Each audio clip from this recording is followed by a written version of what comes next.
ACC Men's Under 16 West Zone Cup 2025. We are coming live from Western International Stadium, Doha, Qatar, where the future stars of Asian cricket take their first steps onto the big stage. A tournament of dreams, passion, and raw talent begins here and right now. 6 teams will be participating in this tournament. The likes of Qatar Under 16, Bahrain Under 16, Saudi Arabia Under 16, as well as we can see UAE boys making into this tournament. The weather has been brilliant here in Doha. Temperatures hovering around 39 degrees Celsius and wind blowing across the ground. And if you talk about the venue, it has been well maintained by the curator. A lush green outfield, and it always gives the energy level to the fielders to put that extra effort onto the field. And earlier, both the captains were out there in the middle. It's a game number one, day one of ACC Men's Under 16 West Zone Cup, Qatar 2025. Qatar Under 16, they'll be taking on Bahrain Under 16. And the news from the center was that Qatar Under 16 captain winning the toss, and straight away he has opted to bowl first. Quite interestingly, tough conditions, but it will be a day and night game, 50-over format. So all eyes will be on these two young sides.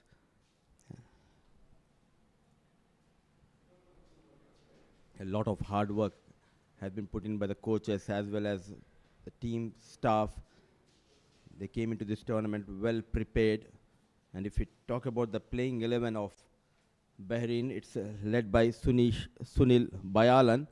And they do have the services of Sujay Sunil Bayalan as well as Sujay Sunil Bayalan. So the first time we'll be seeing twins making for Bahrain 11, wherein this side has been led by Sunil, and also they have the service of Shantanu Das, Daria Deepak, Sagar, Ayan Khan, talented Ayan Khan, Akash Ilango, Mohammad Izan is the 13th man, Jason Terry Phillip, Mohammad Shaheen, Shubham Subodh Lili, and Arnav Tushar. A lot of preparation for all these young boys coming into this tournament, an all-important tournament, and they'll be eyeing to make a mark in this tournament. Great platform provided by Asian Cricket Council to all these youngsters.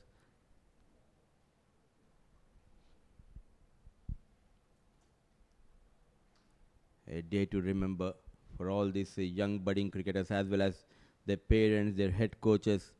It has been a long journey for all these young boys. Now it's time to perform, to showcase their talent. A day to remember for both the captains, and for Qatar, it will be Mohammad Shoaib who will be leading Qatar Under 16 side. And what a moment for Bayalan family.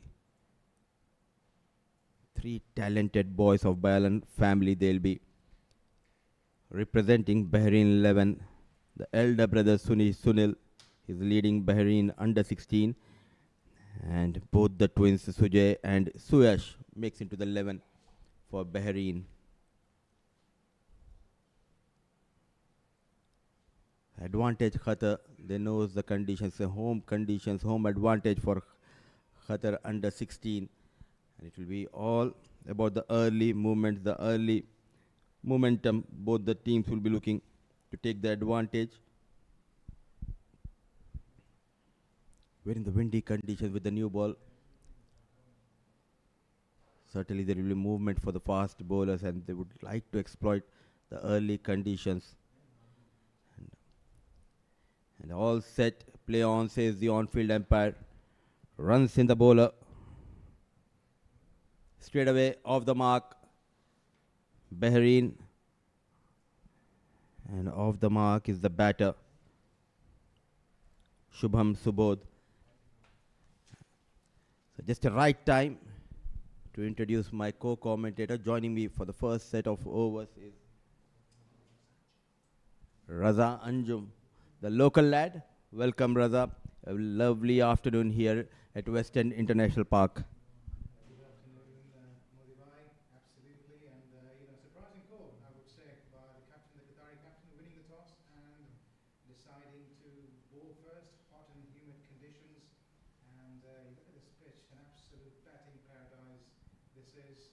We've had plenty of runs scored here in the recently concluded tournaments, as well as the domestic season. So, a surprising call, I would say. You're a local lad, and I completely agree with you. Early days, but I think keeping in mind it's a day and night encounter, and they just want to restrict Bahrain to a modest total, and then it will be easy to chase on.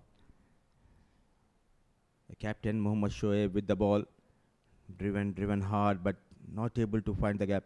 And an all-important tournament, rather for all these young boys, and a great platform has been provided by Asian Cricket Council. Absolutely tremendous. It doesn't get any bigger than that for cricketers of this age who are dreaming to become the stars of tomorrow, as you rightly mentioned. Lots of pressure, of course, expectations from the parents, from the country as well, and I'm sure they're looking forward to live up to those expectations and dreams. Absolutely, and we'll be looking forward to see some close encounters as well in this tournament. And recently, we have seen a lot of under 19, under 16 tournaments happening around the world. It clearly shows the boards as well as the bodies, they are looking to develop these youngsters and provide them a good platform. Brilliantly bowled, sticking to that middle stump, very watchful. Longer format, it's all about how you adapt to the conditions. It's the ultimate test, the longer format, the 50 over game. It's a test of your technique, ability, temperament as well, particularly in these hot conditions. You test their patience as well at that tender age of 16.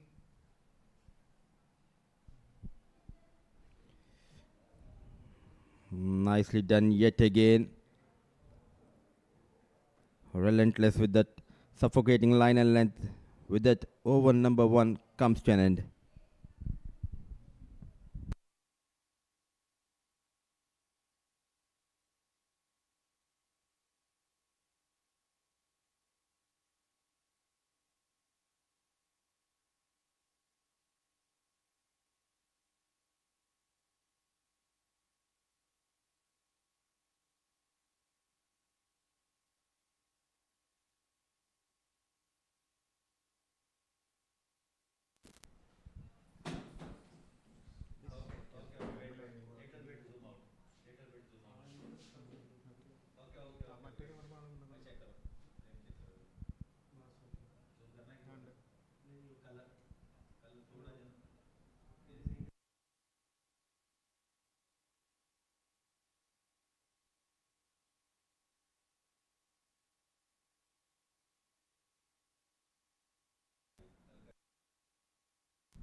So it will be Huzaifa who will be bowling the second over of this inning. So fast bowlers in tandem from both the ends. And good to see a slip in position, rather. Yeah, good aggressive mindset, looking to pick up early wickets, and rightly so as well. This time it goes wide, way outside that off stump. But as you mentioned, even in this format of the game, even if this pitch looks absolutely placid, I think it's important to be on the attack and be optimistic and hopeful, I guess, for an early breakthrough. Absolutely. Also, with the new ball, there is always an early movement for the fast bowlers and attacking captaincy, I would say. Nicely done. A judicious leave outside the off stump, not trying to chase that delivery. He's struggling with his line a little at the moment.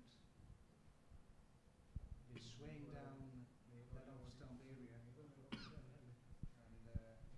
down to a few nerves early on. Maybe the warm-up routine.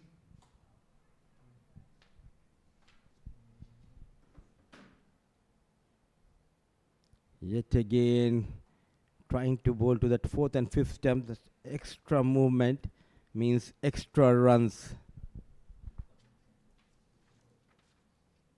He's giving away wides like it's a Friday night sale at Subwagyu.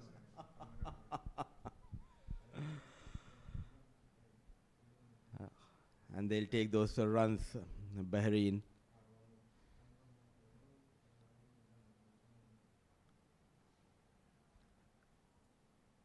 Keeping in mind, slip in position.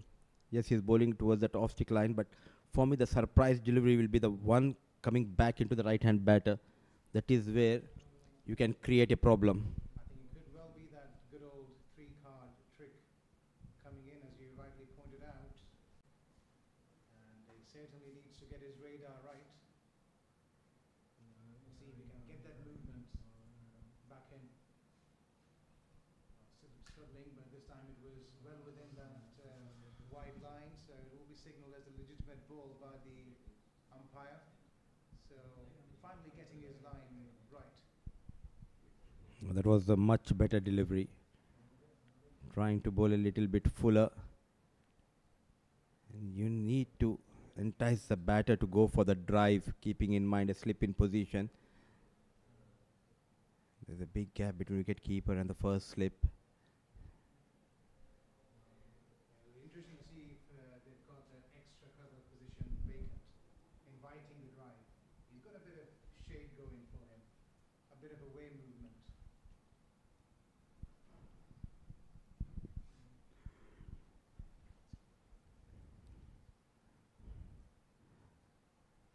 And lately, Qatar has been quite busy, hosting quite a few tournaments in this region.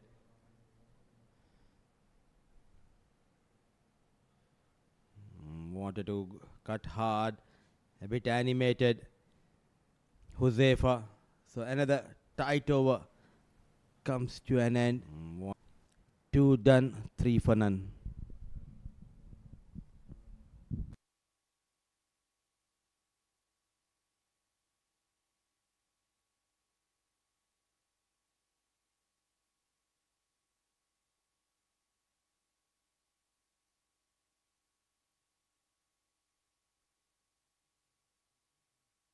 Started to boom, and Qatar is a proud cricketing nation now. Love their cricket here, and I'm sure a lot of them would be glued to their TVs right now, watching their young stars in action.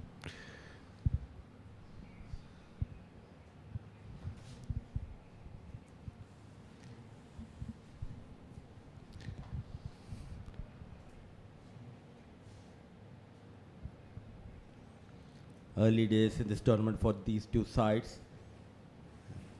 And both the sides will be looking to control the things, dominate the proceedings early in this game. Almost like a third slip, the lone slip. Brilliantly bowled, very watchful. He's been quite impressive, the captain of Qatar under-16 team, Mohammad Shoaib. It's a captain versus captain battle here, and at the moment Shoaib seems to be winning it. Sinish is going into his shell a little bit, I would say. Although it's a 50 over format, you can understand he wants to survive and dig in, but he'll probably need to break the shackles at some stage. Swaying down leg side, the umpire exercising his arms. The first extra of the over as we look at the replay. The ball shaping back in to the batter slightly. Any kind of connection on that, and that ball could have raced away through the fine leg region. So runs are coming in the shape of extras. The previous over, a couple of extras now. Shoaib, the captain of Qatar under-16, trying to increase the pace, slighter in the line and length. A full toss, driven nicely, finds the gap, chased by the fielder, And runs on board. First boundary for captain Sunish and the first boundary for Bahrain under 16. I think the idea there was right from Shuaib, trying to bring that ball up to the right-hander as we see in that replay, bowling it full, looking for that Yorker, just not getting it right. And once you find the middle of the bat on this surface, it's lightning fast outfield. This is how you get runs for yourself and for your team.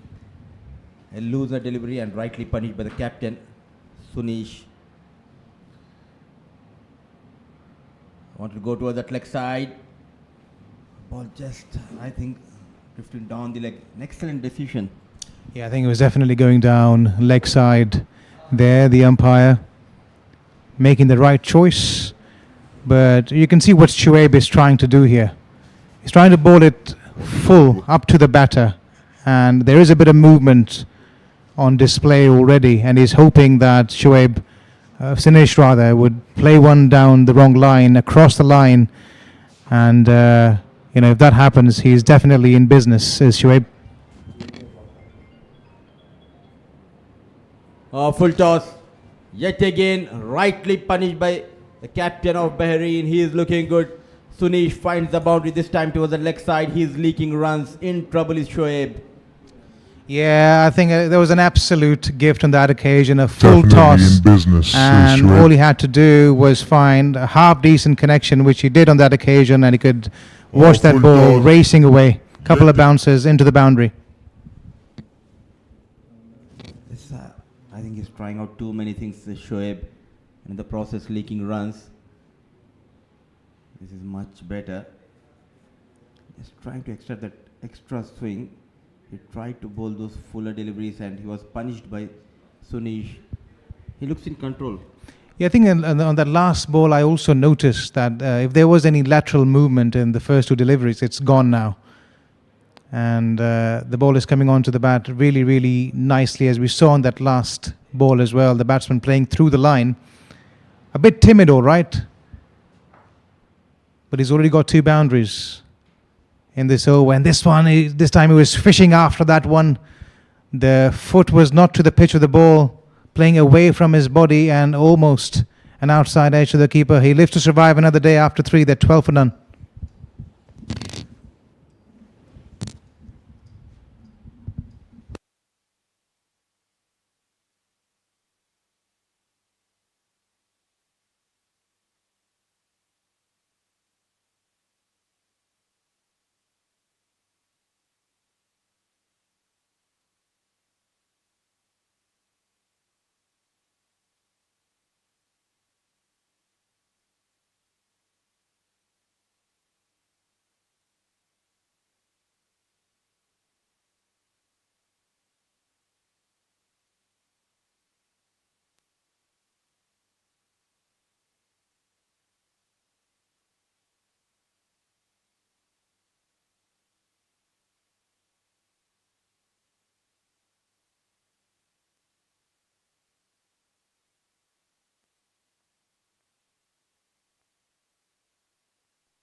Excellent running between the wickets by these two.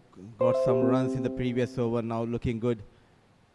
Both the batters of Bahrain under 16.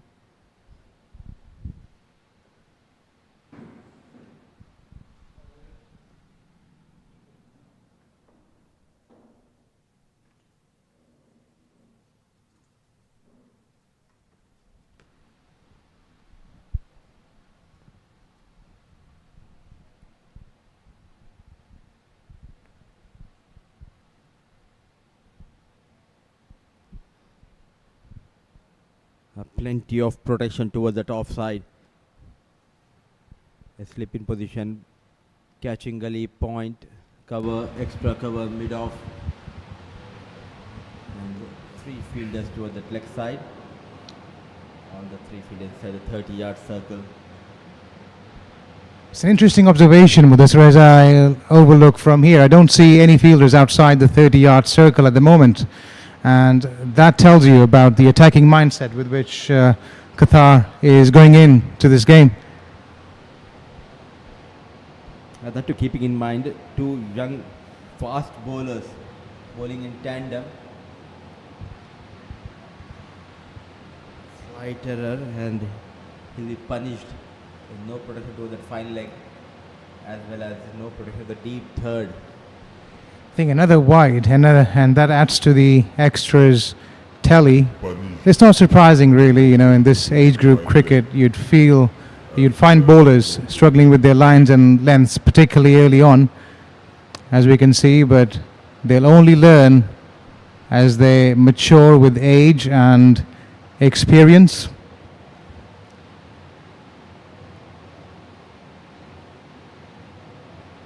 Oh, brilliantly played.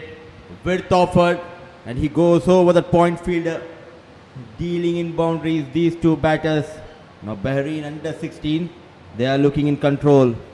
Well, he's taking no prisoners there whatsoever. It was wide, width on offer, opportunity to free his arms, and thank you very much, he says. Oh, brilliantly played.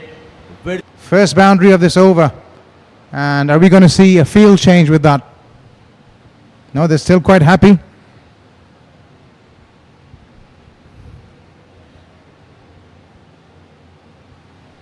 And on that occasion, I think he was overcompensated a little. One down the offside, the other one into the batter, and he just helped it on its way for the second consecutive boundary of the over. Bayalan Sunil showing his class. The first one towards that offside. Now risk comes into play. Really don't understand the tactics of the captain. The power play, you can have two fielders outside the 30-yard circle, but still consisting with all the fielders inside 30-yard circle. I think he just missed the trick here, Raza. Yeah, totally. I think particularly when there is no swing on offer as well, as we've seen in this over. If there was any lateral movement in the first couple of over, I think that's pretty much dead by now. The ball stopped jagging around, and it's a clear-cut signal for the captain to spread that field out a little bit. He's got that option of having two fielders outside the 30-yard circle, so why not?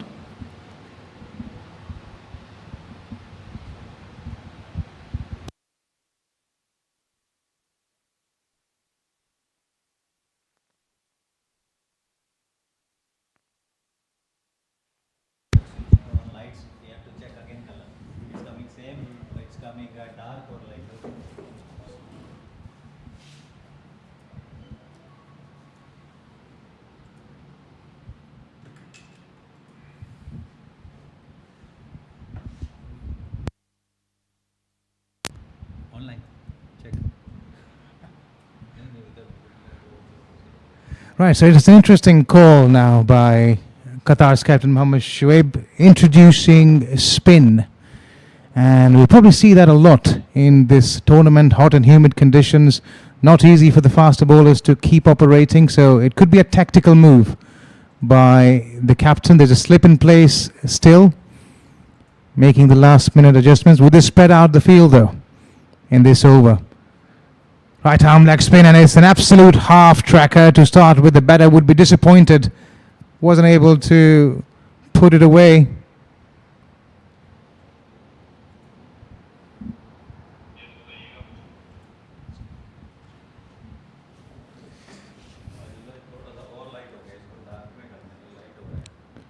And again short, and this time he's helped it on its way. Going through for a single, and it's going to stay that way because they've got a man at the boundary now at deep square leg.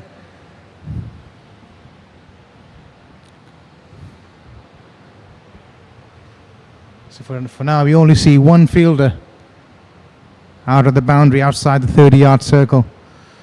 This time he goes onto the back foot, couldn't quite find the gap. No runs scored.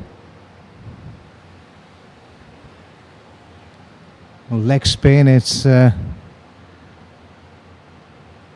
such a magnificent art to have. Not the easiest one to control. That occasion, the batter going back onto the back foot. It was a ball that he should have come forward to. Foolish in length, but probably becoming a bit frustrated, looking for that boundary. He could sight that gap between back foot point and covers. And I think that's what he's aiming for. And once again, he wanted to cut that ball away, finding the fielder, and the frustration grows.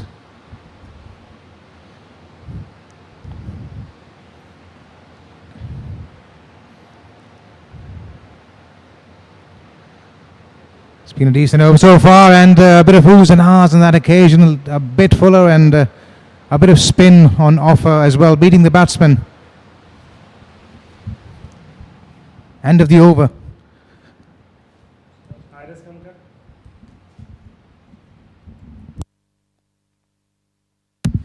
It's 23 for none after 5.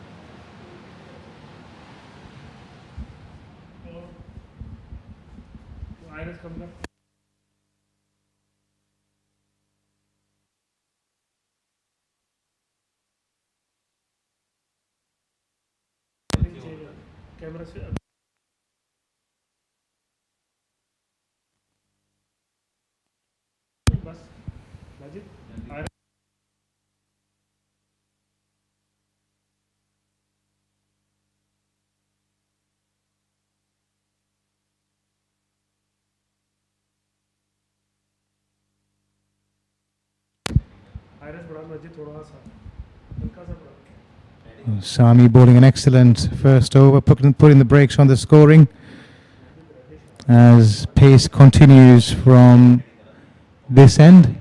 It's Darsho.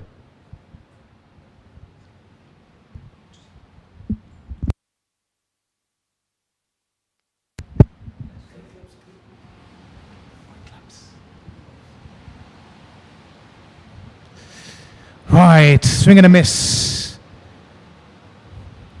Beaten all ends up on that occasion, the batsman.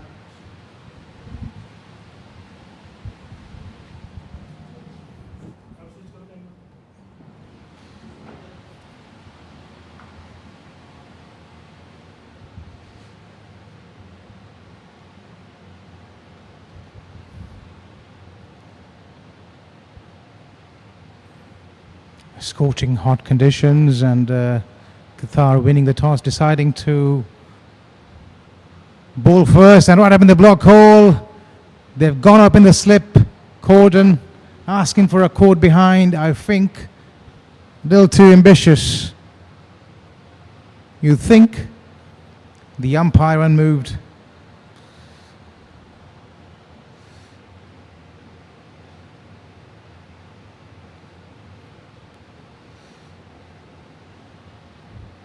And driven majestically, finds the gap as well, carved through covers.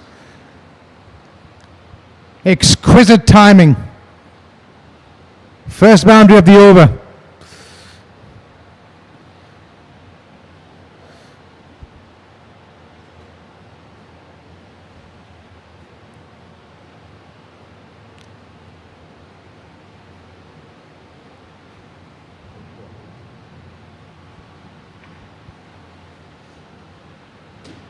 And he comes again.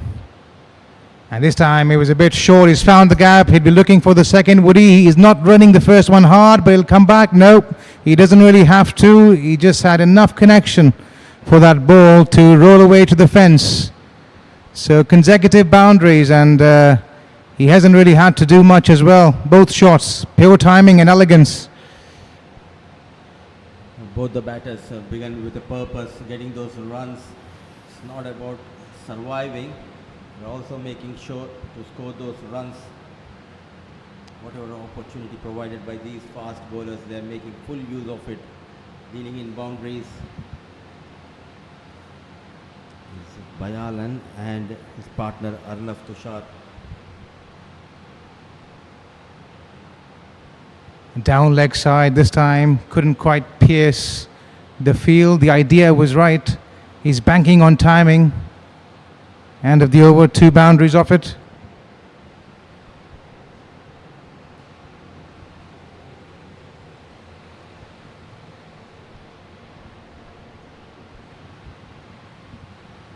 At the end of over number 6,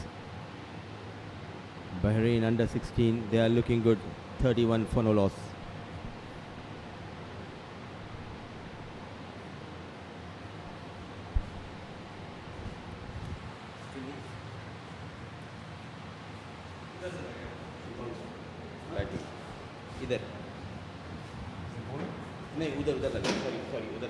They'll continue with leg spin in this over, and he has been struggling with his line in particular, and length as well on that occasion. It was too short and too wide.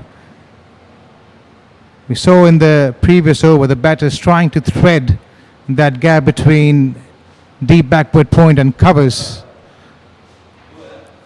This time a bit fuller into the legs, tucked away for a single.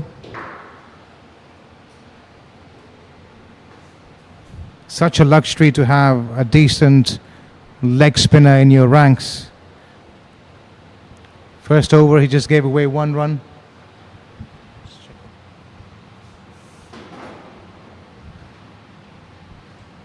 A big heave. Looking in a hurry. Bayalan and his partner Lile, Shubman Subodh Lile.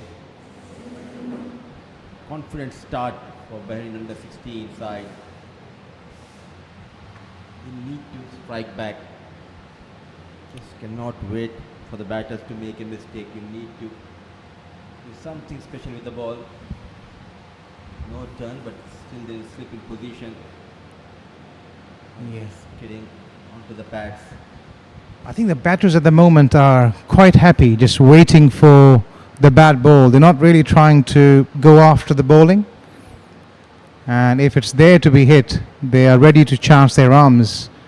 Otherwise, they are content, just playing it out. And once again, as you see, playing it straight to the extra cover fielder.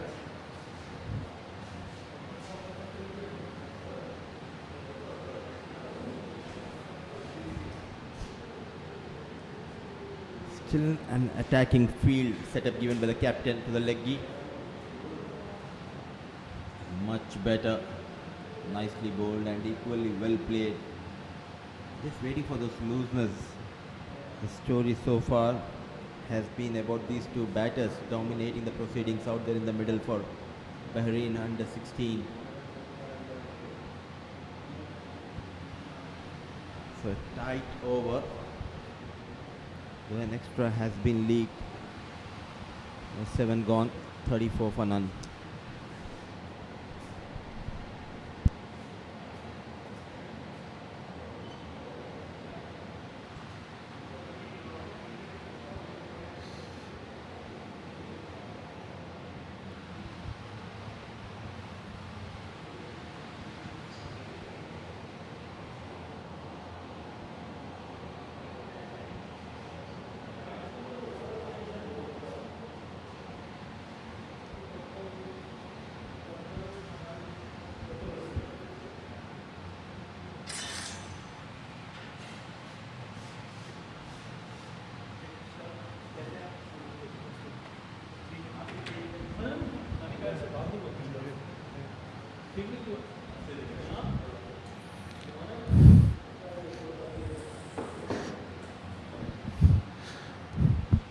Right, so it's spin now from both ends being introduced.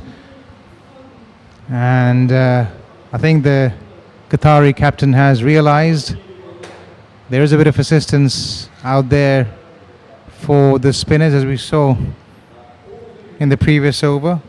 Sami bowling 2 overs, giving away just the 4 runs. And I think they followed the cue here. Qatar, a leg spinner, followed by an offie. And I think the idea is to keep choking the batters, forcing them to make a mistake. Because so far, they haven't hit a shot in anger. 7 overs gone. Avinash has started off well, keeping it within the line of the stumps, but it's the wicket that they're really after, the first breakthrough. in this game, because that's what would really put them in the driver's seat early in the piece.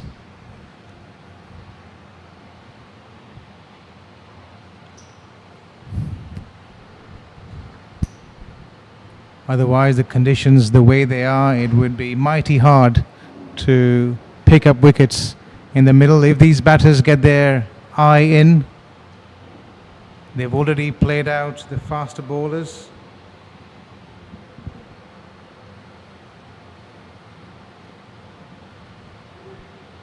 Lunging forward, tucking it away. Yet another single. So once again you see the batters rotating the strike. Another over of spin comes to an end. Bahrain 36 for none in 8.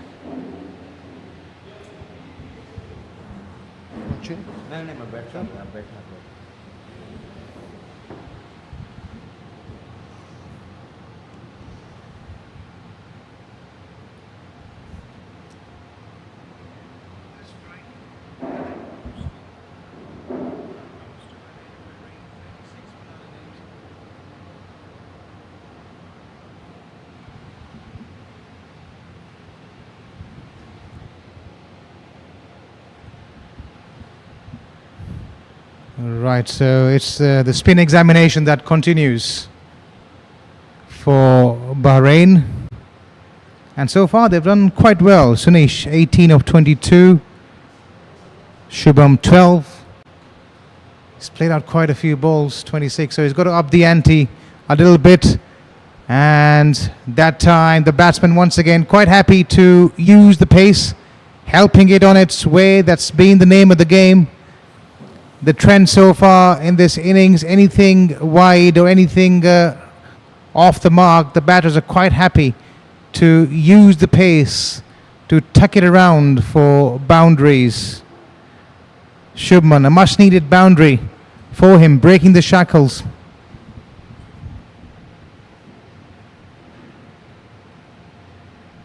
Things not going in favor of Qatar U16 apart from winning the toss. They asked the position to post a total and they are doing a good job. Bahrain U16, Shubham on 16 and Sunish on 18. Nothing much happening for the spinners as well. Raza, and really don't understand why the captain is sticking with the slip.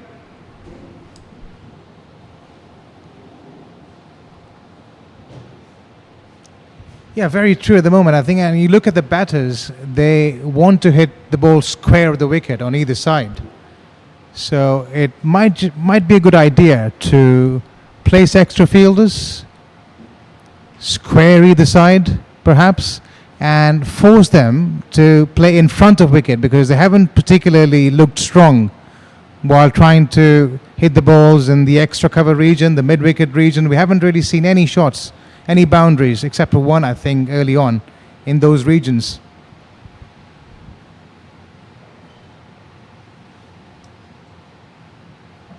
And you can see there, he's a bit tentative with his footwork as well.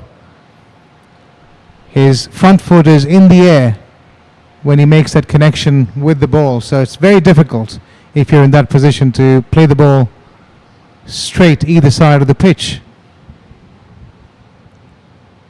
So another good over comes to an end for Bahrain U16. 9 gone, 41 for none.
Right. Have they thrown in the towel too quickly, Qatar?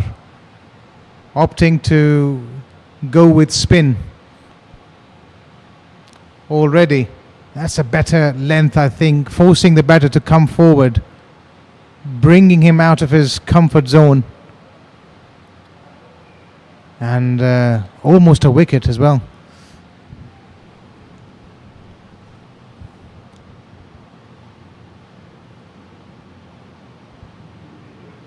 Much better for the off-break bowler. And this is a kind of length where you want to bowl, especially on this track. Invite the batter to go for the drive. Let him commit on the front foot. Off the back foot on that occasion. I think this has been a trend that I've observed as we see that boundary rolling across the turf. A much needed one. He was always eyeing that area. Once again, as I was mentioning, square of the side is what they're aiming for.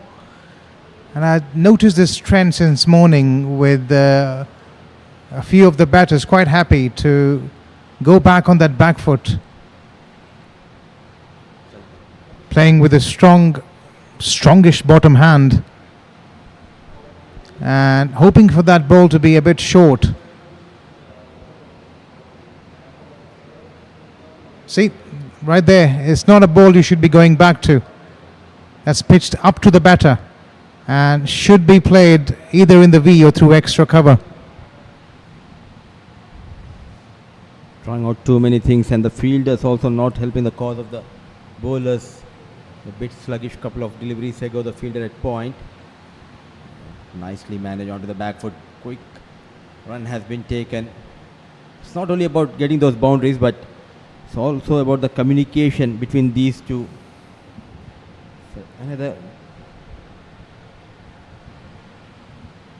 good over for Bahrain.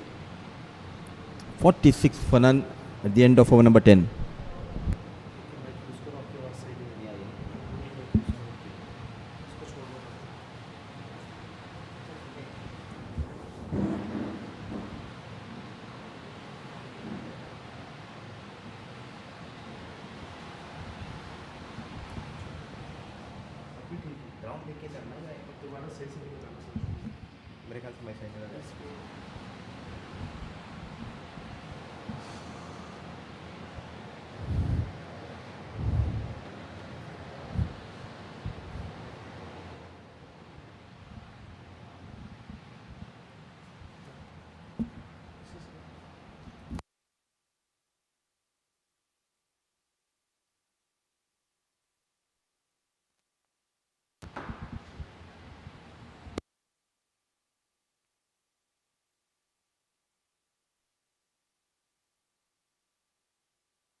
Right, so 10 overs done. It's the end of the mandatory power play.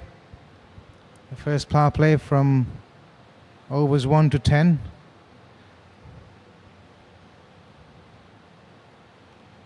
Which means four fielders can go outside, and he takes the aerial route on that occasion. And he's got a good piece of it. The first maximum of the innings. It was a half tracker asking to be hit, and he deposits it over the mid-wicket boundary.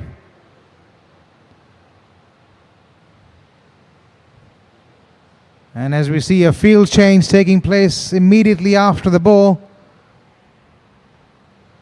In fact, they've moved three now to the boundary. Long on, long off, and deep mid-wicket. All going back is suddenly set the cat amongst pigeons, as he with that shot. Where did that come from? Nowhere. Was quite happy defending the ball, going onto the back foot. And all of a sudden, he breaks the shackles.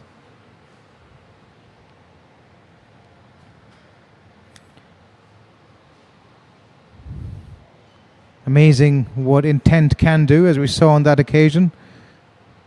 Qatar was quite happy putting the brakes on scoring, as we see that ball down leg side. Wide signal. They were looking for one, but too close a call that was. But you see how intent can put the opposition under pressure. And Qatar, who in the last over were quite happy attacking the opposition with all their fielders, almost all of them in the 30-yard circle, now all of a sudden have 3 back at the boundary. They can afford to have another one.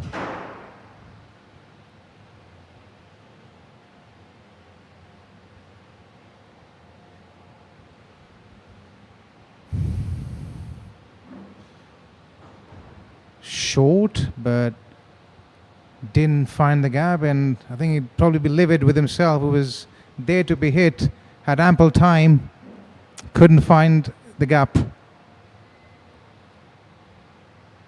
Quite happy to bank on that back foot yet again. So an end of a profitable over, I would say, for Bahrain. 6 wide, 7 runs coming from it.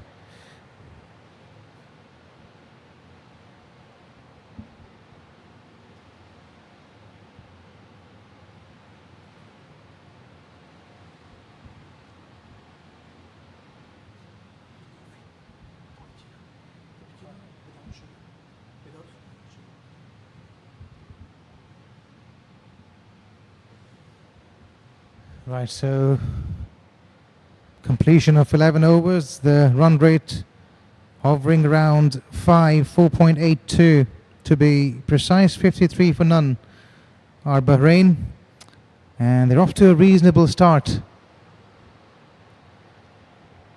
under this intense heat.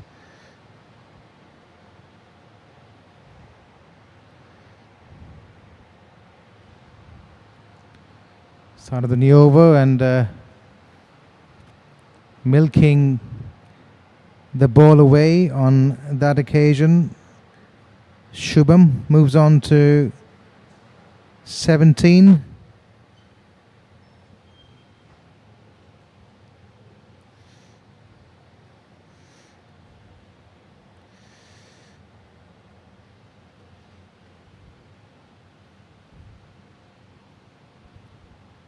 Make that another single. So they seem to have come to terms with spin in the last couple of overs. There was a dry period when the spin was introduced around that 4th or 5th over mark. They were quite happy to sit in at that stage, the Bahraini batters, but now the runs all of a sudden have started to flow.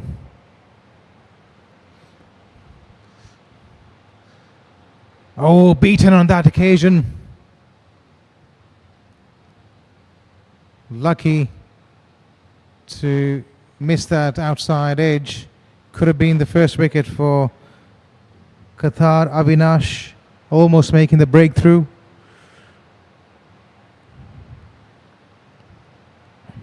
Rotating the strike, and I think that's the right way to do it as well. These guys are showing good temperament. It's not easy. As this over comes to an end, it's 56 for none at the end of 12.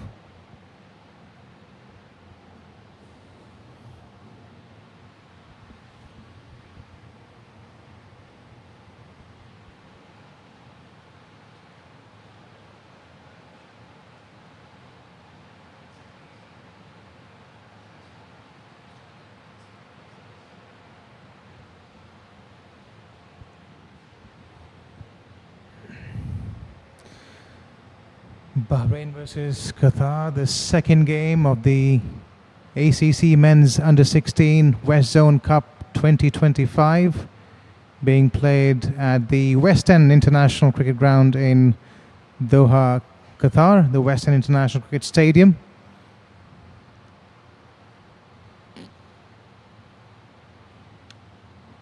Qatar winning the toss, putting the opposition in, and Bahrain, as of now, would be quite happy with the start. They've got 56 for the loss of no wickets.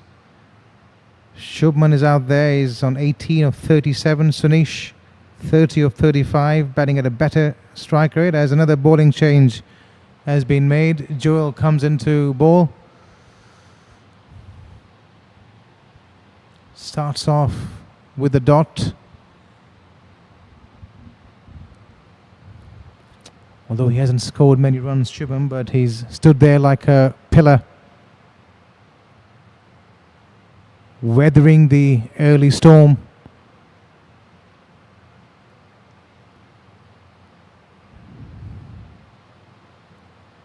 Milks it straight down the ground. Getting off strike. Qatar in desperate need for a wicket at this stage.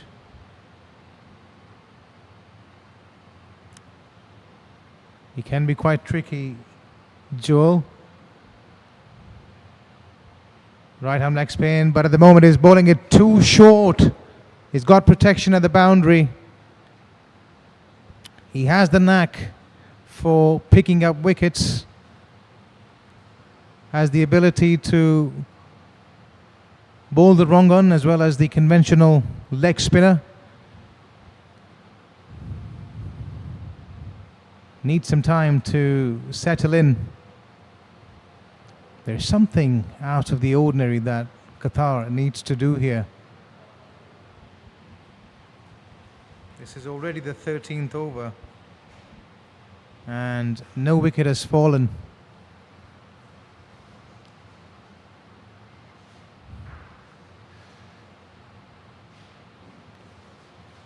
Short, and he would probably be disappointed with himself.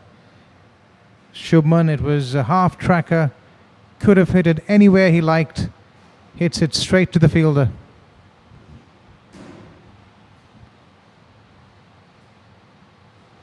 They'd be happy with the start, Bahrain, and it's good to see these young budding cricketers showing that they have the temperament and aptitude, appetite as well for the longer format of the game. Good captaincy, I would say, bringing the field in, realizing that Shubman is not going anywhere with his shot making, so why not just put the brakes on that scoring, tighten the lid. Ends with the dot ball, does Joel. They're 58 for none at the end of 13, Bahrain.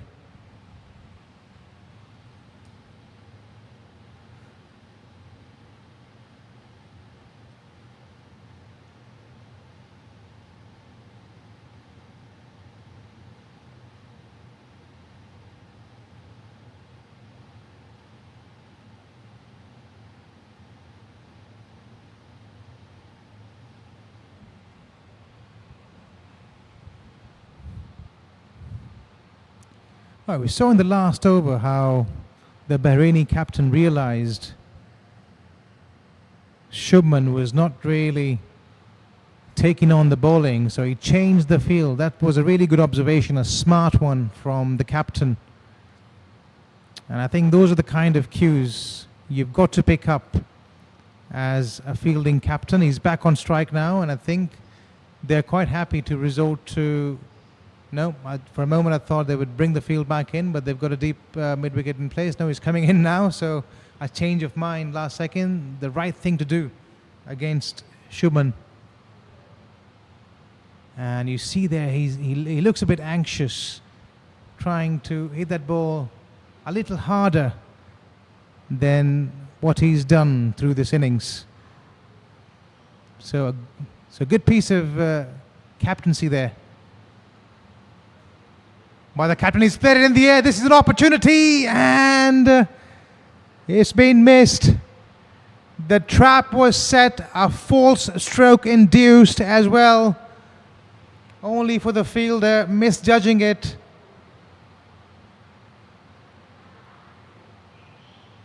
Well, such a shame.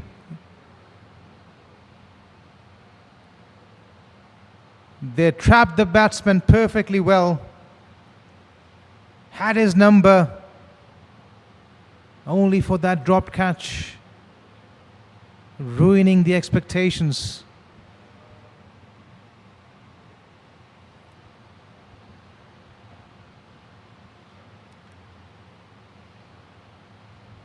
As we see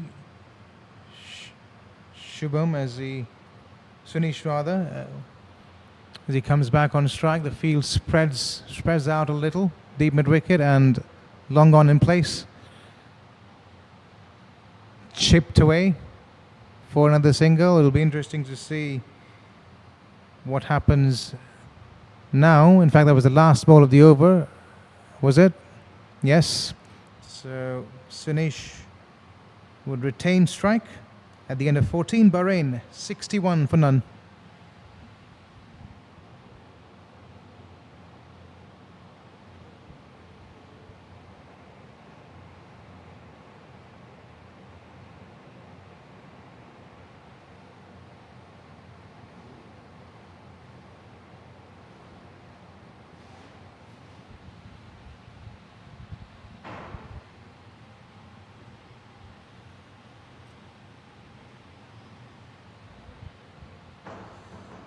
Right, so Sunish back on strike, and I think they're quite happy to give him a single and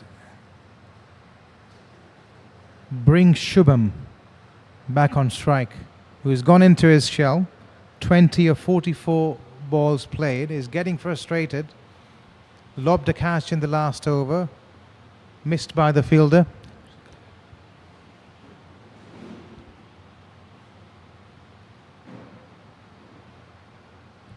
Slight appeal from the keeper, a half-hearted one, but an interesting passage of play, a bit of cat and mouse going on between the two sides.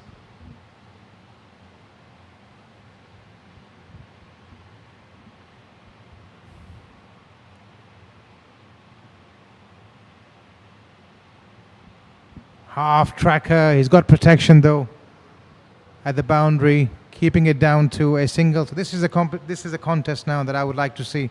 You could see the keeper immediately signaling his fielders to come into the ring, stop that single.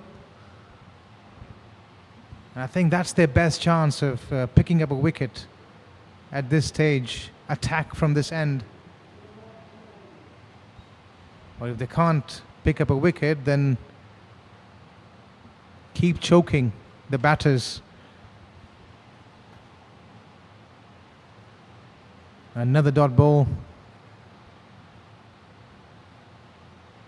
Right, what is he thinking now, Shubham?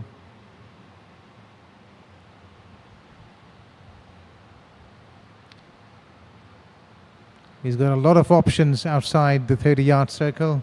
Would he take the aerial route, though? Nope. Yet another dot ball. And I think Bahrain would be getting a little frustrated with this approach. He's been involved in this partnership, the opening one, and he's played out 45 deliveries. He's only batting on 20. They've still got all 10 wickets in tank, and finally breaks the shackles. Does Shubham, and credit needs to be given to him as well. 10 wickets in tank, and realizing he was finally falling behind on that strike rate, giving it the full Monty and earning himself a boundary. Qatar shouldn't mind this though, and I hope they stick with the same kind of fielding.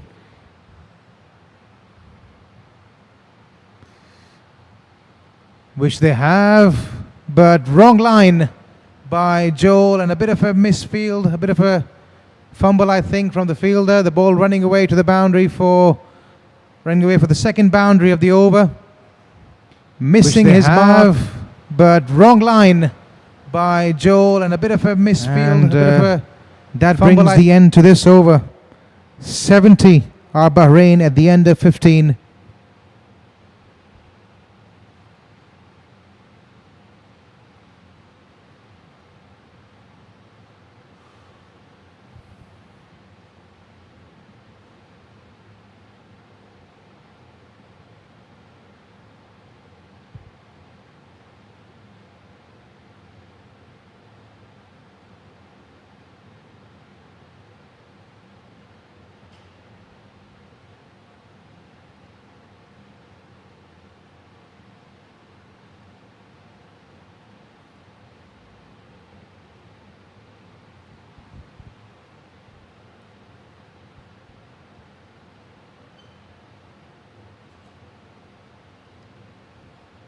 Spin continues on this end. There's a huge appeal for leg before wicket. And we'll just wait and see what happened there. Just get back to it. Played away softly for a single. Sunish rotating the strike.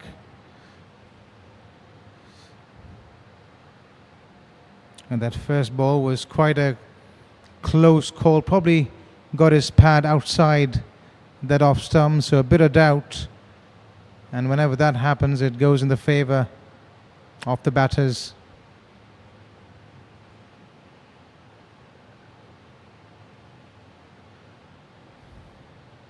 Another dot ball.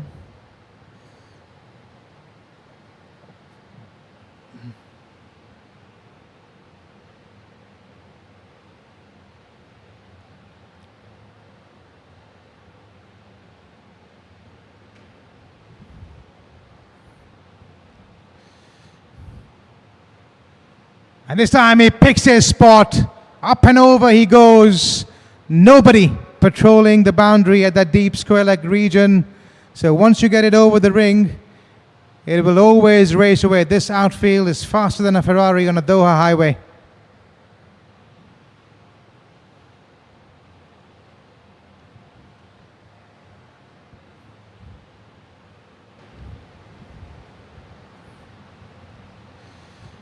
Shubman finally finding some momentum for himself.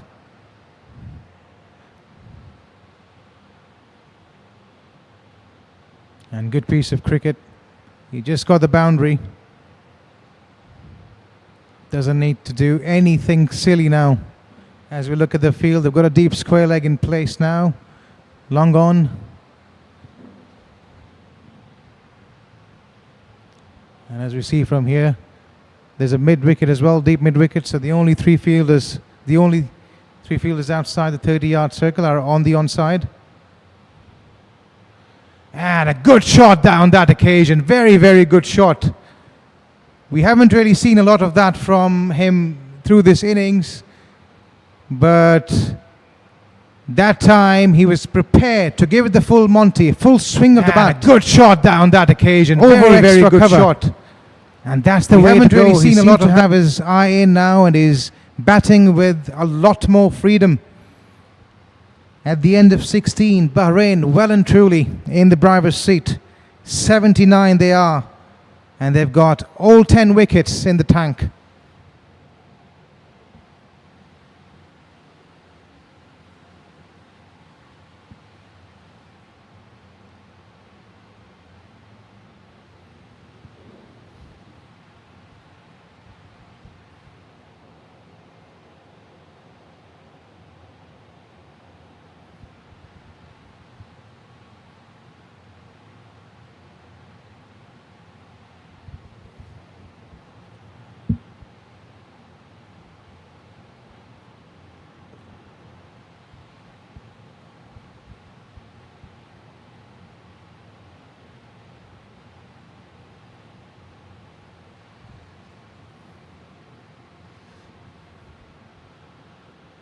We'll end of over number 16, 4.94. The current run rate hovering around 5.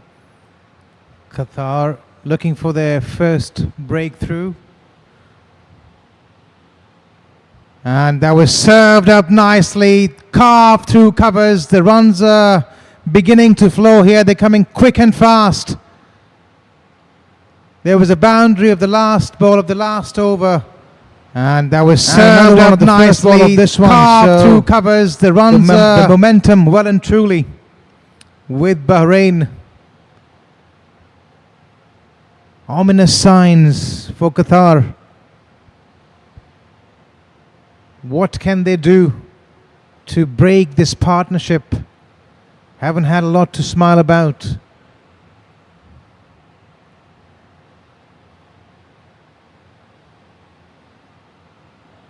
You see they're looking much more comfortable at the crease. They were a little bit hesitant to start off with their footwork as well. A bit timid. But it seems that they're well and truly settled. Short, and I don't think he's got a hold of it, but he's found the gap, bisecting the two fielders, the long on and the deep mid-wicket fielders giving up the chase. And tell you what, yet another boundary. At under 16 cricket, any target above 200 can put the opposition under a lot of pressure. And the way Bahrain is going at the moment, they surely look as if they're going to cross that 200 mark comfortably. Won't be surprised if they go beyond 250. In fact, you never know though. A couple of wickets and Qatar might feel they're back in the game. A lovely delivery from Joel, much better, beating the batsman. Another thing that's been observed is that they're quite happy to operate with the spin ever since the 4th over, I believe, 4th or the 5th one. They've been operating with spin. Yes, it's understandably quite hot out there, and it's difficult to be a fast bowler. But can they do something different? Change the pace of the game, perhaps by bringing in a pacer? Because at the moment they seem to be going through motions.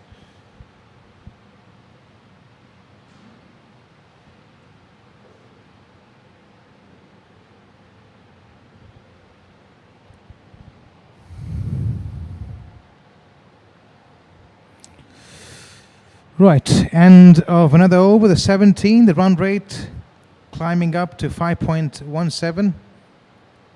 Exceeding 5 for the first time in this match. And it's 87 for none at the end of 17.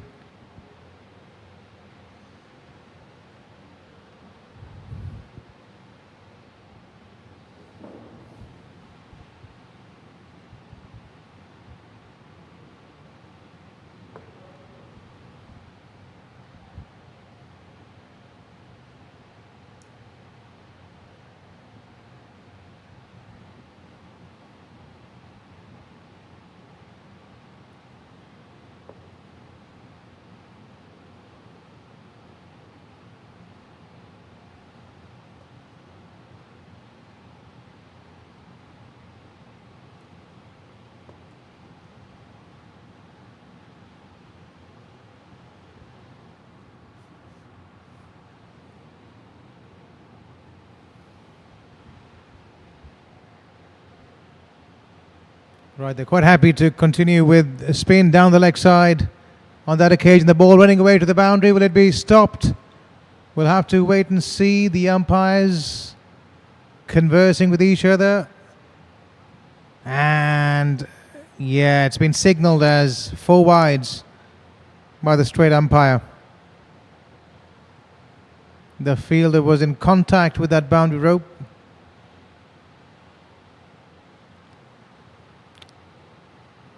and touching the ball at the same time.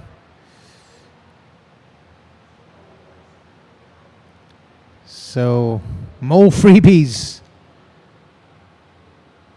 to Bahrain. And the pressure's on when you get a boundary early in the piece, early in the over. You feel relaxed and you don't feel the need to take any undue risks. Well, talking about risks, where did that come from? Wasn't really expecting Shubham to go after that one, but it seems that he's quite happy now to shift gears. Strike rate much improved. It's on 37 now of 54 deliveries. Started off slow. The ball was flighted up a little bit as well, so it was inviting and a bit tempting, I'm sure. Oh, up in the air and just falls short of the fielder, and it's running away to the boundary. This is a quick outfield.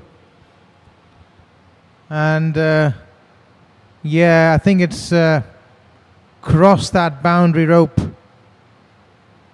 for another boundary. Another four. Four more.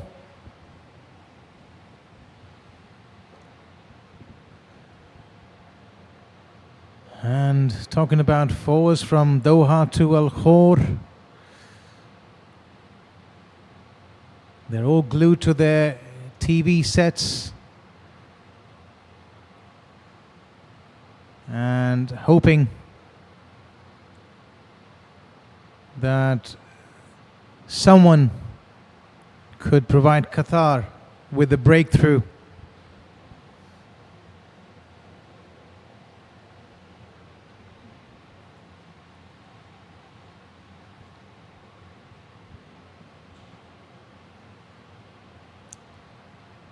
Well, a bit of an awkward shot.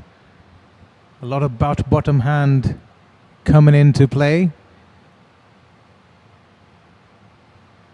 But a single nonetheless.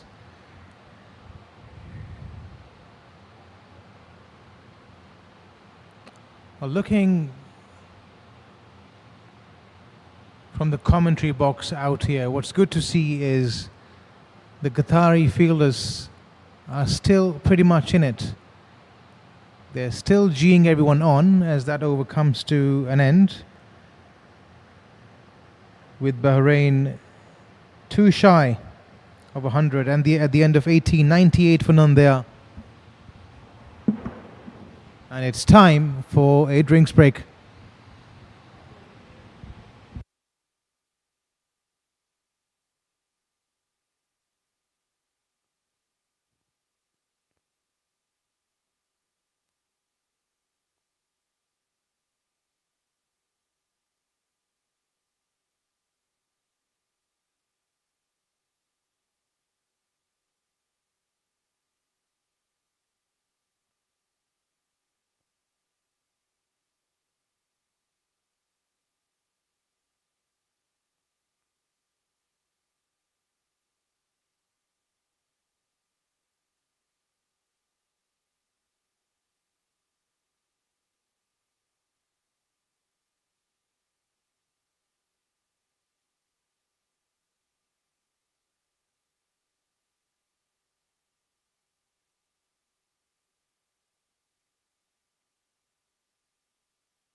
18 overs gone. Bahrain are absolutely cruising. 98 for no loss. It has been a masterclass in controlled aggression. Both the openers, Shubham being calm and calculated on 37, rotating the strike beautifully. And Sunish, the captain, inching towards his half century on 48. He has looked fluent right from the ball one. Going has been tough for Qatar.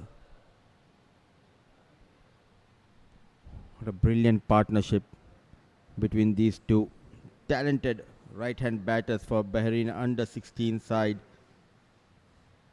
The running between the wickets has been sharp, as well as the shot selection precise.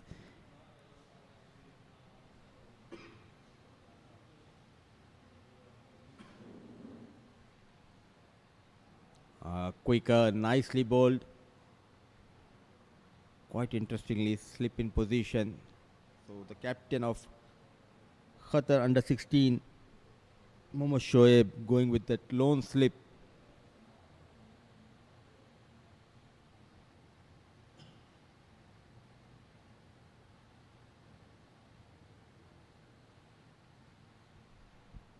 Trying to heave towards that leg side, going down on one knee.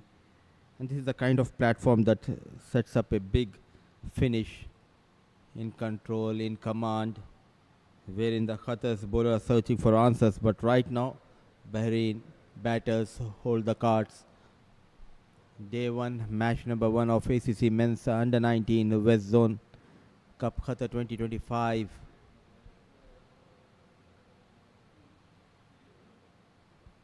Very watchful. The story remains the same throughout this innings of Bahrain. Both the batters, they adapted to the conditions quite well. West End International Stadium.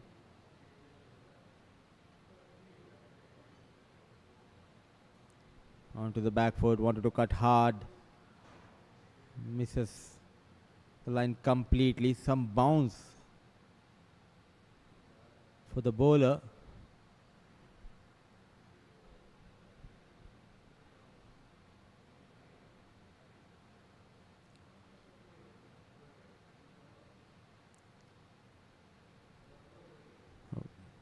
A quicker delivery, nicely managed.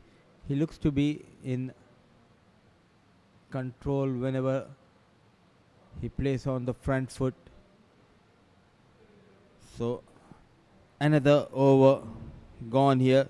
The search continues for the first wicket for Qatar under 16. 19 gone, 99 for no loss.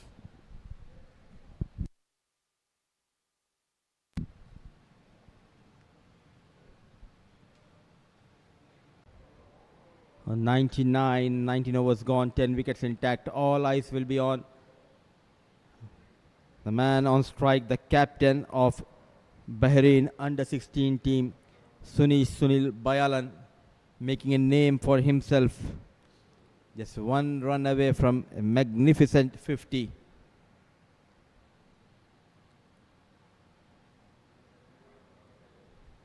It's all about the temperament, and at this age they are showing the maturity level.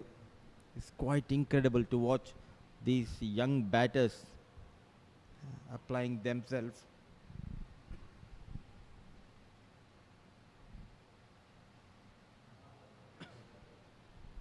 They are going for that single, and with that single, a brilliant 50 for Sunish. A knock full of class, composure and crisp timing. Worked really hard for those 50 runs. This has been an innings of maturity beyond his years. Now there is no slip and intentionally played towards the slip cordon. Sunish goes past 50 and Bahrain goes past 100. A day to remember for young Bayalan and Bayalan family. A star in making for Bahrain.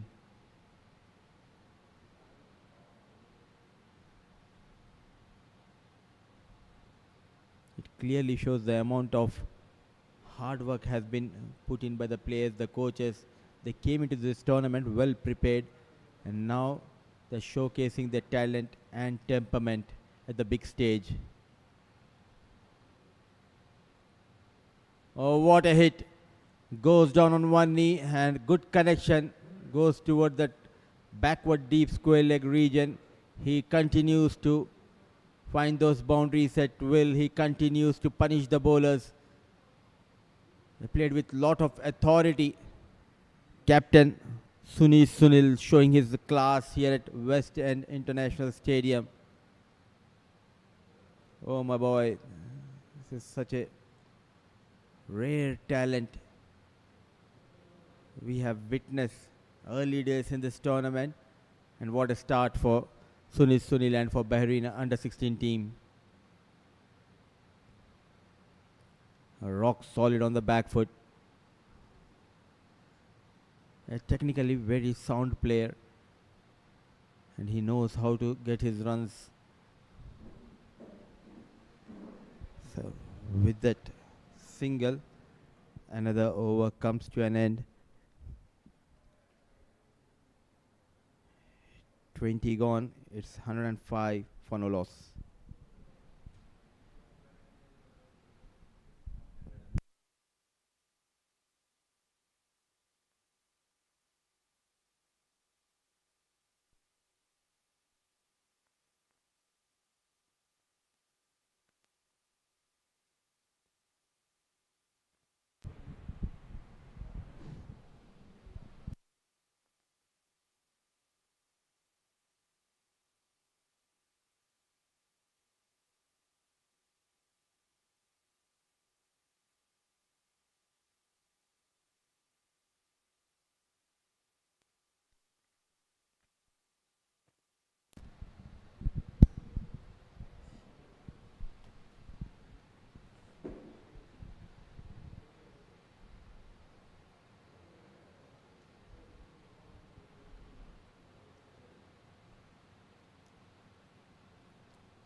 Things not going in favor of Qatar under 16. The captain should come out with something special. At least get his part-time bowler.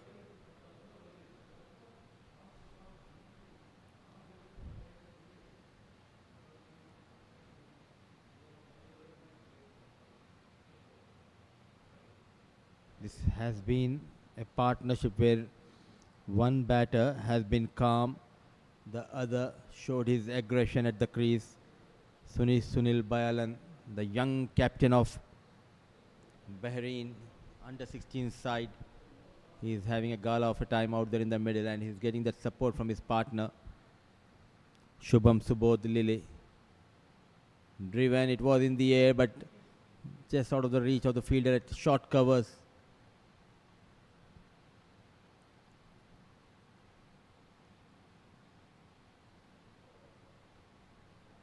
They survived the initial overs, but also in the process they made sure to get those runs.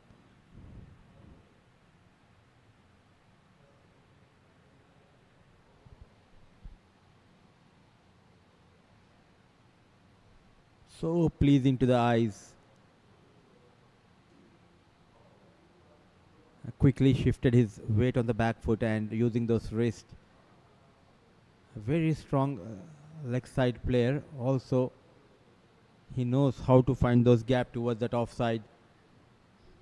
Not afraid to play on the back foot against Joel. Poor delivery.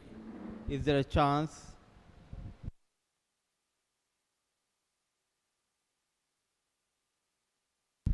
A valiant effort put in by the fielder, but runs are coming thick and fast. Bahrain are cruising quite well in this opening game of ACC Men's Under 16 West Zone Cup Qatar 2025. They were asked to post a total, and they are doing a pretty good job. Bayalan and his partner Shubodh.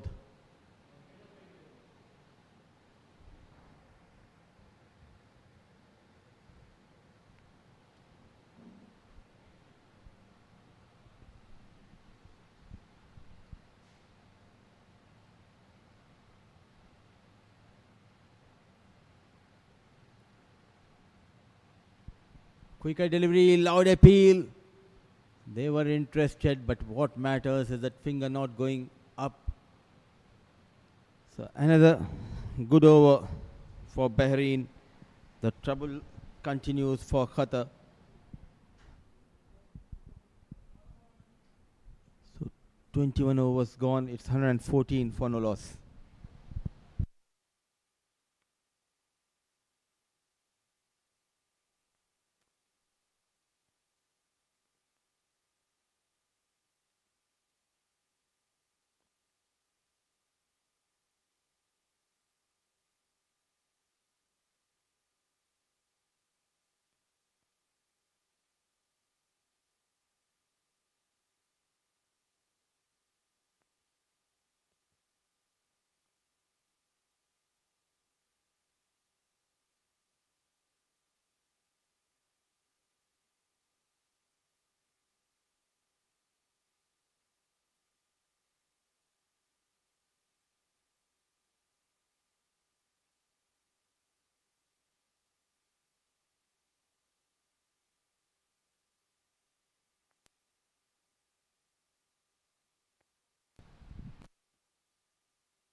A bit Fuller goes over that extra cover fielder. What a connection. A brilliant effort by the fielder. This innings is all about these two batters. They played with a lot of authority, and whenever an opportunity provided by the bowlers, they went after that ball and got those runs. Running between the wickets has been superb.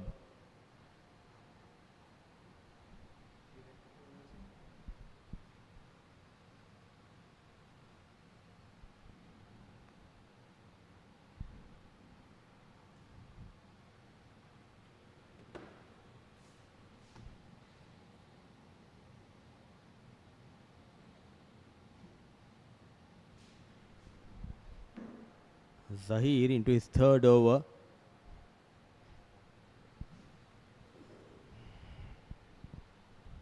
Already gave plenty of runs.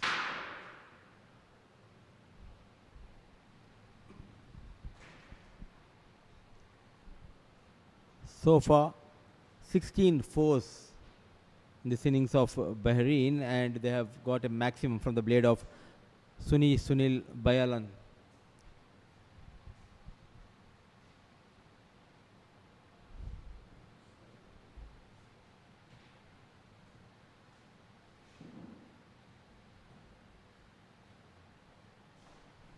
This tournament is all about the young warriors taking part in this tournament. This is more than just a cricket for all these budding cricketers.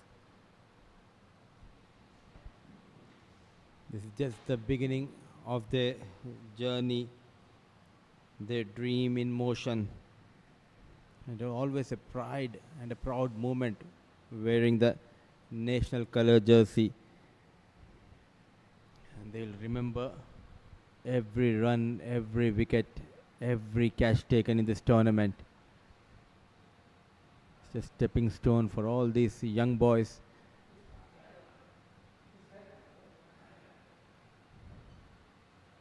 Trying to make their mark.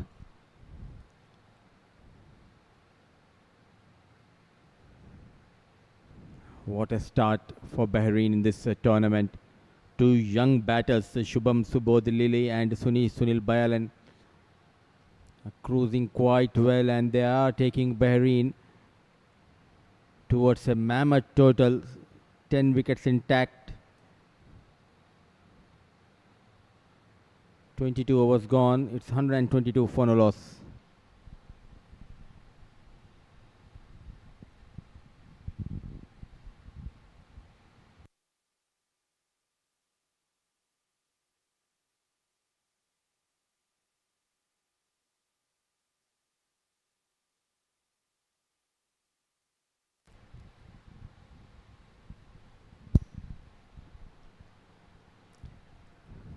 So the captains comes back into the attack.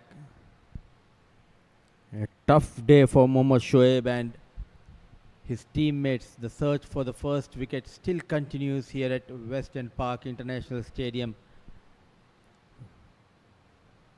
Bahrain in a strong and commanding position with 10 wickets intact. Sunish on 59, Shubham Subodh on 43.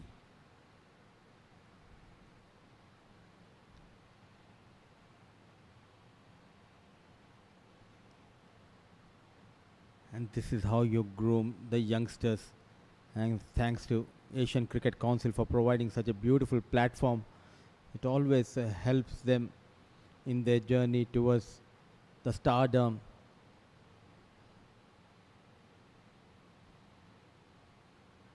Under 16, under 19, these are the tournaments where they get adapt to the big occasions. And rising to the occasion is Shubham Shubodh Lili and Sunish Sunil. 123 for no loss. Mohammad Shoaib, very economical but wicketless.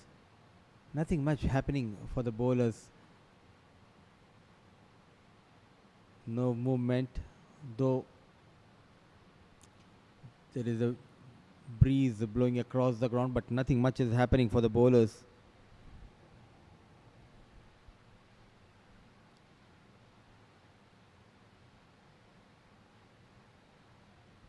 A full toss and put down. A rare, ordinary shot from Captain Sunish to rub salt into the wounds. Not only he dropped the chance, but also gave away an extra run. You need to take those opportunities. He survives. Sunil Bayalan.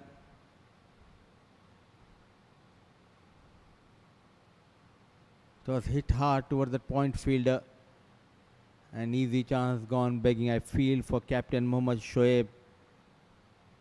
Sometimes an ordinary delivery fetches you a wicket, but not this time. Not getting that support from the fielder. And what a wonderful track has been prepared by the ground curator. They worked really hard, keeping in mind it's a long tournament. It's ACC Men's Under 16 West Zone Cup 2025 50-over format tournament happening here in Doha, Qatar. So the search continues for the first wicket for Qatar. 23 done, 125 for none.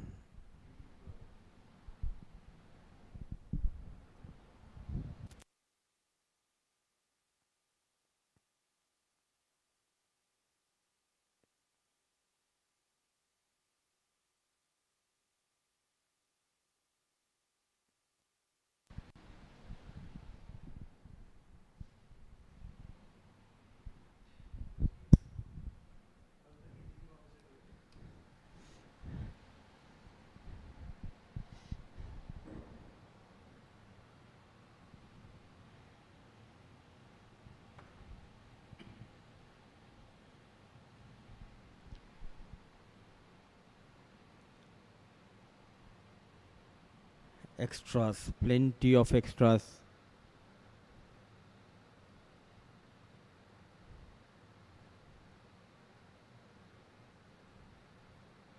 Uh, 21 extras given away by Qatar bowlers. And what a brilliant innings we are witnessing from these two talented top order batters of Bahrain, and it has been an innings of maturity beyond their years. Just 15, 16 years old boys playing on a bigger platform. But fearless knock so far from Captain Sunish and Shubodh Lili. 9 fours and a maximum, batting at a strike rate of almost 90. Sunil Bayalan. And alongside him, his partner Shubham Subodh Lile, keeping a close eye on his captain. 43 of 67 balls in the air, but Is there a chance? Yet again, dropped by the fielder, slow off the block. Yeah, just giving an opportunity for both the batters. A poor and ordinary stuff. Nothing going in favor of Qatar team. The bowlers, they are trying their best, but not able to get that support from the fielders has been the story so far.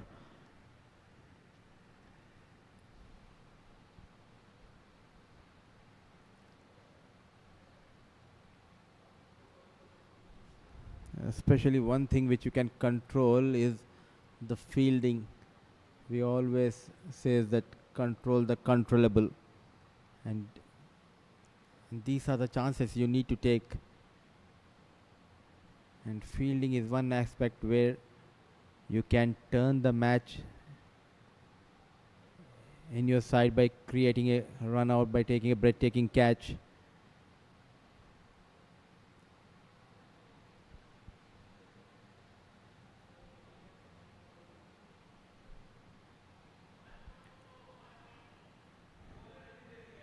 If you talk about Sunish, he hasn't just anchored the innings, he has powered it forward.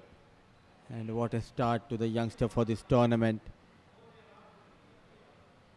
It's all about the partnerships, how you start at the top of the order, how you lay that foundation is very important, especially in the opening game. Not only getting those runs is important for these two batters, but also moving forward in this tournament, the confidence level will be very high for these two batters. Under tough conditions, they have got those runs, though both the batters were dropped a couple of times, but they batted beautifully. 24 gone, 132 for none. How are you? All good?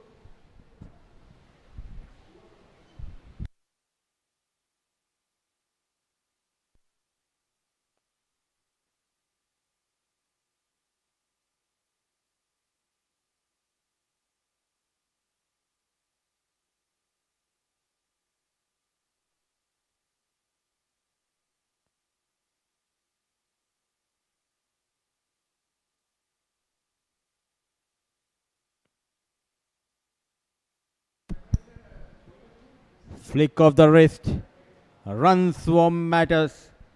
4 runs and more runs for Bahrain.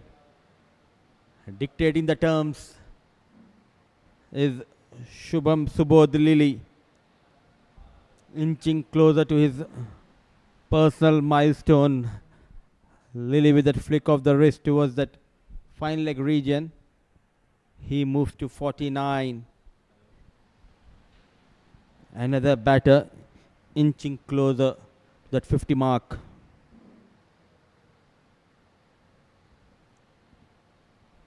A bit animated, the wicket keeper, but I feel for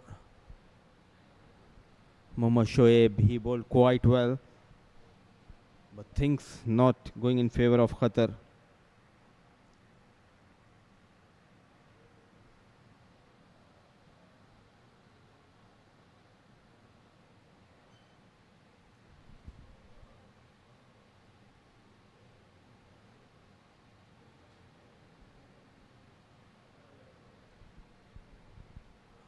There you go. Yet again towards that square leg region, running hard, converting that single into double. And with those 2 runs, 50 for Shubham. What an out this has been by Shubham. Steady, stylish and smart. He played that anchor role for perfection. Second fiddle to his captain. And now joins his partner Sunish with a well-earned 50 runs for Shubham Subodh Lily. Look at that class. Opening the face of the blade. Goes over the point fielder. Runs continues to flow. The search for the first wicket continues for Qatar. But what an over. A counter attack from Shubham. Already got a couple of boundaries. He's built this innings brick by brick, solid defense, clever singles, and occasionally flourish boundaries. Composed 50 that shows not just talent but the temperament of Shubham Shubodh Lily, a name to remember for Bahrain under 16.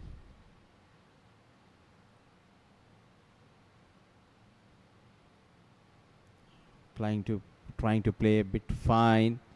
A dot delivery.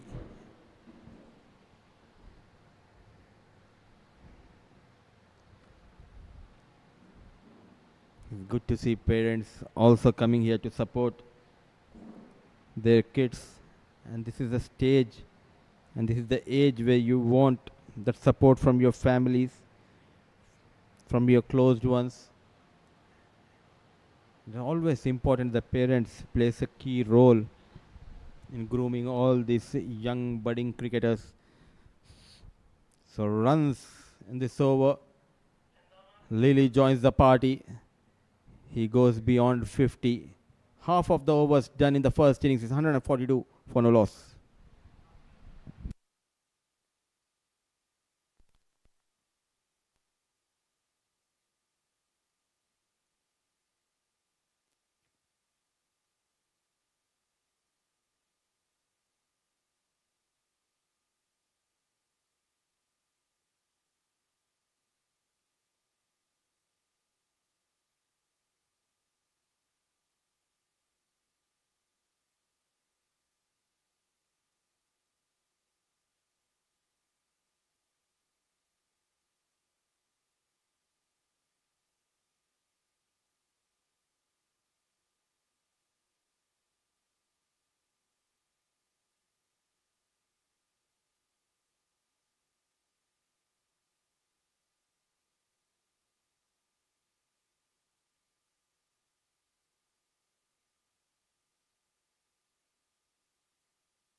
Aziz has been introduced for the first time by captain Mohammad Shoaib in this innings.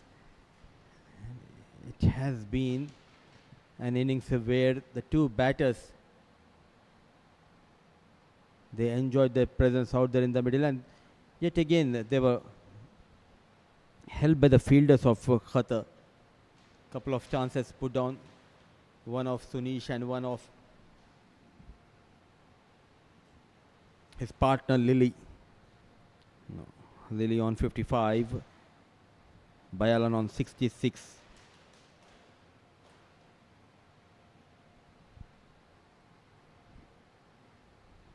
A lot of cricketing activities happening lately in this region, and a proud moment for Qatar. They are now the regular ones in hosting ICC events as well as the ACC events, and we have seen the first edition of Gulf Cup took place here in Qatar, Doha.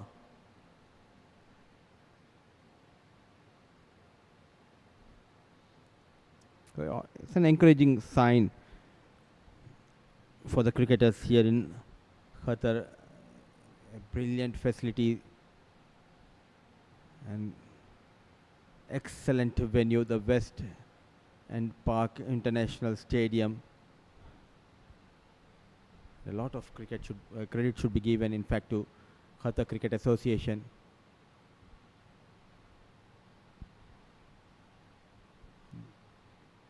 They made sure to provide good platform to the budding cricketers. And a keen interest has been shown by Qatar Cricket Association in hosting such a wonderful events.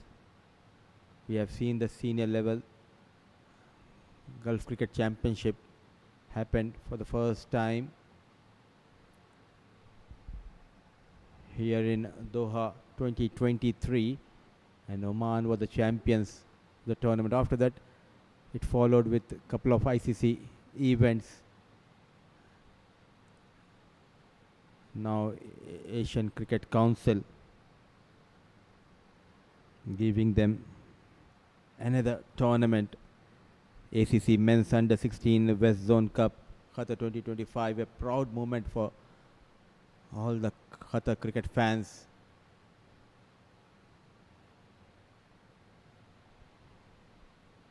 And this stadium is located in Asian Town in Doha. As the day progresses, as the lights come out, we can expect people to come in numbers to watch this beautiful game of cricket between two promising sides in this tournament.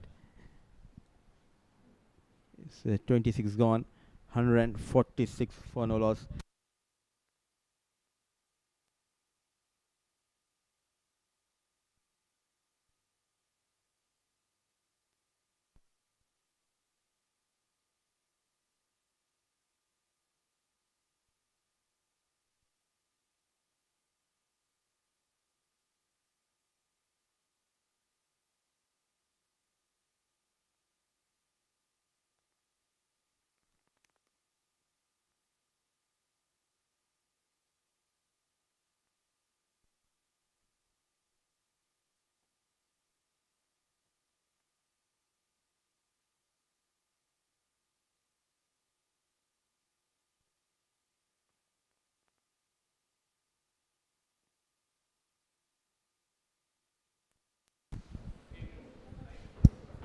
A record partnership between these two, Sunish and Lile.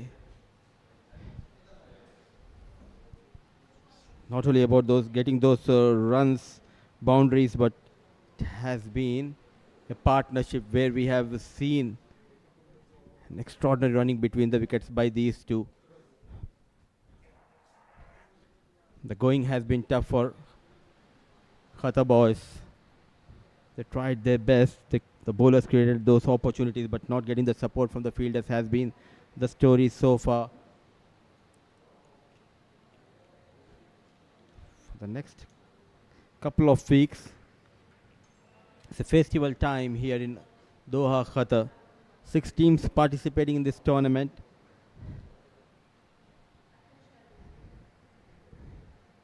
The likes of Oman under 16, Saudi Arabia under 16. Driven but put down yet again. Not once, not twice, but thrice.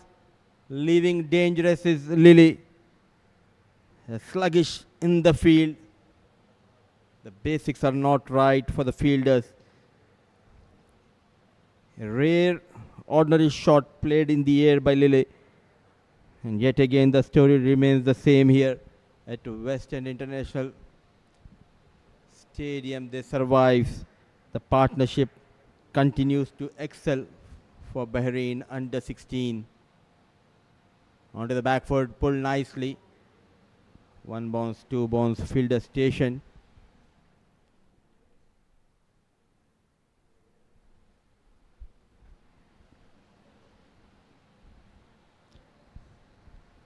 This innings has been all about the milestones for Bahrain under 16. The likes of Lille on 57, 70 for Bayalan, 149 on board for Bahrain under 16.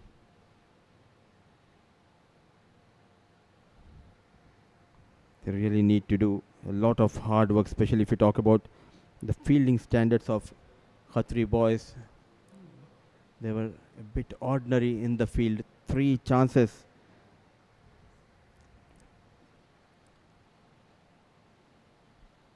Put on by the fielders of Qatar under 16. Couple of catches of Lily, and Sunish was put on 53. A loud appeal, but ball just brushing the pads. An excellent take by the young wicket keeper of Qatar side.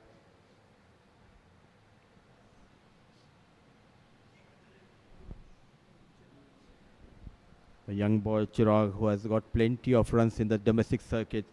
All eyes will be on Chirag in the second innings, but as of now, cruising quite well.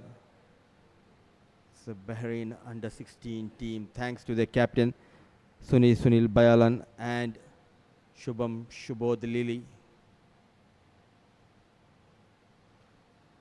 Driven nicely, lightning quick between the wickets, and 150 comes up for Bahrain under 16 with that single. These two continues to dominate, continues to punish the Qatar under 16 boys. So at the end of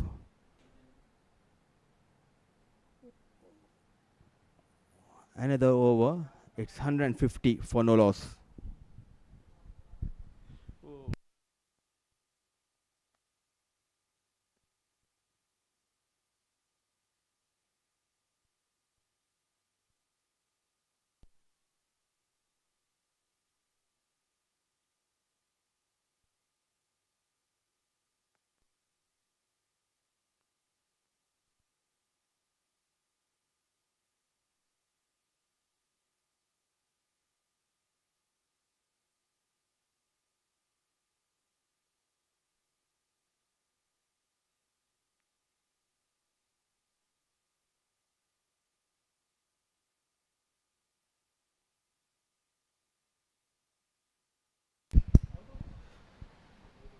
Finally, they strike for the first time in this tournament.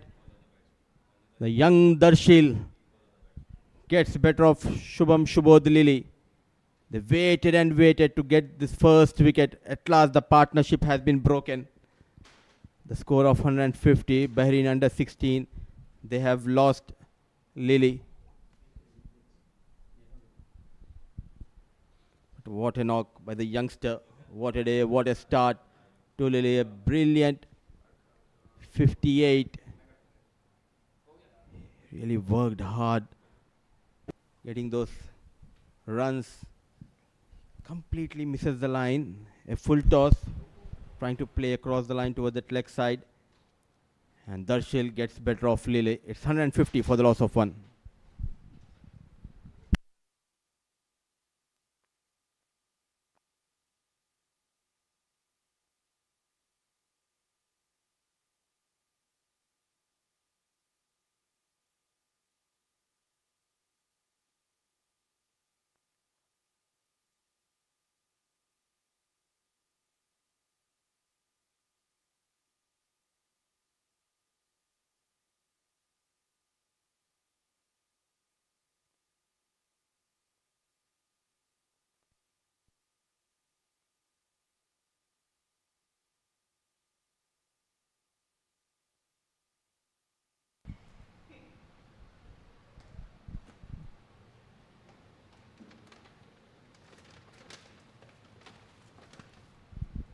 So at last, a breakthrough has been provided by Darshil. In the air, Darshil settles his back-to-back wickets. The new batter came in, said hi, hello to everyone, and walks back. It's a golden duck for the younger Bayalan, the wicket keeper of Bahrain under 16. Suyash departs. What an over by Darshil. Another full toss. And another batter departs. Loser wanted to play towards the leg side, not in control. Or brilliant catch taken. All eyes wide open. So back-to-back wickets going down. They're trying to make a comeback. Qatar under 16 is 150 for the loss of 2.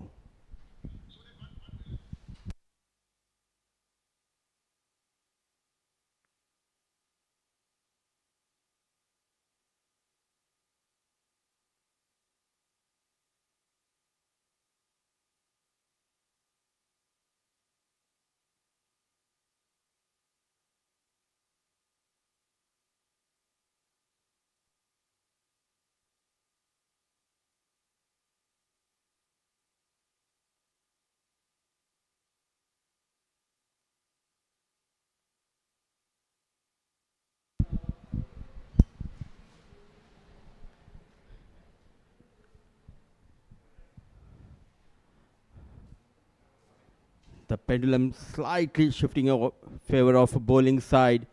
2 in 2 for Darshil. He is on a hat trick. The new batter, he'll be feeling the pressure here.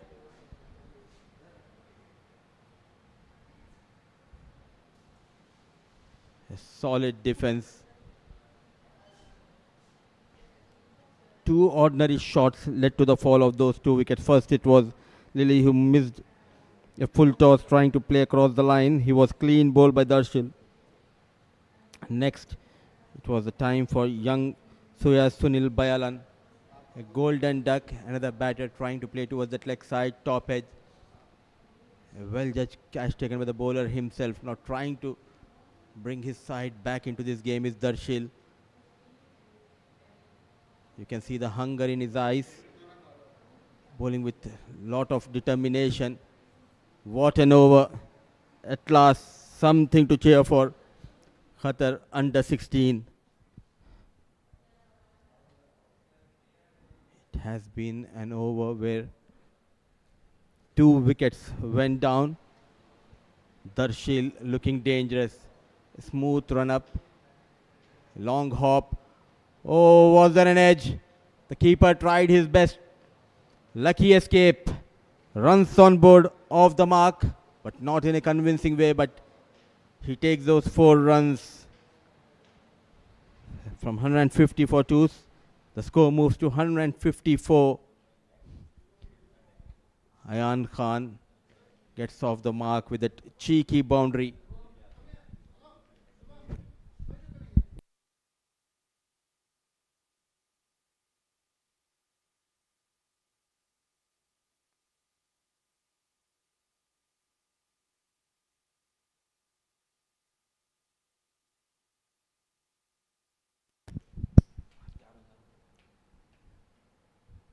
A change of pace, variations from Darshil. It's a productive over, a successful one from Darshil. Double strike going for 5 runs. Bahrain at the end of over number 28, they are 155 for the loss of 2.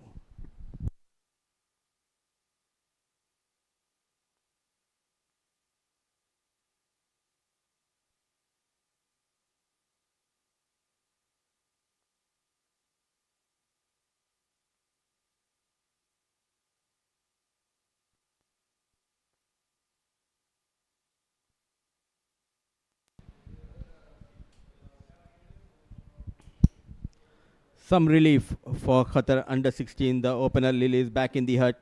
A golden duck for young Suyash Bayalan. Now 2 talented batters out there in the middle. The captain Sunish playing with lot of authority on 70. Alongside him is another talented right hand batter, Ayan Khan.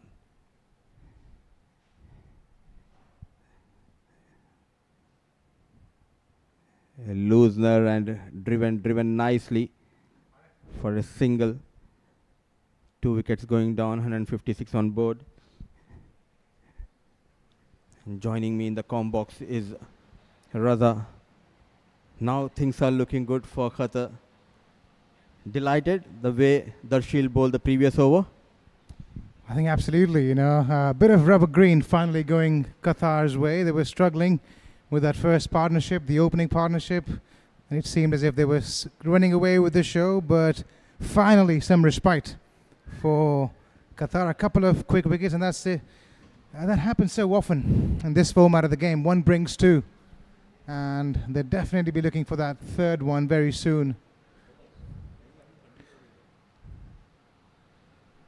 It's not easy to be a fast bowler bowling in this scorching heat and humid weather, so a lot of credit needs to be given to these Qatari boys who've gone out there brave, having won the toss and electing to bowl first, putting their bodies on the line, bleeding and sweating, and they were treated to that opening partnership in the beginning.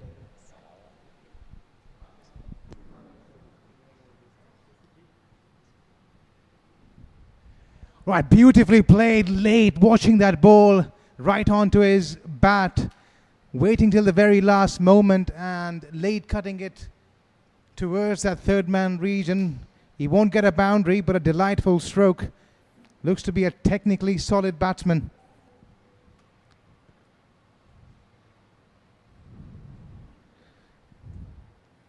Does Ayan is 6 on 6 and he's looked fluent since working his way out in the middle.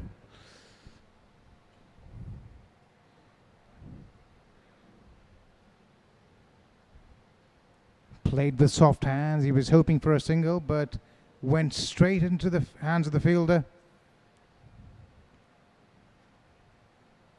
Right, an interesting passage of play then. 157 for 2. Bahrain losing 2 quick wickets in succession.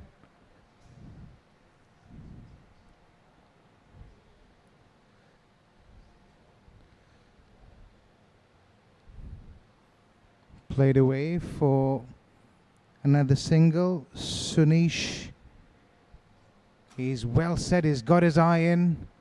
He'll be eyeing that 3-figure score as we come to the end of the 29th over. It's 160 for 2 at the end of 29.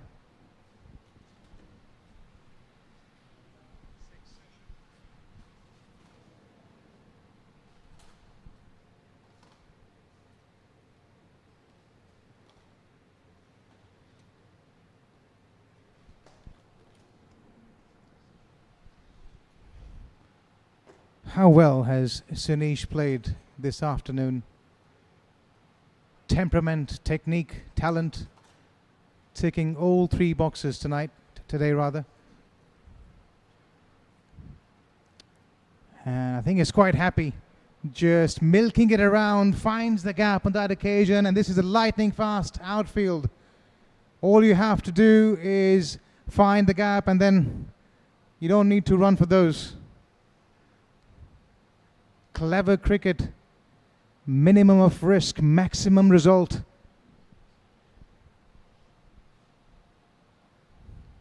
He's playing sensibly now, calculative and precise. He's anchored the inning so far and he would be looking to stay there till the very end. Needs to get that big 100 now. He's done the hard part. Needs to take the game away from the opposition altogether.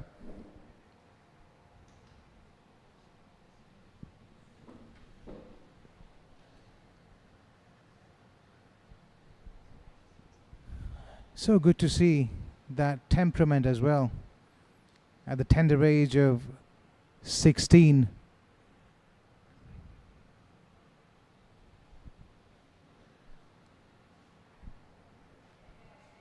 As there seems to be some kind of a discussion going on between the umpires and a fielder as well. Not sure what this is about.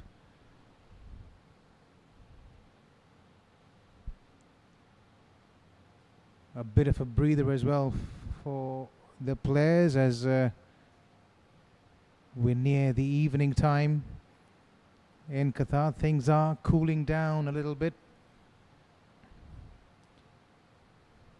You can't help but feel it might not have been an ideal decision to win the toss and bowl first from Qatar.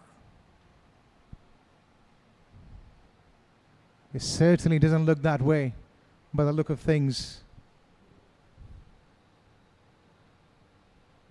Their Shield, however, is from another planet altogether, picking up 2 wickets. Came out of nowhere and answered the call for his captain.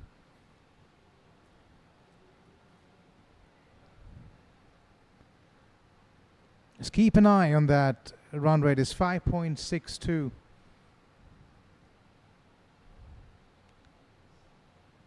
It's now slightly short, helped away through the offside, front foot cut.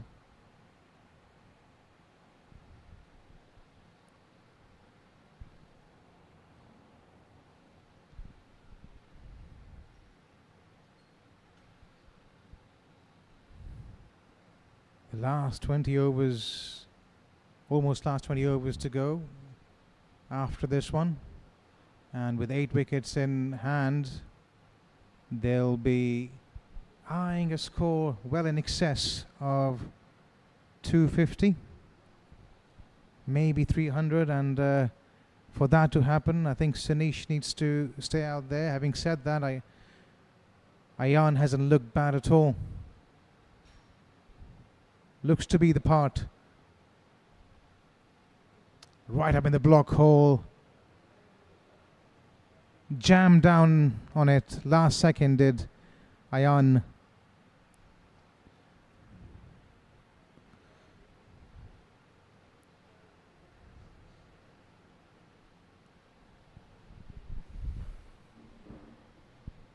As we look at this field,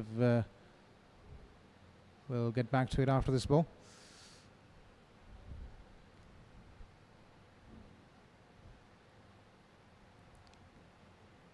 They've got a deep cover in place. Long on, long off. Deep square leg as well.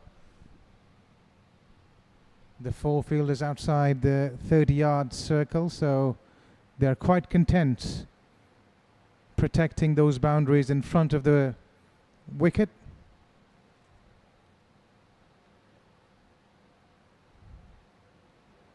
I'm not worried about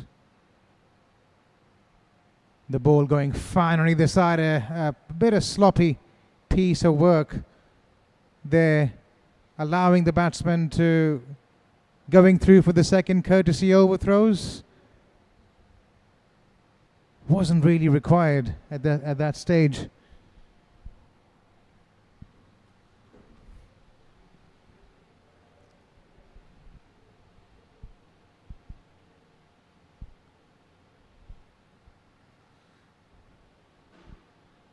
The shield to continue, and wasn't able to time that ball as well as he would have liked. Sunish going through for a single. He certainly tightened the screws, as their shield ever since it's been introduced.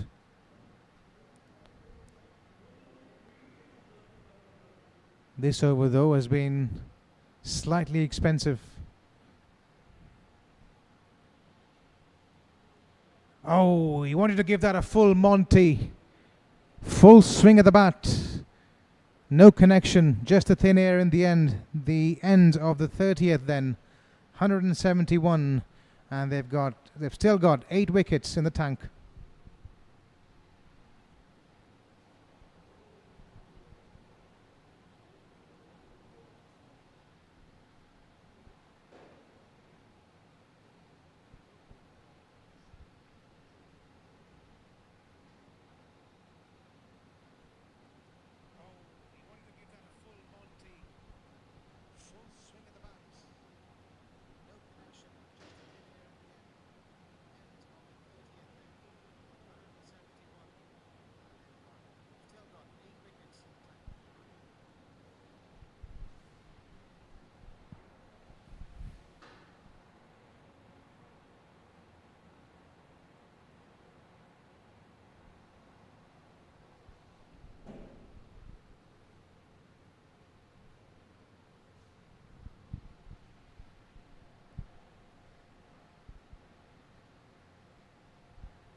Right, the 31st over then in progress.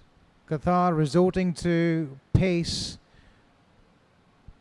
with the wind blowing from north to south. which means Shoaib is going to be bowling into the wind.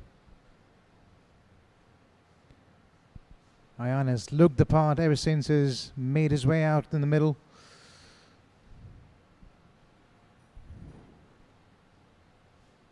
And well played once again, couldn't quite find the gap nor the timing, but he looks to be a batsman who is technically correct.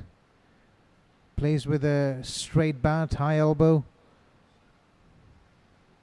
Trying to get his foot to the pitch of the ball.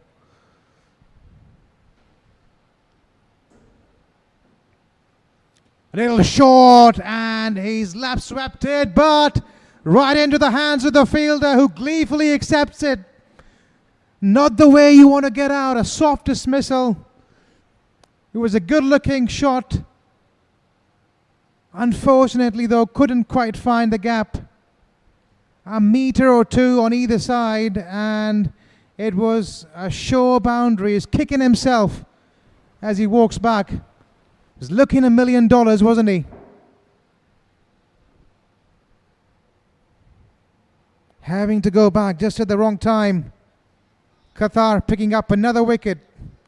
173 for 3 now, Bahrain.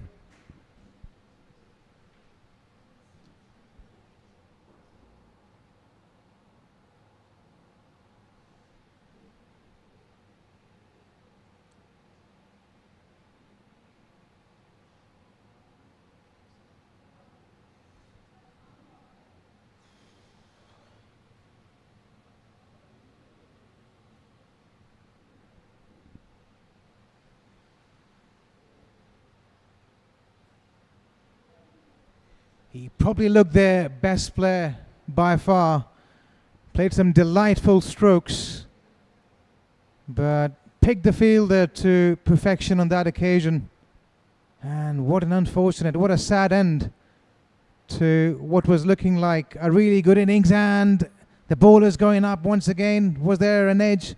We'll have to wait for the umpire signal as they come back for the second. And I think they're looking for the third one as well. Comfortably back, are they? Yes.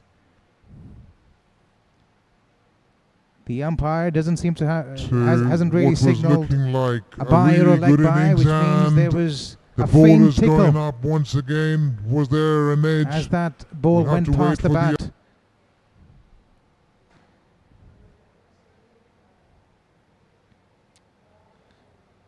Couldn't quite carry to the keeper though, so it won't really count as a chance.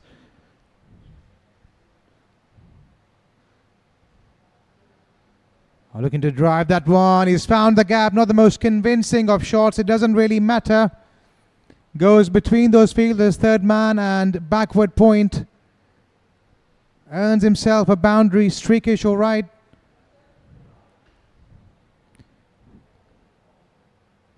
It's been an eventful over so far. An outside edge, a streakish boundary. A wicket as well. Against the run of play.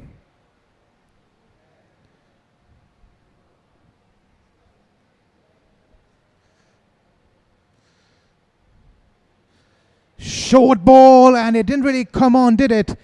He's got it up and over the infield, coming back for the second. It slowed down a little bit. I think he was aiming for that fast bouncer. Couldn't quite bend that back as well as would have liked. Ended up being a bit slower, and the batsman had to wait and wait, delay his shot till the very last second.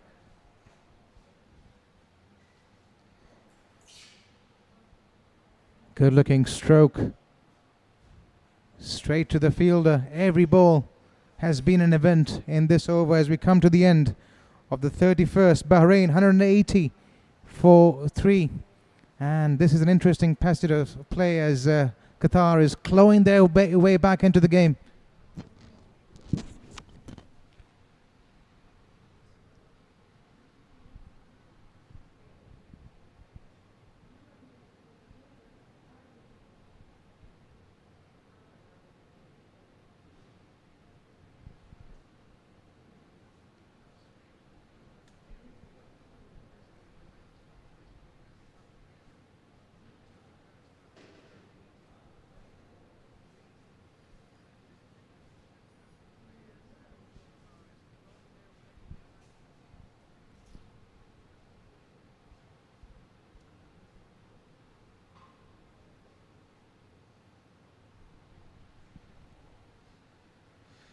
And then Shoaib 7 overs, 42 for 1.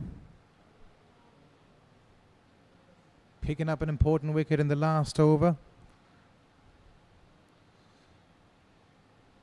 As that ball has been carved once again between third man and point.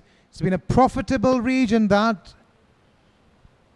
We saw a boundary there in the last. As that ball has been carved. Another one once again this one. Between. We were talking about how Qatar is not really worried about protecting the finer regions on either side of the pitch. Bahrain seem to be capitalizing on that. As we see the batsman, he's eyeing that region, so he knows anything wide, all he has to do is get a decent connection and find the gap. And on that last occasion, he was able to thread it like a needle.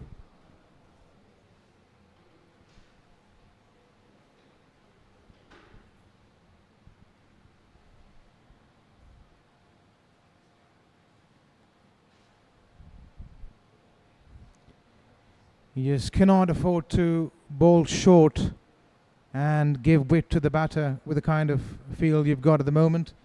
He's asking a lot of his bowler.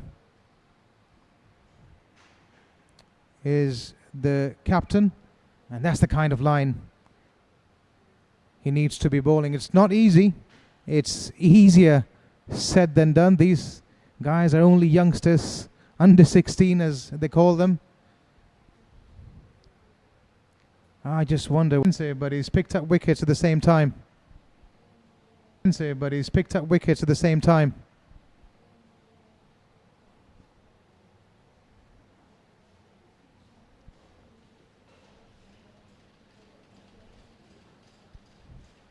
Tucked away, you can tell from the way Sunish is approaching this innings. He's eyeing that 100. He knows it's a big stage.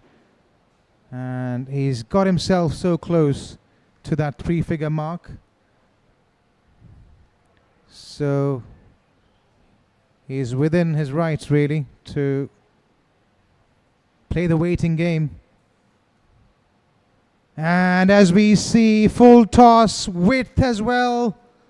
And we keep saying this, it's a bit of a cliche, but this outfield is faster than a Ferrari on a Doha highway. He just caressed that ball through the gap. And it hits the boundary in a blink of an eye. End of another over, 32. The run rate now, bang on 6, 192 for 3 are Bahrain.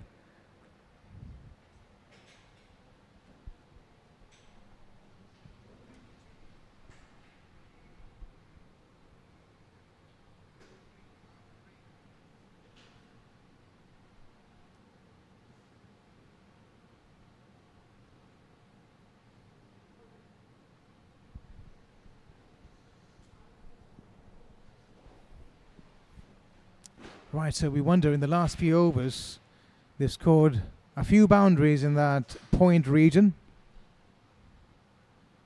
Is the Qatar captain doing anything about it? Nothing so far. As Huzaifa comes into bowl his 3rd over of the innings.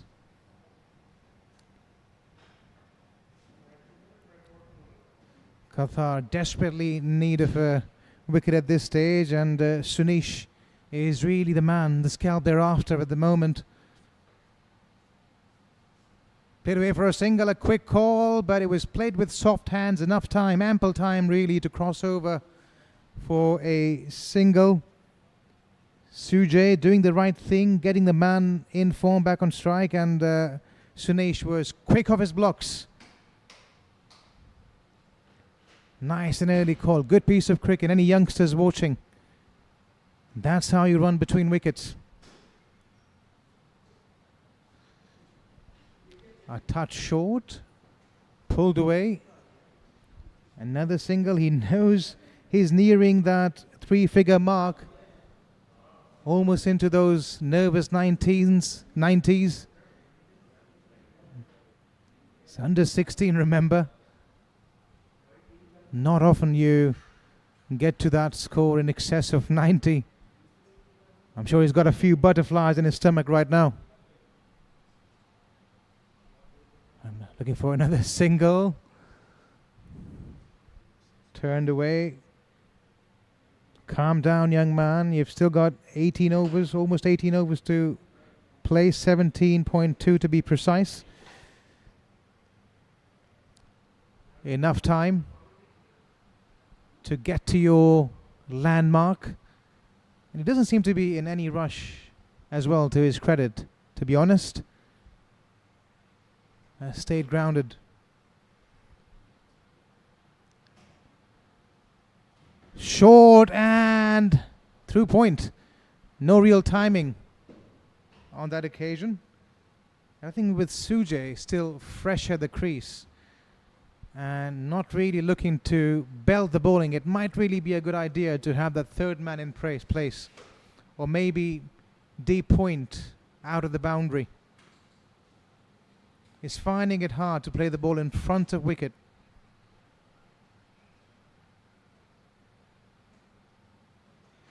Nicely played. Not quite finding the gap though. Crosses over for another single. As the 33rd over comes to an end. 196 Bahrain for the loss of 3.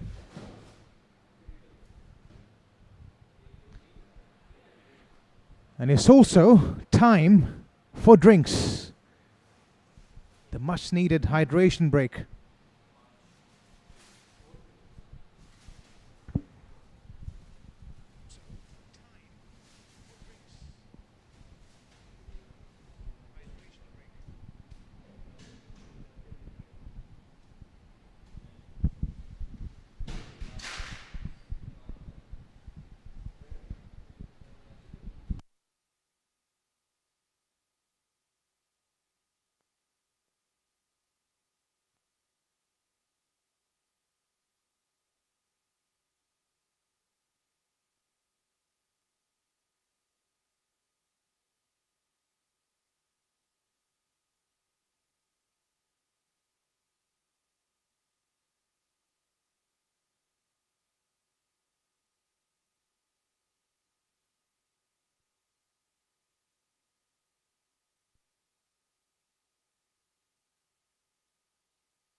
Right, so we're back after the hydration break. The last 17 overs to go. Sunish nearing his three figures, and Sajay has freshly made his way out in the middle. He's hit a few boundaries. He's 14 of 7.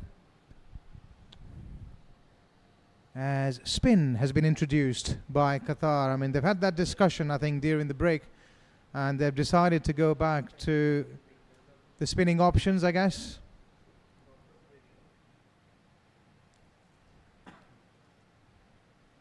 The run rate hovering around 6 at the moment, 5.97 to be precise. And this is when Bahrain, I'm sure, are looking to put that foot on the accelerator. 197 for 300, well within sight. And that's exactly the kind of target they'll be eyeing at this stage. As we look at this field, they've got 5 fielders inside the 30-yard circle, 4 on the offside, 1 on the on. And is quite happy to help that on its way. Excellent piece of cricket. Waiting for the bat ball, going onto the back foot. He knew there was a gap just between those 2 fielders on the onside. The man inside the ring, fine leg and deep square leg, and he picked that to perfection.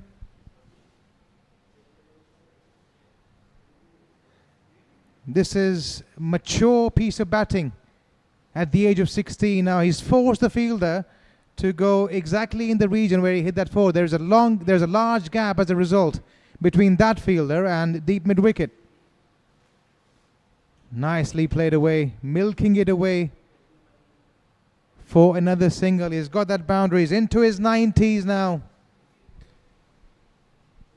What an occasion for the young man, turning up for his country.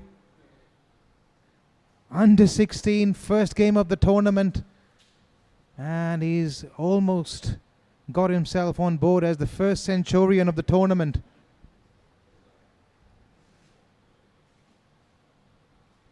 Off his radar on that occasion, leg spin, a difficult art to control. They've operated with quite a few leg spinners. Joel, Zahir. In this game, Qatar. It hasn't quite paid dividends. It goes back onto the back foot. And there was a huge shout for LBW. The umpire turning this one down.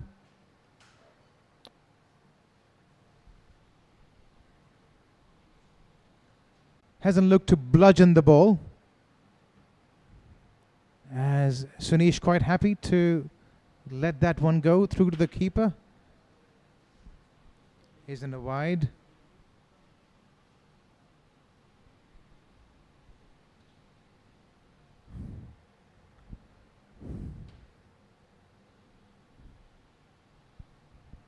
Into the gap it goes. As he found the gap, no, the fielder coming across, cutting it down, and they'll quickly run back.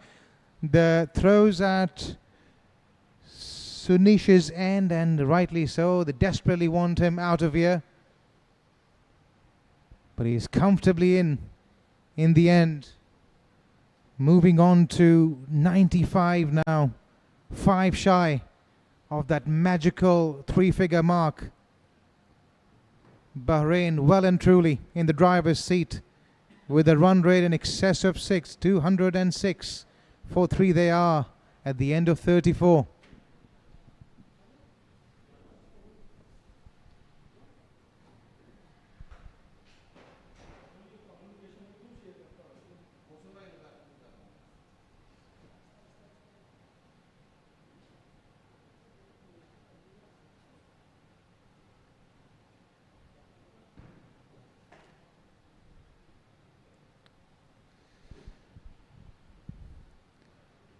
Exuberance of youth, passion, nerves. Just throw that all out of the window.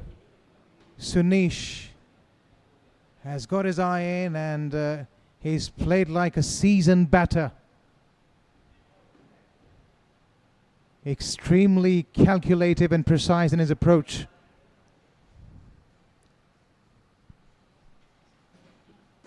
seems to be the one for the future for Bahrain, that's for sure. It's not only a game of skills, it's a game of nerves and mind as well. And we've seen lots of tactical prowess from this young batter out here today. And probably deep square leg and fine leg as well. Goes on to the back foot. There's no one patrolling the boundary, and that ball will race away. Qatar trying to block the scoring, trying to block the scoring options, restrict the singles, but Sujay was ready for it, proactive, picking his spot, earning himself a boundary.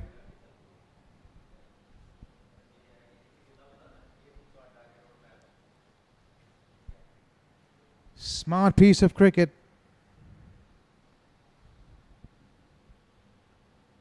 And there you go. That's all you need to do. You've hit a boundary. You've got the runs you needed of the over. Now, give respect if it's a ball that deserves it.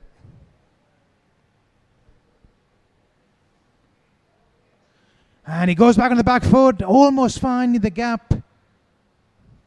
The fielder at 45 coming across just in time, getting down on it and restricting it to single. But it picked his spot well. The idea was right. The execution probably a bit lacking. The end of the over. At the end of 35, Bahrain 213, and they've still got 7 wickets in the tank.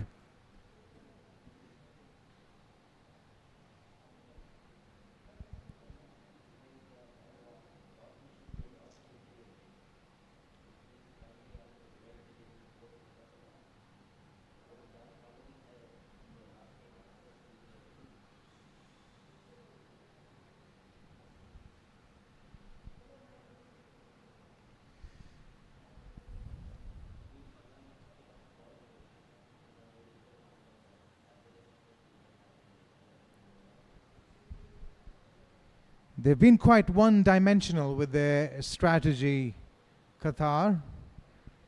When it's spin, it's only spin. When it's fast, it's only fast. When they want to bring the field in, they don't want to make any changes. They're probably being a bit too reactive at this stage rather than being proactive. And that's one of the reasons why they find themselves in a bit of a hole right now. These are excellent batting conditions, mind you. Hardly any lateral movement on offer. For the bowler, short boundaries. He rocks back on the back foot and couldn't quite find the gap.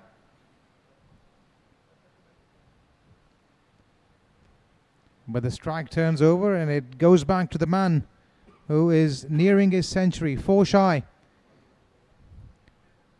And I think he'll be waiting to get there before he goes absolutely berserk. Looking at his options right now, he's eyeing that point region. Only 3 fielders on the offside. There's a large gap. Onto the back foot he goes. Jogging through, quite happy to do that, preserving his energy. He's got the launching pad and the stage is set for him to go absolutely berserk.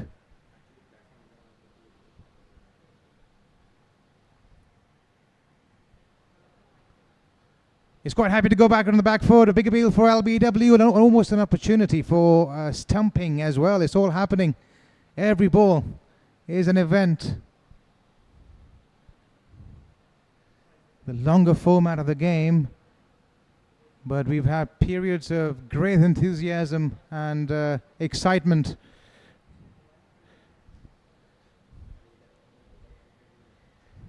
The idea is right from Sujay.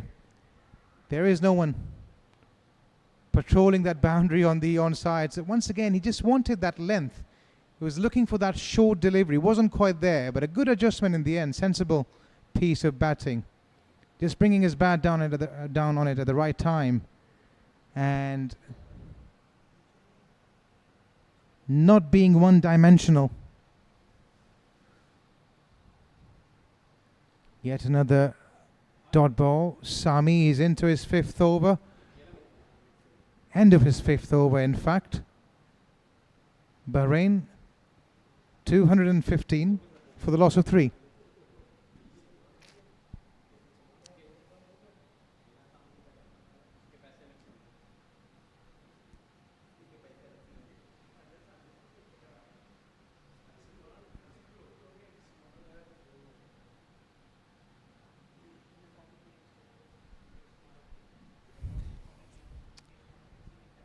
ACC Men's Under 16 West Zone Cup 2025.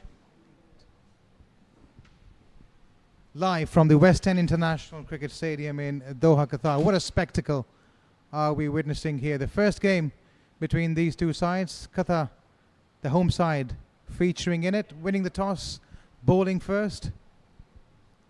And they would be a little bit disappointed with that scorecard at the moment. Would have hoped to pick up more wickets in the beginning. But this man, Sunish, has stood there like a pillar ever since the beginning. As Jewel has been introduced back into the attack. Full toss, another single.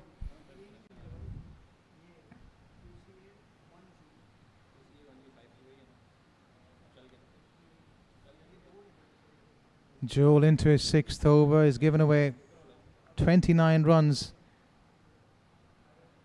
The boy with the golden arm usually picks up wickets when he comes on to bowl, and unfortunately for him, he hasn't been able to pick up any so far. Flighting it up on that occasion, inviting the batsman to drive. The idea was right. A bit of drift into the batter and then the ball moving away just at the last second. Hasn't been able to pick up Let's any. have a look at that again. Nicely flighted. So far, A bit of a bait. flighting it up on that. An ideal line and length as well for a leg spinner.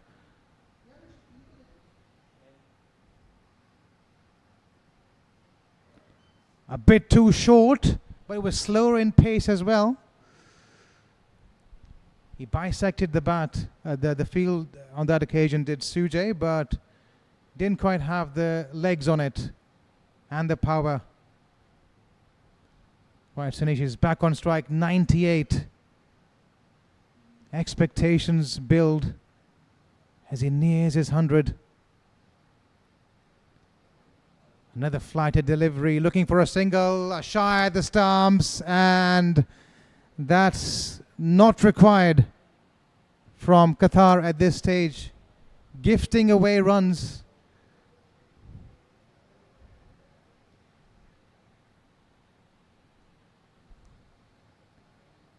That's the last thing they need. Sunish moves on to 99.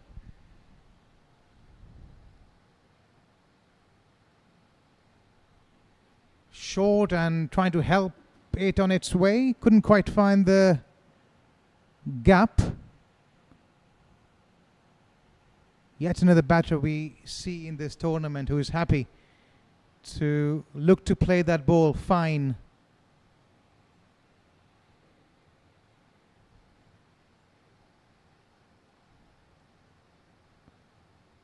Better delivery, bringing him on the front foot. A dot ball to finish then. Sunish will be on strike. Bahrain 218 for the loss of 3.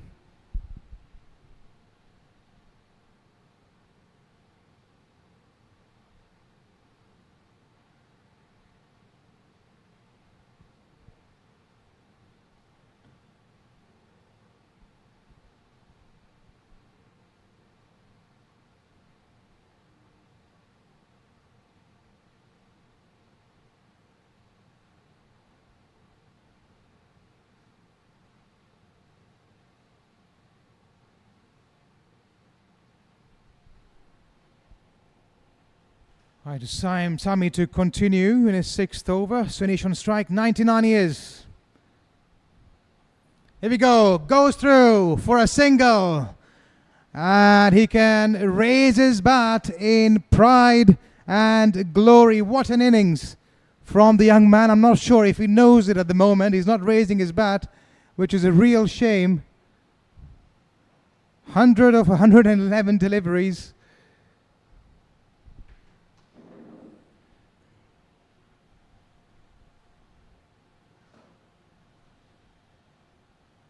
Delivering for his country in the very first game of this tournament.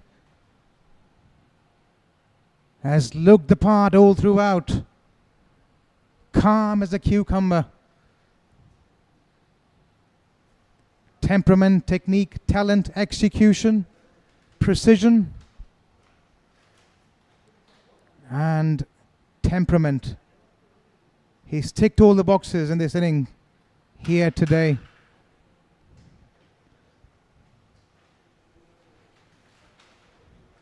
When was the last time we saw a sedate celebration after 100, or no celebration at all? Piercing the gap, and the fielder is running after it. He'll give up the chase, will he?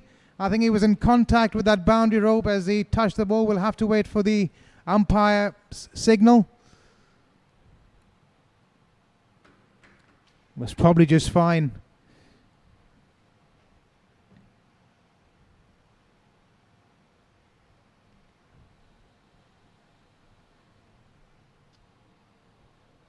Right, so the moment of glory and pride for Sunesh, getting to his 100. Now, where does he go next? Does he put that foot on the accelerator? Does he up the ante and put these bowlers to sword? He's quite capable of it. He's shown his touch game. Can he take on the onslaught now?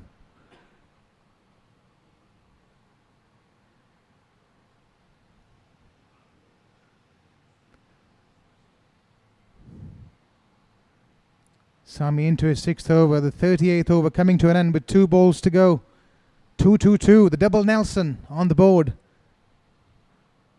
It could have been 2-2-2 for 2.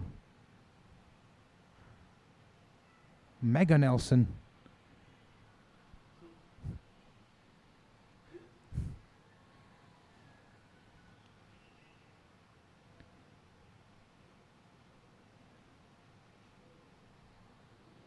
Sujay on strike. Last ball of the over coming up. Oh, this is a big appeal for LBW. He looked very close. He looked to be right in front of the stumps on that occasion, and I'm not really sure why the umpire hasn't given that one out. Looked to be at a decent height as well in front of the stump. It seemed to be a googly. He survives to live another day though, Sujay, as Bahrain end this over on 2-2-3, 4-3.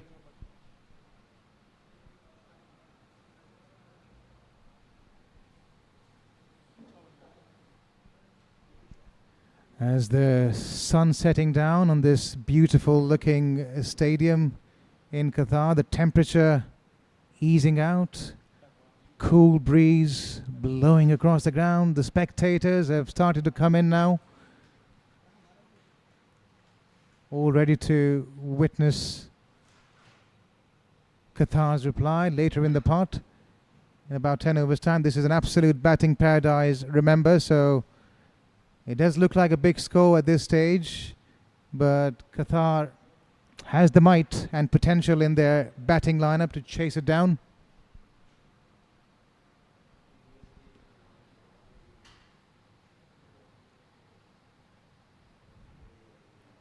And I think it's at this stage really that they need to pick up a wicket. And he's bowling well here, beautifully bowled, done him with guile, done it with his trajectory. A bit of drift and turn just at the last moment. A dream next to that delivery. Was going nowhere with his feet. Was Sujay too good for him in the end? And Jewel finally finding his mojo.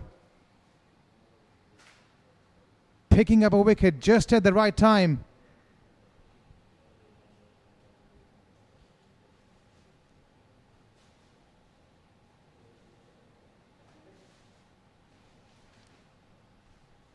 A dream leg spinner's delivery. Wasn't too much turn. Hitting the top of off stump. Wasn't the best of shots. The batsman not fully forward, and to be fair to him, he was never looking to be completely on the front foot all throughout his innings.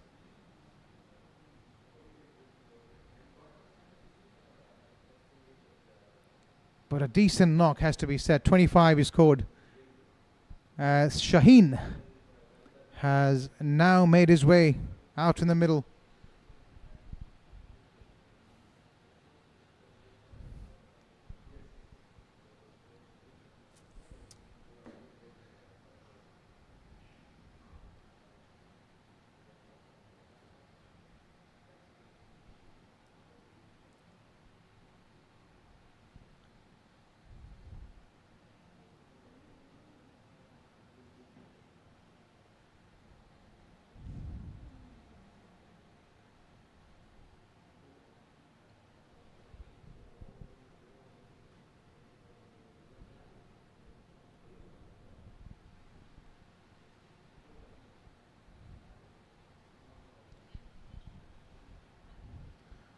Right, so a timely wicket has to be said for Qatar.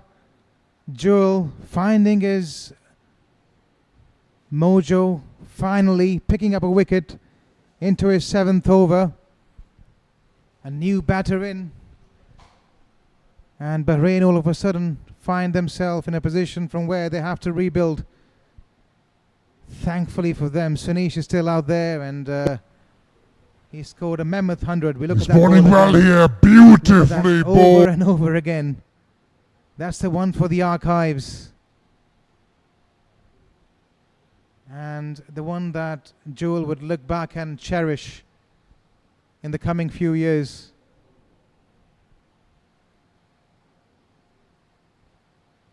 Starts off well. Right on money. Within the line of the stumps. This spell of Joel has been a lot better. He was off target, short, wayward, but hasn't he made an amends in this spell? Now this is the big test for him. Sunish on strike. He's the man that he needs to dislodge. He's played the waiting game, quite happy to play the waiting game so far, Sunish.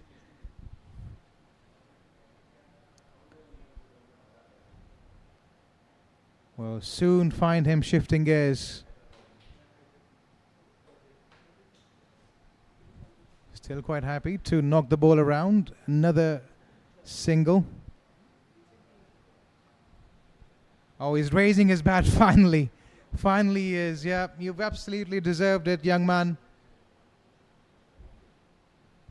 Better late than never. He's finally realized that he's gone past that 100-run mark. And he's richly deserved it.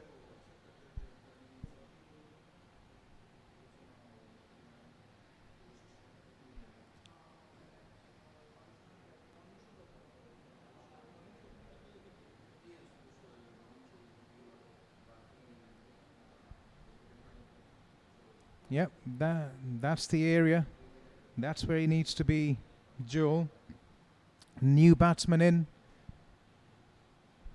Keep him on strike. Tighten the screws. Last ball of the over coming up. And a bit faster on that occasion. Flicked away. Nicely played. Good looking shot then to end the over as Shaheen moves on to 2 of 4 at the end of 39 then. Bahrain 226 for 4.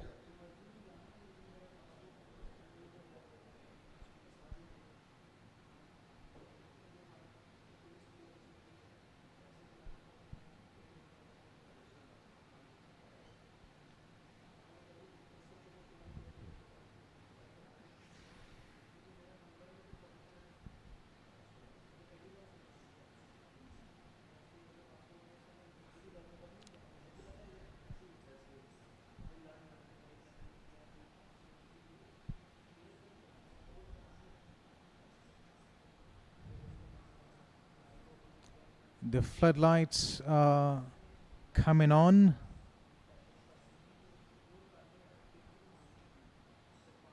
Overlooking this gorgeous West End International Cricket Stadium, Doha, Qatar.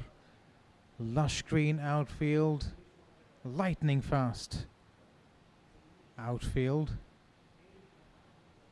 and a pitch that is as flat as a deck and as hard as a rock.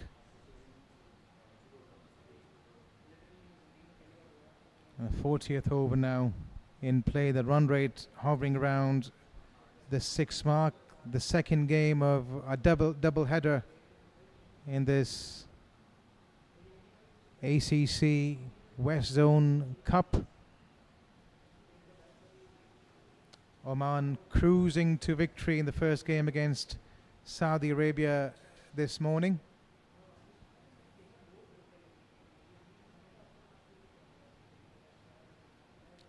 And this game here promises to be an absolute screamer. It'll be interesting to see if there will be any dew around later in the evening, as that can really play a big part. Difficult to grip the ball if that happens. And move it as well. So Qatar needs to keep in mind that the game is far from over.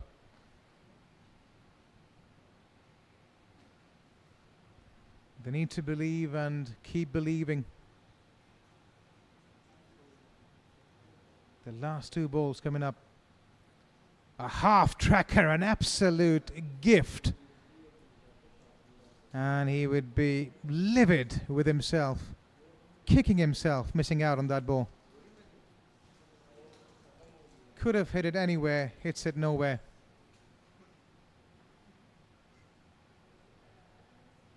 Down leg side. Tucked away, coming back for the second, and that was really good. Played with soft hands into the gap.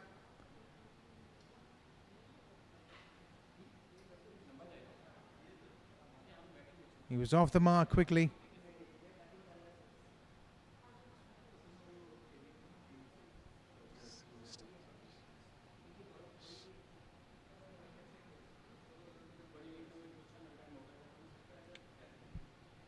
But the last ball of the 40th over coming up now.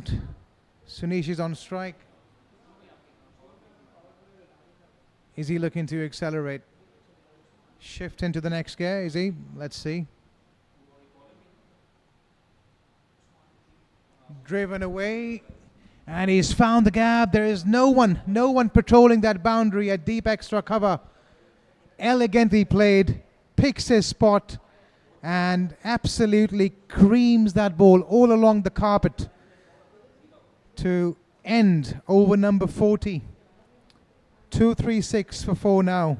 Bahrain Is he looking? looking to accelerate. Let's look at that replay. Shift into the next gear. Is he outside? That leg stump Sami flighting up the ball. Driven away. Great transfer. And he's found the gap. There is no one patrolling that boundary. And lovely extension of the arms as well.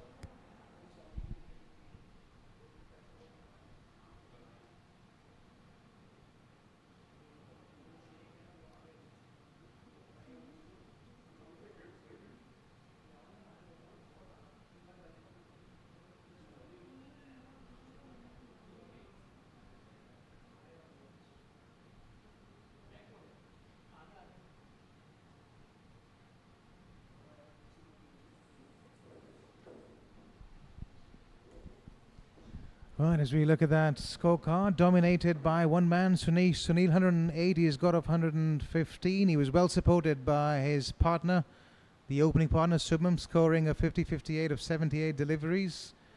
And Ayan Khan and Sujay were the 2 other batters getting into the double figures.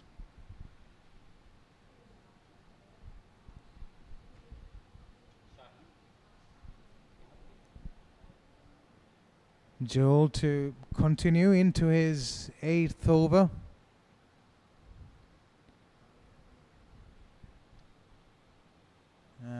It's the right man to be operating at this stage as well, I think, for Qatar. He's got a cool head on his shoulder. Just taking his time with the field and making the batter wait. A few mind games being played, but he's off his target. I think he was looking for that wicket, looking for that LBW. Drifting down leg side, is not happy with the few mind games being played, but he's off his target. He should have anticipated that one better, the keeper. Going nowhere with that one, and allowing the batsman, allowing the opposition rather, to have an easy boundary early in the piece, 5 wides. And the idea was the same. He was eyeing for that LBW, but couldn't quite manage that line as well as he would have liked. Yet another wide, so 6 already, 7 in fact already of this over as they ran through for a bye on that last ball. It's the last thing they needed at this stage after having put a little bit of a break on that scoring.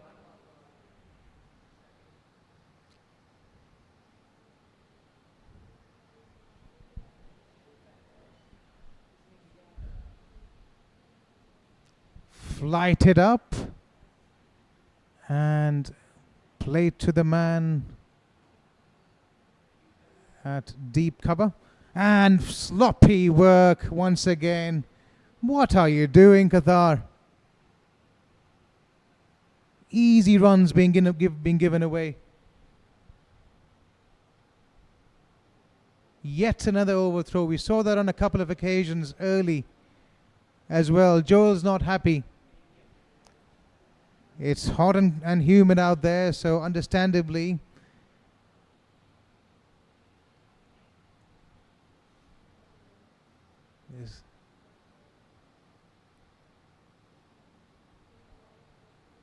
it's not that easy to stay focused for the entire part of a 50 over knock.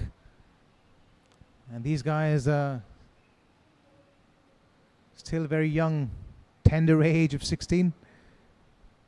Well played, lap sweep coming into play, but he's hit it right down into the throat of the fielder. We saw a dismissal early in this innings, and this is almost an action replay of what happened earlier. Still Not the best of balls that Joel would bowl today. 16. Down leg side, asking to be hit. Well A bit of a played, top edge lap in sweep the end, and coming I think into he had a plan there. Normally you don't really see a fielder at deep fine leg for a spinner. I think it was placed there more because he was worried about the keeper missing the ball and the ball going for 4 wides. But a blessing in disguise, ends up picking up a wicket in the process.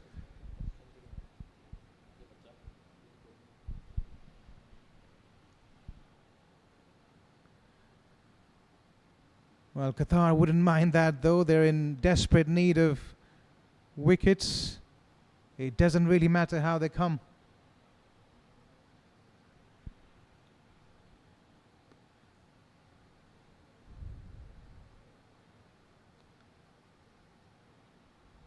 As we speak, I'd like to welcome back into the comm box the veteran, Mr.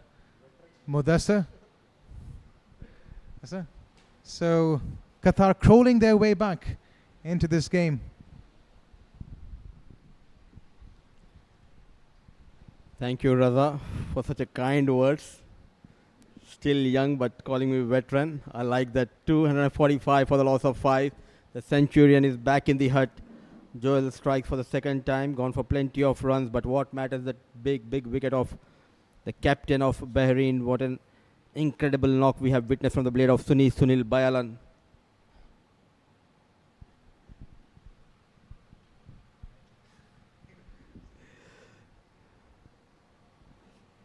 Still, in a strong and commanding position, though they have lost half of the sides, 246 on board. Still 9 overs to go after this over. Joel trying to get few more wickets, but back-to-back wides. This over has been all about the runs. Came in the shape of extras. 10 runs in the shape of extras, couple of runs from the blade of a batter, then a wicket going down of Sunil Bayalan.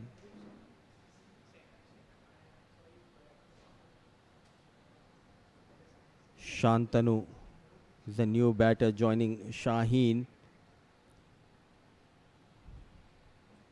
It has been a tough day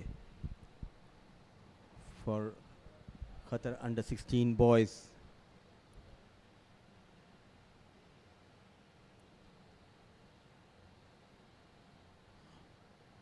In the air, but away from Joel. A lengthy over in progress. Run rate at around 6 runs per over, thanks to the openers. What an incredible partnership we have witnessed at top of the order by Lille and Bayalan. Off the mark with the juicy full toss. And off the mark in style, a valiant effort, no stopping.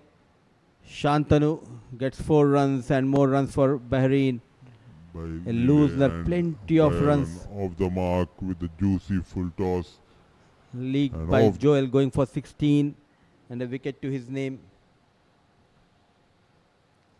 So 250 comes up for Bahrain with that boundary. 41 gone, 251 for the loss of 5.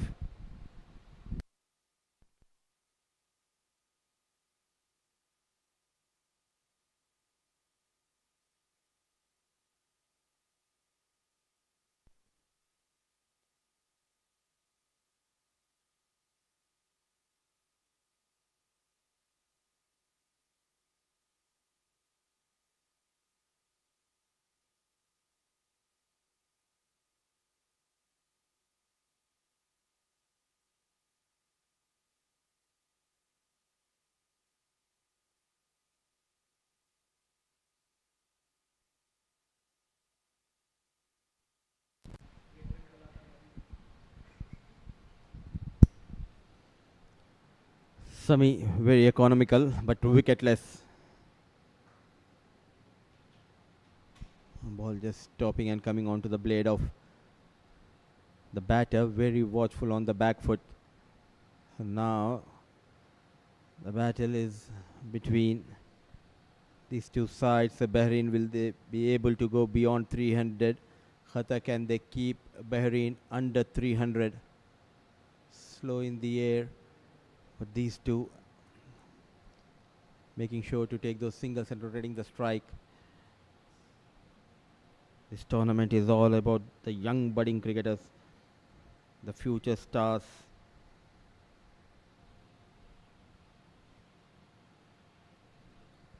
Battling against each other.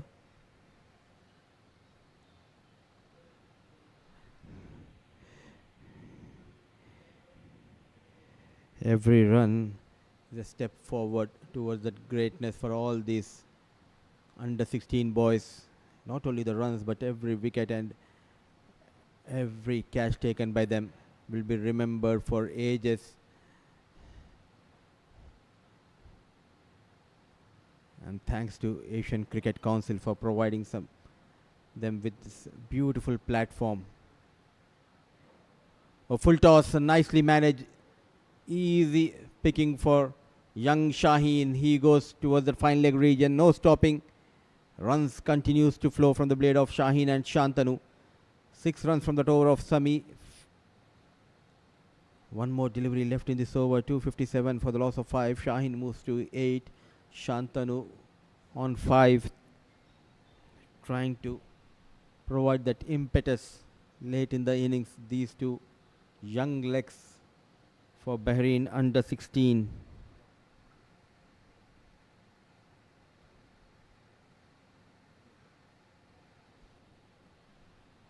Driven nicely, but straight towards the fielder. So 42 overs gone. Some is still wicketless. Shaheen and Shantanu out there in the middle. 257 for the loss of 5.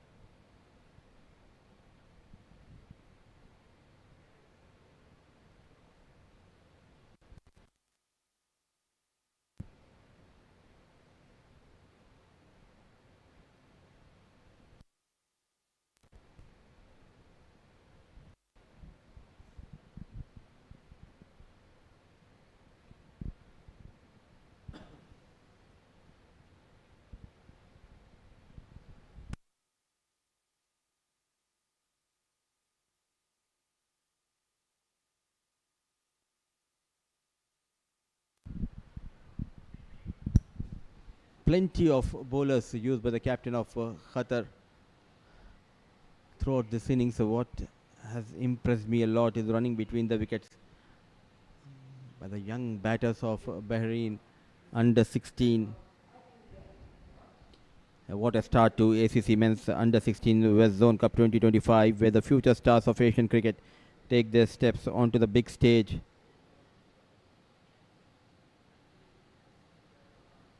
A loosener, plenty of extras have been leaked. We have already seen a century the day one of this tournament. Match number 1 between Qatar under 16 versus Bahrain under 16. The captain of Bahrain under 16, Sunil Bayalan, getting a magnificent 100. And that is the reason Bahrain under 16 are in a strong position. And these are kind of a tournaments where the youngsters wants to come and perform, a tournament of dreams, passion and raw talents begin right here.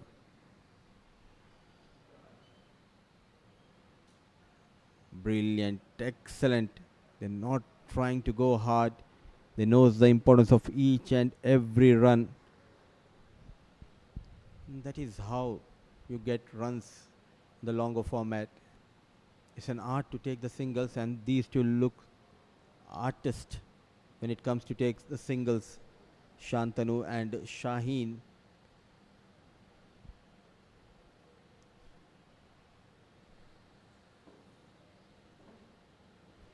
Onto the back foot. Rock solid. Caught wrong footed but recovers well in time. Joel, what a throw. Strong arm straight into the hands of wicket keeper. Number 77. And Joel got couple of wickets but gone for plenty of runs. Early days for Joel in this tournament. And leaning onto the front foot and using those wrists. We have seen an army of leg break bowlers in this game from Qatar under 16. Zahir continues to be expensive. Wicketless so far, inching closer to his milestone. 48 already given. Tossed up delivery, a wrong one. Nicely read by the youngster Shantanu. Goes straight down the wicket. So the story remains the same, though 5 wickets going down. Bahrain continues to dominate the proceedings, the first game of this tournament against Qatar under 16. 265 for the loss of 5, 43 gone.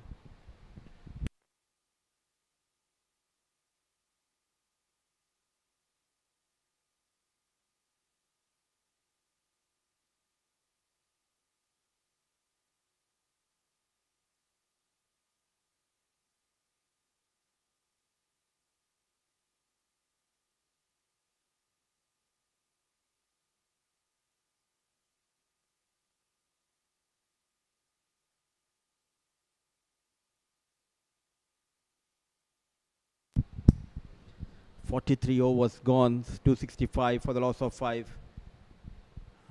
Now under the lights. What a beautiful venue here. West End Park International Stadium, located in the heart of Doha.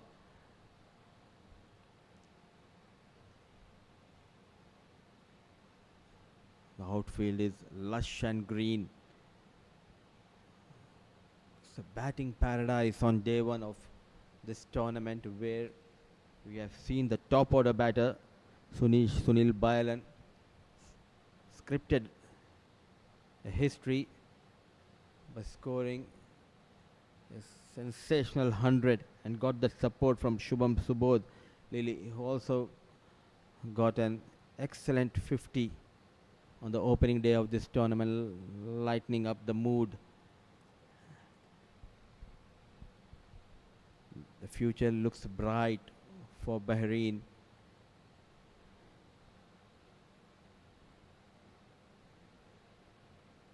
On top of that, we also need to mention the fitness level of these batters are up to the mark. Change of pace, brilliantly done. Young, but not afraid to roll his fingers. A clever piece of bowling here, not providing that pace. Coming around the wicket, Mohammad Shoaib.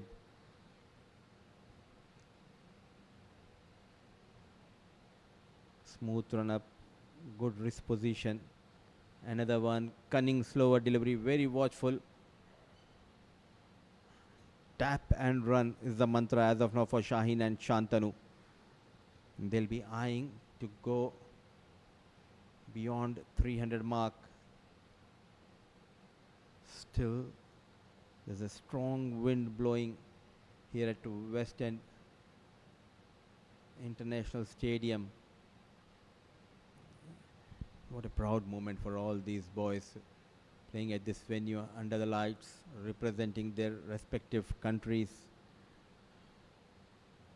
Poor delivery, and top of that, not getting that support from the wicket keeper. The misery continues for Qatar under 16. They have leaked plenty of extras. Oh, even the likes of Mohammad Shoaib going for 5 extra, and the keeper is in pain.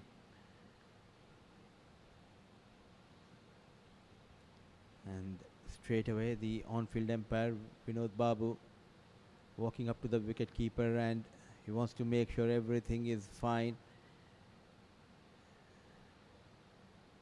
So 2 umpires, experienced umpires out there in the middle. Vinod from Oman and Butt from Kuwait standing in this game, and we have got Mr. Iftikhar Ali as our match referee. So there is stoppage of play. 43.4 overs gone, 272 for the loss of 5.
stoppage of play, making sure everything is fine.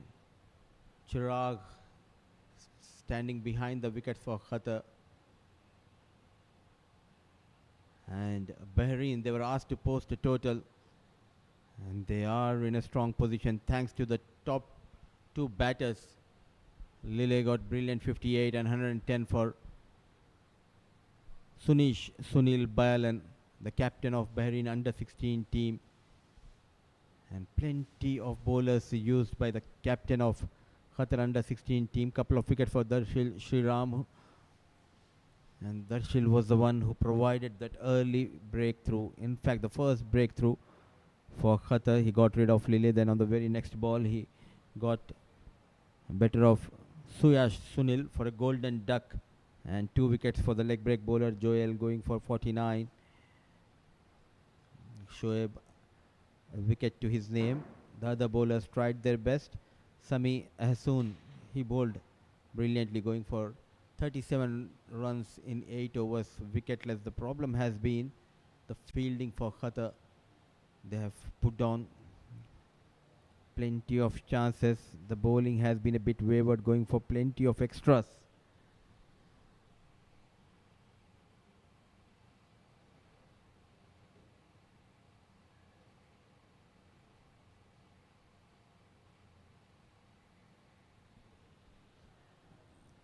So there's a change behind the stumps. Now for the rest of the overs, it will be Sami Hassoun who will be doing the glove work, as Chirag has opted out and he holds the key in the second innings for Qatar with the bat. A full toss, and has he taken? Oh, what a catch. A stunner has been taken. The things were not going in their favor, but all you need is some extra effort. A breathtaking catch by the young Zahir. That's the end of Shantanu. The break doing wonders for Qatar. It was hit hard, but look at the brilliant reflexes shown by Zahir. No mistake this time. And they are excited. And for sure the energy level will go up with the catch taken by Zahir. So wicket number 6 goes down. Shantanu adding 10, 272 for the loss of 6.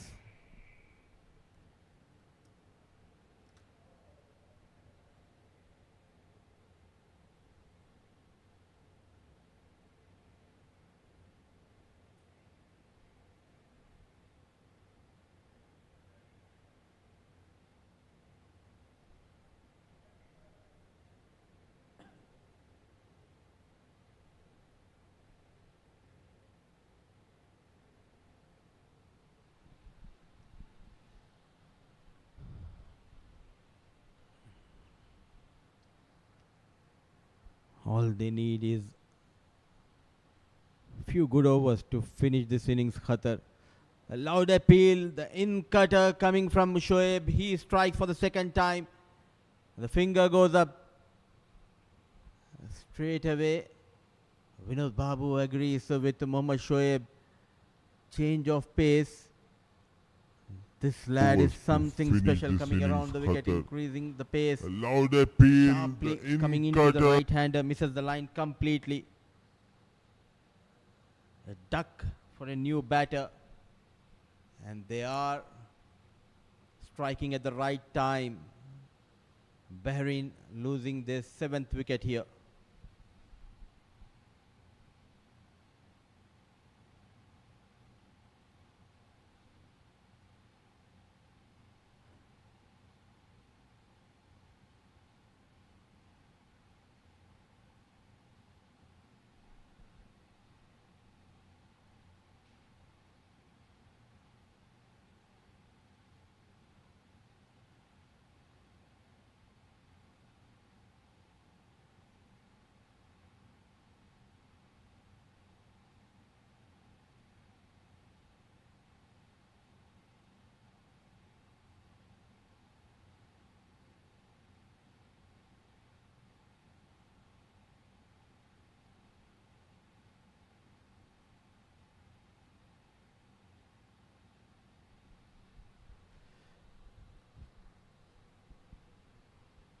two back-to-back wickets in the previous over of captain Mohammad Shoaib.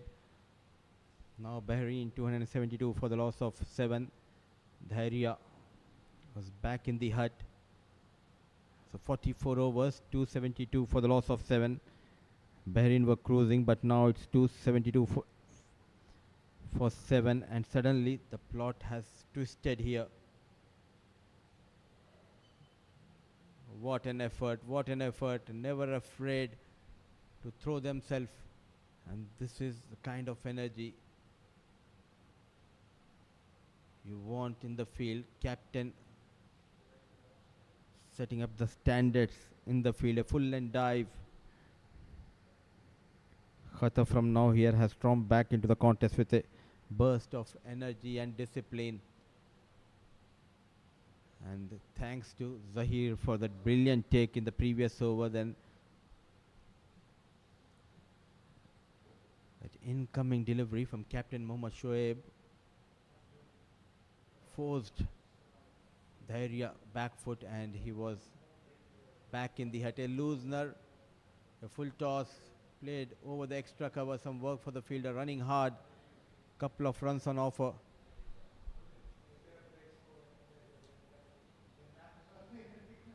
Mohammad Shaheen, now he holds the key for Bahrain. If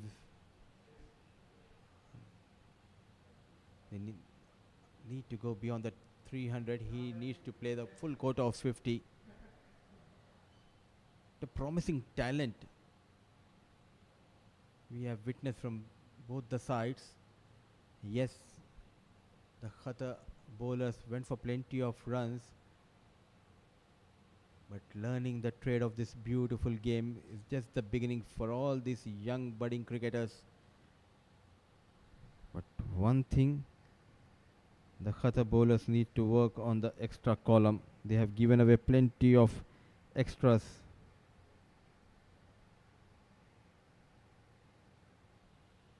A direct hit, is he convinced? Wickets are tumbling down here at Western Park International Cricket Stadium. All of a sudden, they are losing the plot. The pendulum shifting in favor of bowling side. Qatar making a comeback in this game. One good catch and you can see the difference. 3 quick wickets going down. It's Akash who's dejected. Another batter without troubling the scorers. Back in the hut. So 8th wicket down. 279 on board.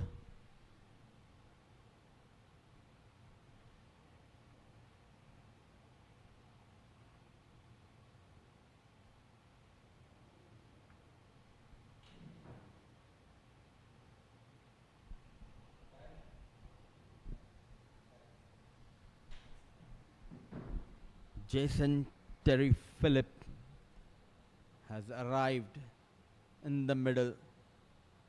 In a bit of bother, Bahrain, the score looks good. But at one stage, they were looking to go beyond the 300 mark. Thanks to Zahir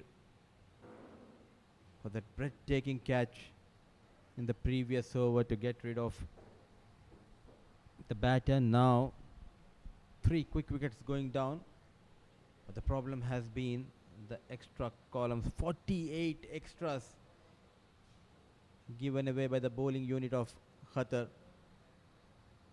Out of 48, 45 in the shape of wides. 1 by, 1 leg by, 1 no ball.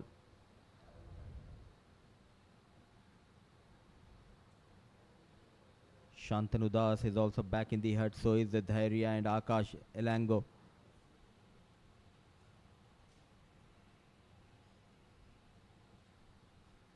And number 10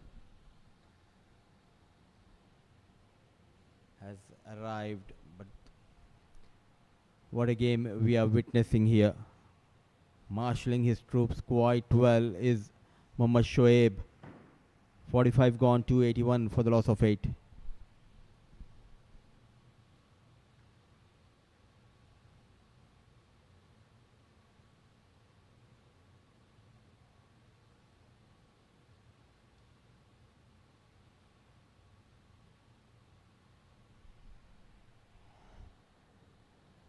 captain will continue here. And it was 2 in 2 for Shoaib in the previous overs, final 2 deliveries. He's breathing fire on a hat trick. The young boy, can he create a history here in ACC under 16 tournament? No, a bit fuller, nicely managed. There was never a single. But what a day for young Shoaib. He bowled quite well with the new ball. Unlucky that he did not got those wickets in the power play. He created those chances, but not getting the support of the fielders. But what a comeback in the second spell with the old ball, showing his class, rolling his fingers, bowling those cunning slow ones. Another one. I'm so impressed the way he's delivering with the ball.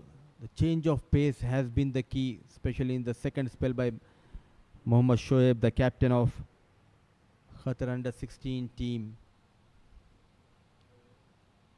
And at this level, look at the control he has whenever he bowls those back off hand deliveries of those cunning slow ones. This is what makes him special. And all of a sudden he increases the pace, wanted to drive, nowhere near the ball. So 3 back to back to back dot deliveries, keeping things tight, not leaking runs in the last couple of overs. Qatar under 16 bowling unit under the lights, they look completely different. They leaked plenty of runs early in the innings, but what a comeback. Make it 50. If you talk about the extra column with that wide, 47 wides.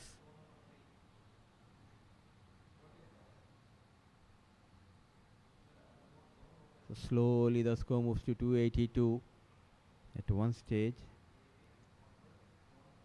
They were going quite well, but 3 quick wickets going down, just putting the brake on the score. And he cleans him up. Wicket number 4. The captain yet again comes to the rescue. It's young Mohammad Shoaib show here at Western Park International Stadium. Though gone for plenty of runs, but he's making sure to get those wickets at will here. Couple of wickets in his previous over. Now Jason has no clue and cleans him up with another brilliant delivery. A star in making. The left arm fast bowler. What a day he is having under the lights. He was under pressure, but he is delivering a regal performance for his side. Still couple of deliveries left in this over. 282 for the loss of 9.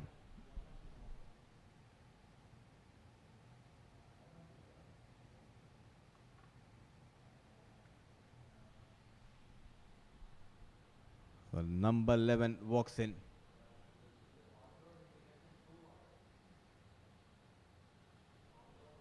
A lucky escape. The inside edge saving Arnav Tushar. Yeola is off the mark, but not in a convincing way. But what a day. We have seen the captain of Bahrain, Sunil, got that brilliant 110. The first wicket for Bahrain added 150. But after that, it has been the show of this young, talented left-arm quick bowler, the captain of Qatar, Mohammad Shoaib. Beautifully bowled. What an over. Another successful over from Shoaib. 51. He considered in 9 overs, but got 4 important wickets. 283 for the loss of 9. 46 gone.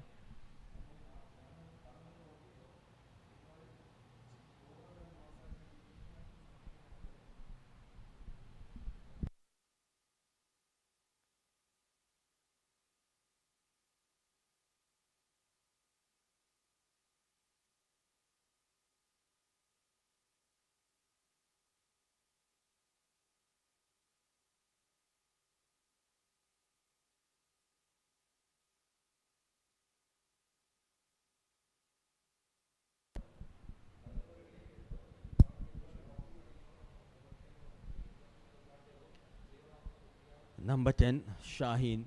Alongside him is the last man, number 11, Arnav, 283 for the loss of 9. How many more the last pair can add for Bahrain? The first wicket added 150. Then 2 quick wickets going down. Then the 2 brothers, Sujay and Sunish, added 50 runs for the 4th wicket.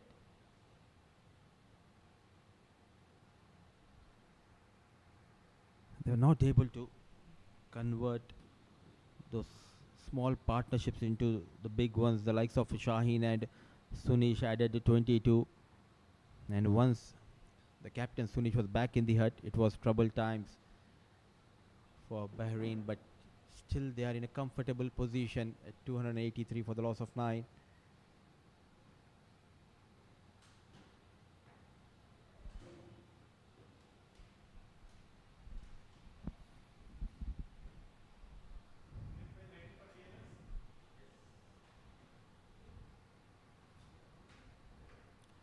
It's Arnav Tushar Yeola wearing that number 10 jersey, wearing that national jersey. It's all about the pride, the future stars, the respective countries showcasing their talent. And through this platform, we can see in future many future stars coming up. I'll take you back to that ACC Under 19 tournament, which was held in UAE, Dubai, the late 2024. The likes of Shahzeb from Pakistan, he was the top scorer of the tournament. No backing, they are going for the second. A brilliant running between the wickets, good presence of mind by these 2 batters. Slow off the block was the fielder, and full advantage taken by these 2 youngsters. Under 16 and under 19 tournaments always play a key role for all these budding cricketers in shaping their careers. A big heave in the air. Is there a chance? Just dropping short of the fielder at log on. Trying to go big, but change of pace from Huzaifa. And Shaheen was able to get just a single. And from that ACC Under 19, we have seen the young Vaibhav Suryavanshi making into the big league. Brilliant timing, opening the face of the blade. Some work for the fielders. Slide comes in. Certainly saving couple of runs. So with those couple of runs, 47 gone, 289 for the loss of 9.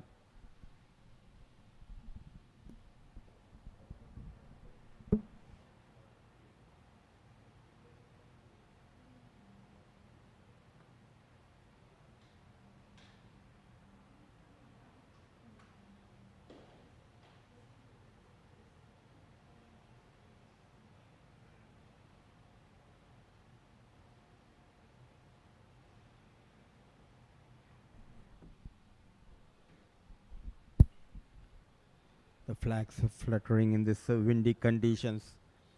6 nations participating in this ongoing ACC Men's Under 16 West Zone Cup 2025 Qatar. What an opening game we are witnessing under the lights. It's a day and night encounter between Qatar Under 16 and Bahrain Under 16.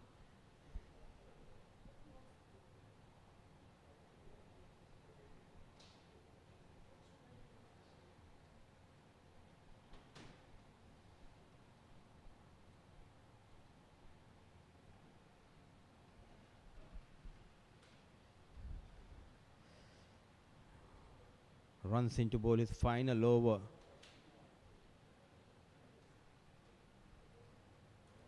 Already got 4 wickets, gone for 51 runs. It's always important for all these young budding cricketers to enjoy and experience the outing in the ongoing ACC tournament. In the air, inside out. Are they going for the second? Yes. Oh, brilliant throw, but no backup. And not a good work by. He's not a regular wicket keeper, but the basics needs to be right. Luckily, just couple of runs taken here.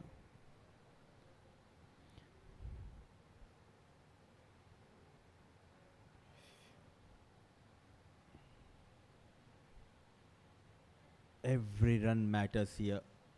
The last pair adding crucial runs already. The partnership worth of 9 between these two. An old-fashioned late cut. There is a backward deep point.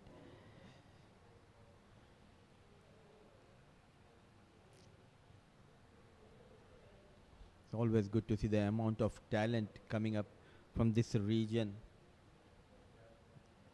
especially the Gulf region.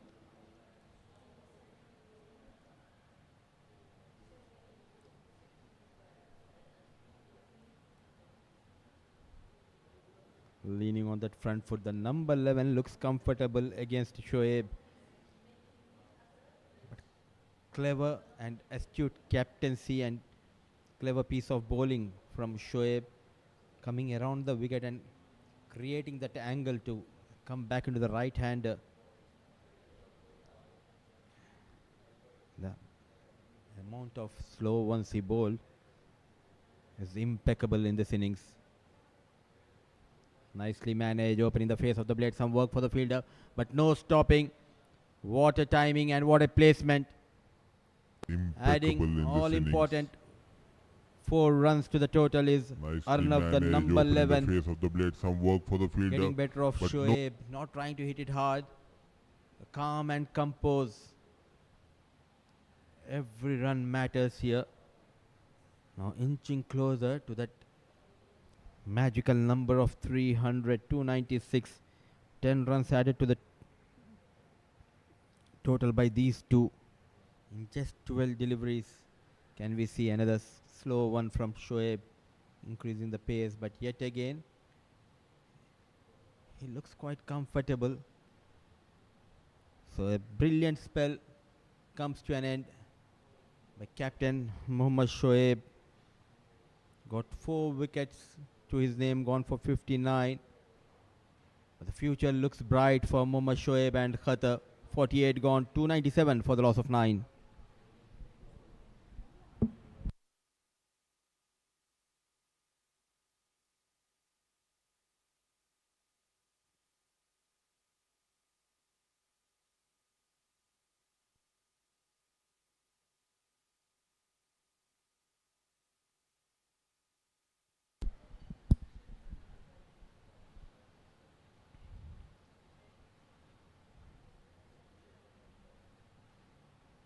Now the signal coming from the umpire means they'll have one extra fielder inside the 30-yard circle.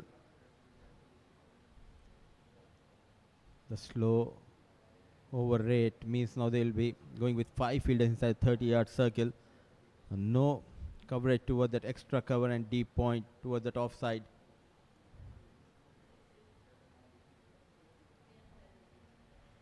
Avinash has been brought back into the attack to bowl the penultimate over.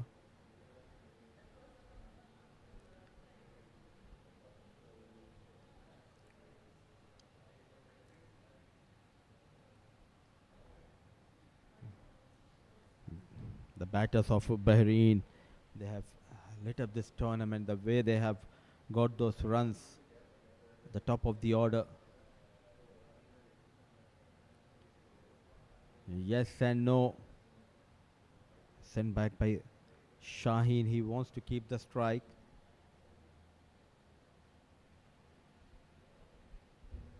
Yet again, thanks to the boards, the coaches, the way they groom these youngsters.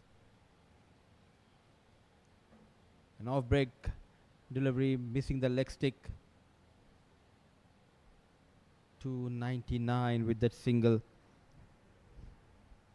And a big thanks to Asian Cricket Council for yet again coming up with a tournament for the young boys here. It's an under 16 category tournament. 6 teams participating, and thanks to Qatar Cricket Association as well for providing us such wonderful venue with excellent facilities.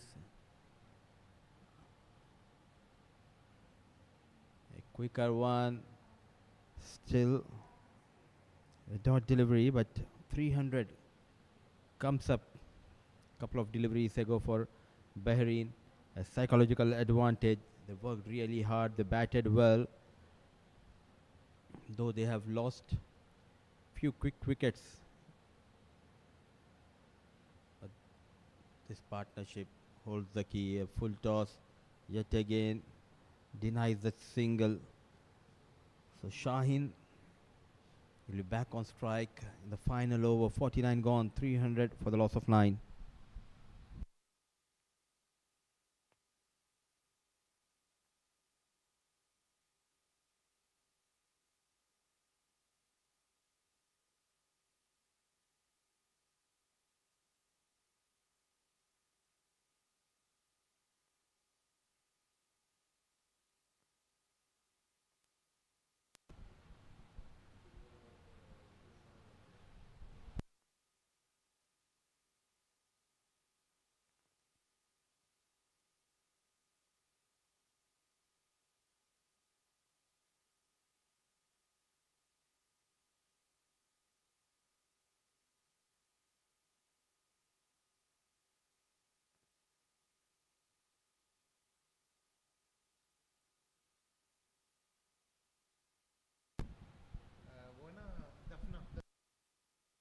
City Centre. City Centre of the game. I know West Bay because I have been there a couple of times. Right.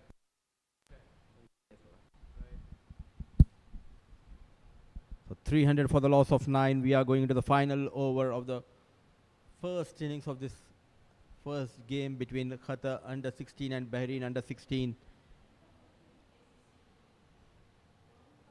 The weather has been kind under the lights. The lush green outfield.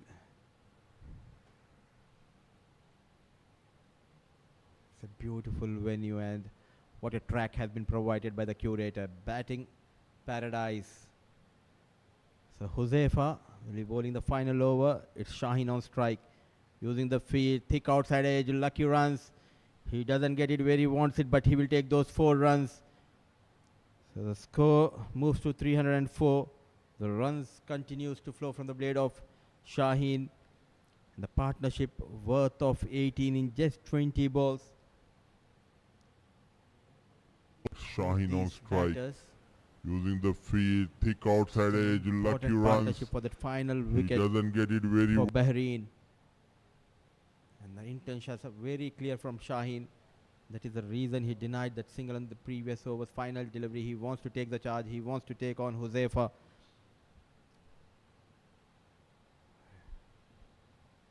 Crucial 25 for Shaheen of just 30 balls.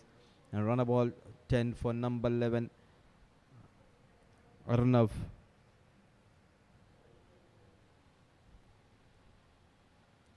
Yet again using the feed, but all he could manage is just a single. They played with lot of authority throughout this innings. The foundation was laid at top of the order by both the openers. A majestic 100 from Sunil and a brilliant 50 from Shubodh Lily. In the air, and what a catch! A brilliant catch of his own bowling. All eyes wide open. A full stretch catch taken by Huzaifa. He's delighted. Bahrain are all out in 49.3 overs, but in the process they were able to go beyond 300. They posted 305 A change of pace, rolling his in fingers. the air, and look what at a the take catch! from the bowler himself. Brilliant So catch. finally, the innings of Bahrain under 16 comes to an end. And that's the end of gripping first inning. A mammoth total has been posted by Bahrain under 16. A commanding total built on the back of majestic century from their captain Sunil Bayalan. And in the process, Bahrain under 16 have found their hero, and his name is Sunil Bayalan, and he got that support from his partner Shubodh Lile, brilliant 58. After that, few quick wickets going down, but the likes of Sujay Sunil added 25, 26 for Shaheen, and an all-important Arnav Tushar Yeola adding 10 runs, and plenty of extras have been leaked by the bowling side. And it has been a tough day for Bahrain bowlers, but one man who turned the game on its head was the captain of Bahrain. Shoaib bowled quite well, 4 wickets to his name in his quota of 10, gone for 59, couple of wickets for Darshil and couple of wickets for Joel. He was almost there to get his fifer, Mohammad Shoaib, but a good comeback, I would say, by Qatar as well as Bahrain. They will be having the upper hand going into the break. 305 what they have managed. So now it's up to Qatar batters to come out and get those 306 to get couple of points in this opening encounter of this ACC Men's Under 16 West Zone Cup Qatar 2025. The chase is on. We'll be diving to short break. Once we are back, it will be Qatar who will be looking for those 306 runs.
good evening, and once again, welcome back to this beautiful venue located in the heart of Doha, Western Park International Stadium, where we are witnessing two promising young sides.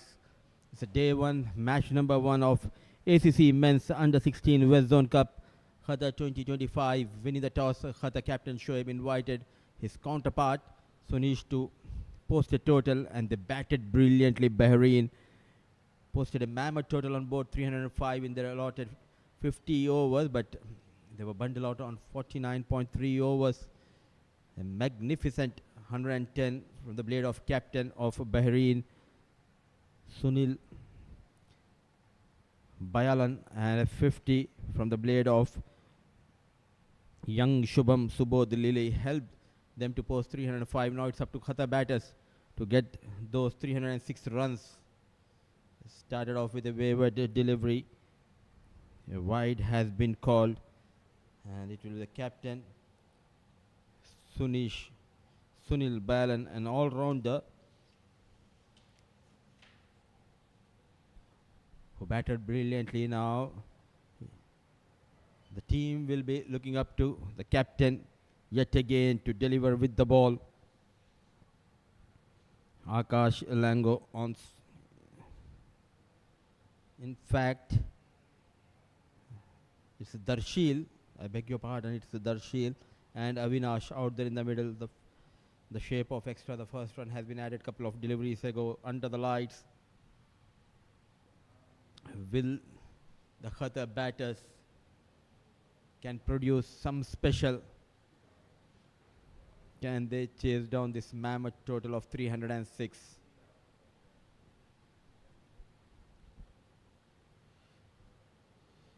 Sticking to the off-stick line, a slip in position.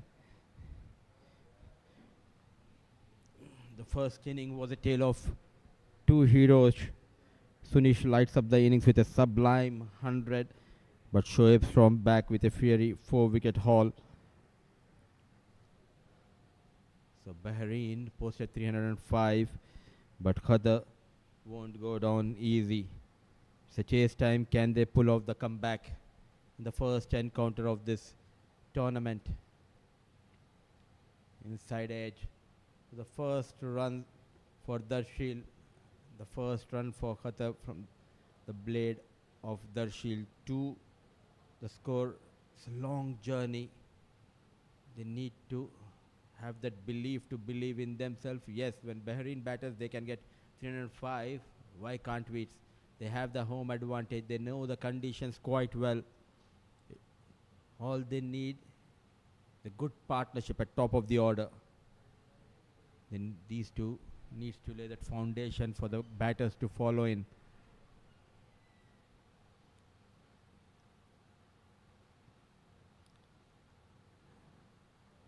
They're trying out too many things. The promising tournament for the young cricketers. Under 16 category. The platform provided by Asian Cricket Council. And thanks to our venue partner, Qatar Cricket Association, for providing such a wonderful facilities. Another one. So runs are coming in shape of extras. He has that pace, but he needs to correct his line. Just trying to bowl towards the 4th and 5th stump in the process. Leaking some runs.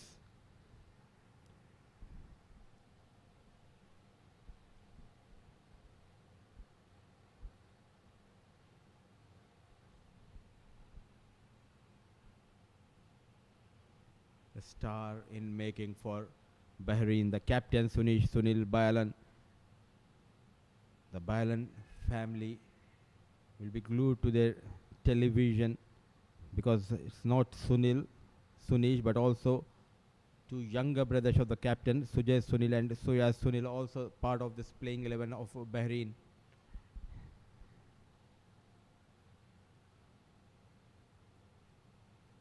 What a moment for the family of Bayalan.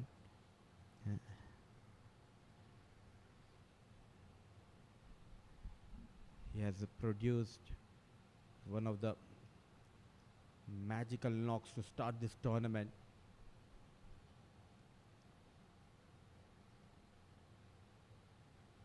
Much better. This is much better, coming into the right hander, not giving away much room.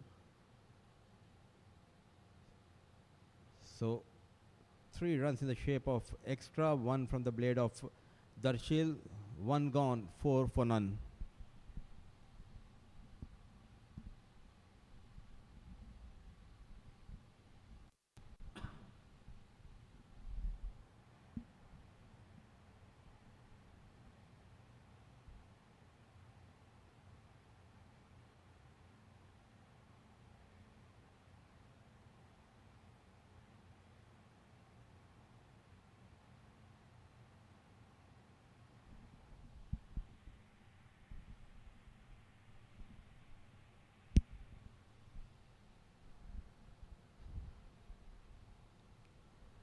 An uphill task for Qatar batters. At the end of over number 1, it's 4 for none. And it will be Ayan Khan to bowl the second over of this innings. There's a deep fine leg and deep third. A slip in position, a catching gully point, cover mid off, mid on, short mid wicket. Inside the 30-yard circle, deep fine leg and deep third. 2 fielders stationed outside the 30-yard circle. A slip in position.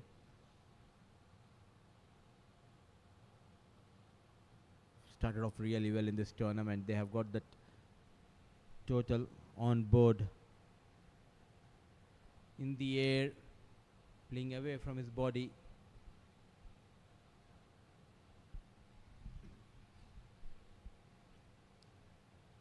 So Darshil gets another single.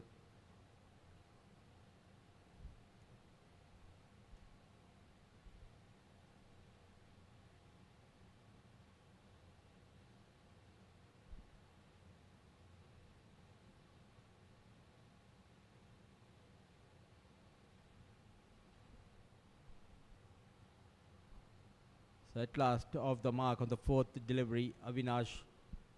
So runs are coming in the shape of singles.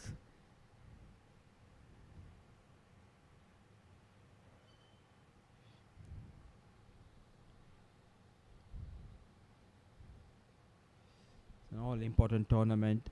To all the young warriors taking part in this tournament, this is more than just cricket for them. Driven nicely and well fielded by the captain. A true all-rounder, got runs, bowled that first over now, showing some great reflexes.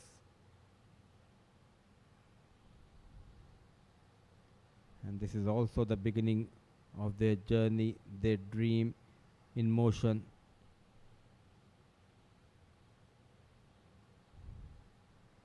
And all I need to convey a message to them that wear your jersey with pride, play with heart, and remember every run, every catch, every moment matters.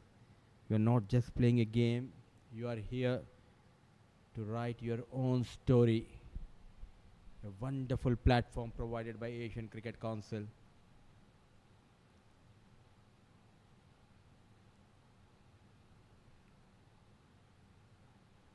So pretty tight over from Ayan comes to an couple of runs in that over.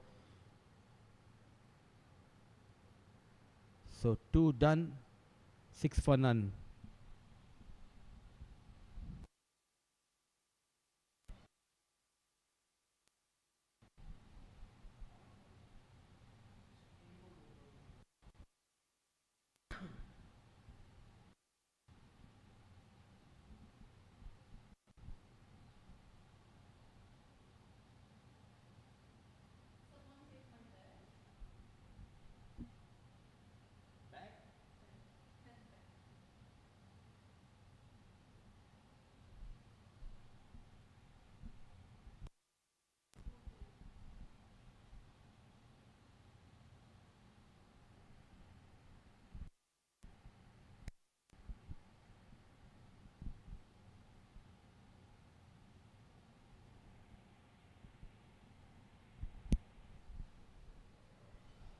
The captain will continue to bowl the third over of this innings.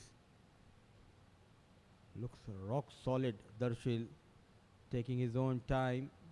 It's always good to see early in the innings trying to read the conditions, trying to adapt to the situation.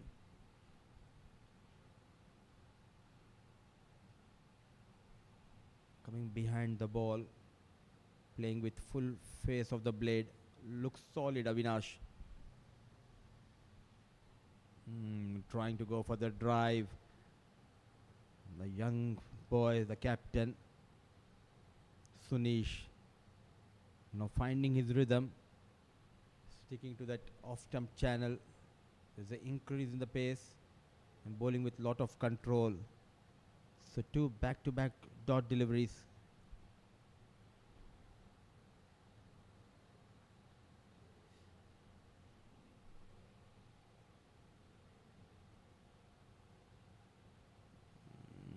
The problem continues for Sunish, as we have seen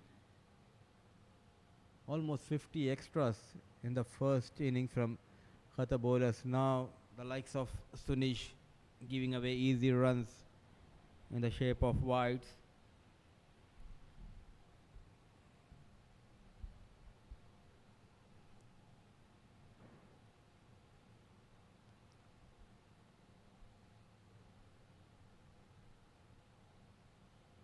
Flick of the wrist, nicely managed, no stopping. Brilliantly played, using those wrists, just guiding past that fielder at fine leg region. With that angle, Flick just of trying the to come wrist, into the right hander nicely slicer, managed. and full advantage taken by Avinash. The first boundary for Avinash and the first 4 for Qatar team here. Score moves to 11.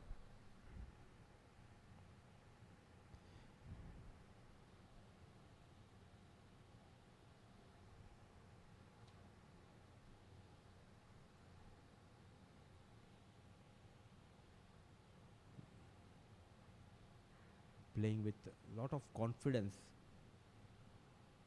It's a positive sign, especially leaning onto that front foot, and when you middle the ball nicely, it always boosts your confidence.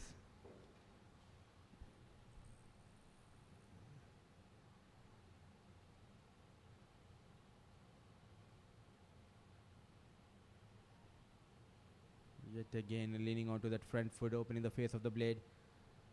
So some runs in this over, and this is what we have witnessed in the first inning as well. The top order batters, the likes of Sunish and Lily, took their own time, and then they went after the bowlers. And this is what we expect from the Qatar under 16 boys as well. Now they know the target, they have that home advantage, they know the conditions quite well. Brilliantly bowled and equally well managed. So 6 runs from that over of Sunish. 3 gone, 12 for none.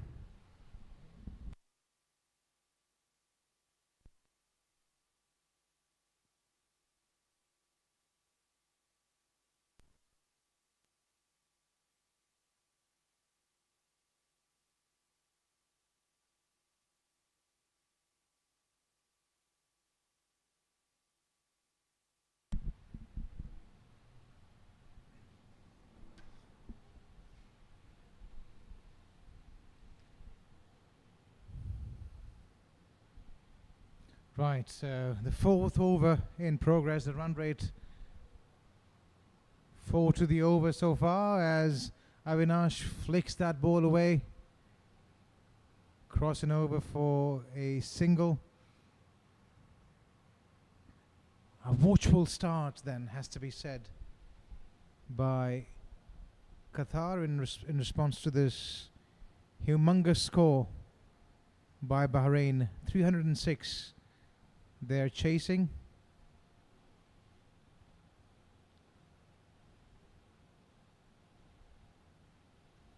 It was slightly wide, but a hint of movement. The ball seaming at the last second And Darshil, initially, I think he was thinking it was a wide, but just because of that last minute movement, the ball ending up well within that wide line.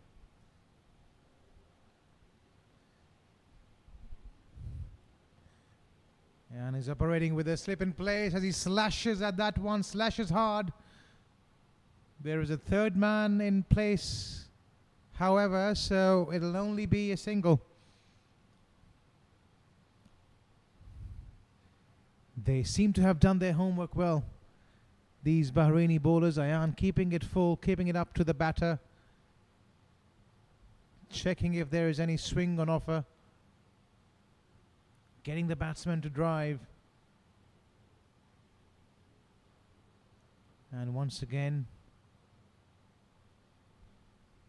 a touch full, goes straight to the fielder on that occasion. A bit subdued at the moment are these Qatari openers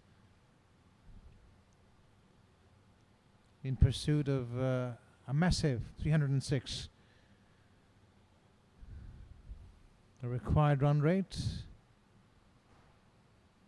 touching 6.30, 6.5 almost. It's imperative for Qatar's point of view that these two batters get off to a reasonable start.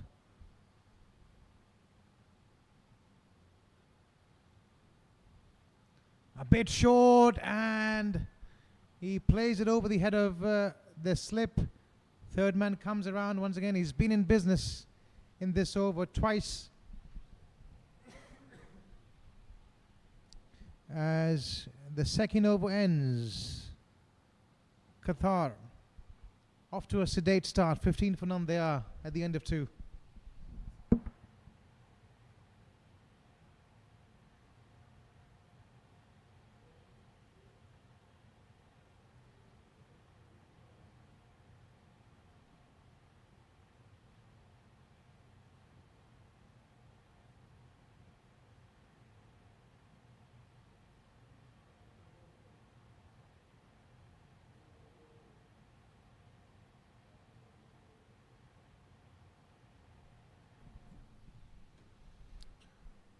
The fifth over in progress, and slightly wide outside that off stump, played away towards third man. And notably, there is one clear difference between the field setting in the first innings by Qatar and Bahrain. Qatar probably ending up over attacking, having all their fielders inside the ring. Bahrain have persisted with that third man. And they've also got a fine leg in place as that ball is nicely played away, caressed through gap. Each time the ball has been put away in that region tonight, if I were to get a penny, a fine leg in place, I'd be a millionaire. That ball is already. nicely played away. It's been such a profitable area for the two sides, particularly for Bahrain in the beginning, but we can already see in this innings lots of runs coming square of the wicket.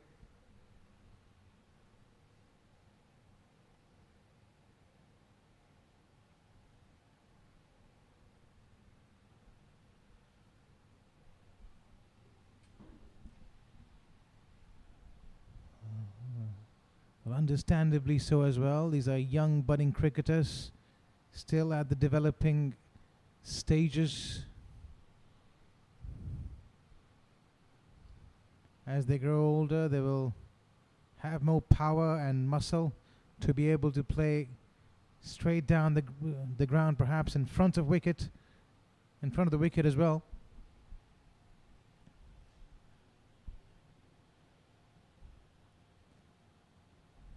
Sunish into his third over. Hasn't picked up a wicket. And wickets in general have been hard to come by today.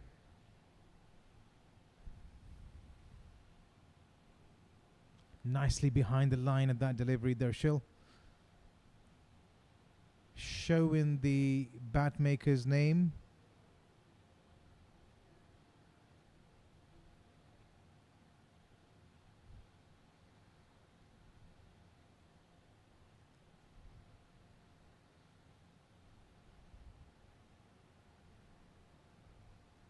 Five runs so far off this over.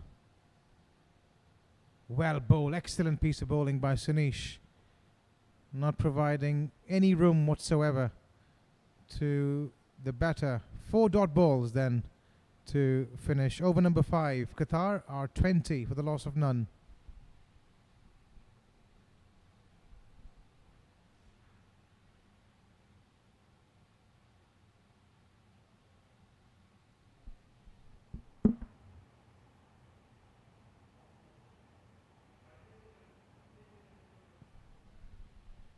Right, so Darshil and Avinash starting the proceedings for Qatar. A watchful start it is. They're going at 4 runs to the over. The required run rate jumping all the time, 6.36. They've got 45 more overs to go in this innings.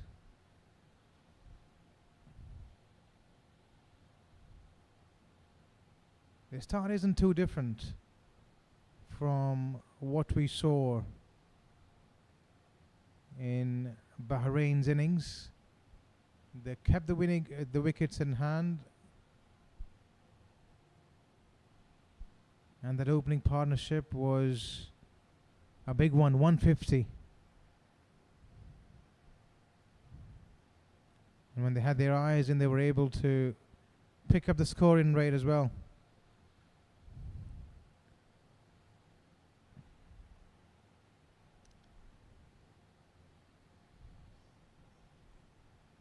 It's an absolute batting paradise, this pitch, and I'm sorry, but if you're a bowler, there isn't really much in it for you. Goes short, hits it down to the fine leg region. The ball's running away for the first boundary in this over. It was a good bouncer, targeted towards the body. Yep. He was Goes short, hits it wasn't a it convincing shot. down to the fine leg region. He was The trying ball to save himself at one stage, but a boundary nonetheless. Not how he would have liked it, but they all count, as they say.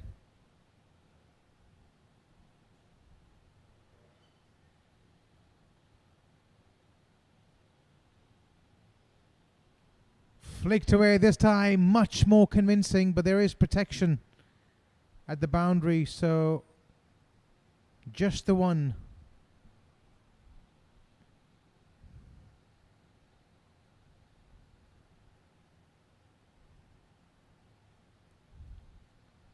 I think the idea for Mayan was probably right, trying to follow the bouncer with a foolish delivery, trying to hit the pads of the batter, looking for that LBW. Short, and there was width on offer. He would be really disappointed with himself. Darshil was there to be hit that ball, missing out on an opportunity.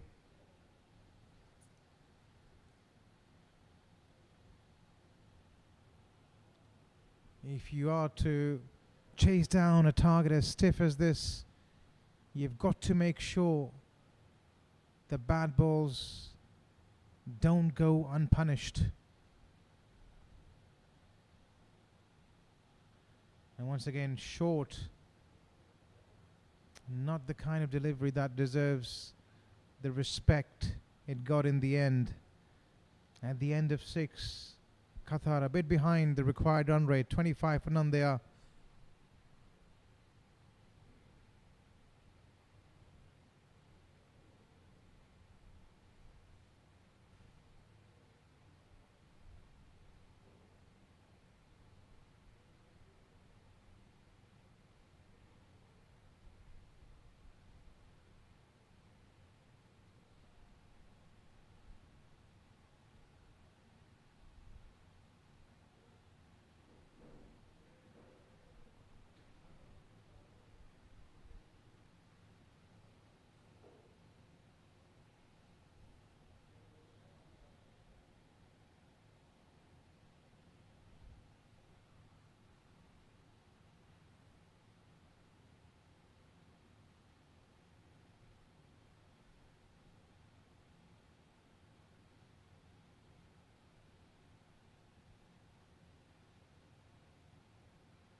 a bit short.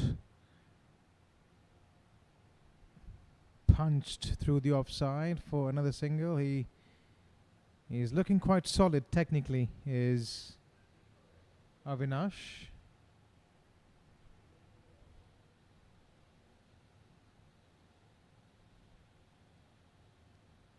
Quite prepared to dig in and play the waiting game. Dershil, in the meantime,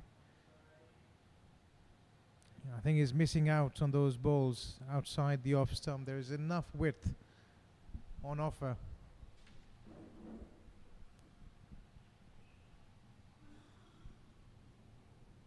And as we see from here, there is no third man in place as of now.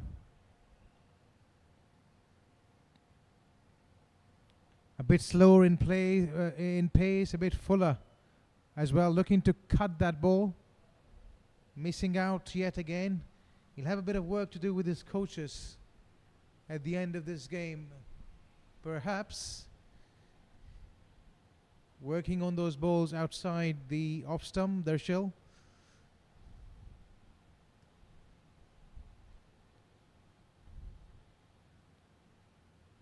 There is a big gap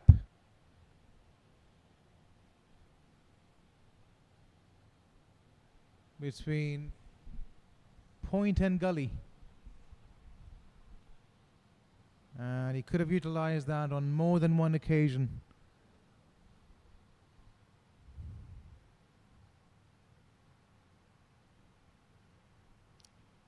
My 3-dot balls on the trot then, the pressure's mounting.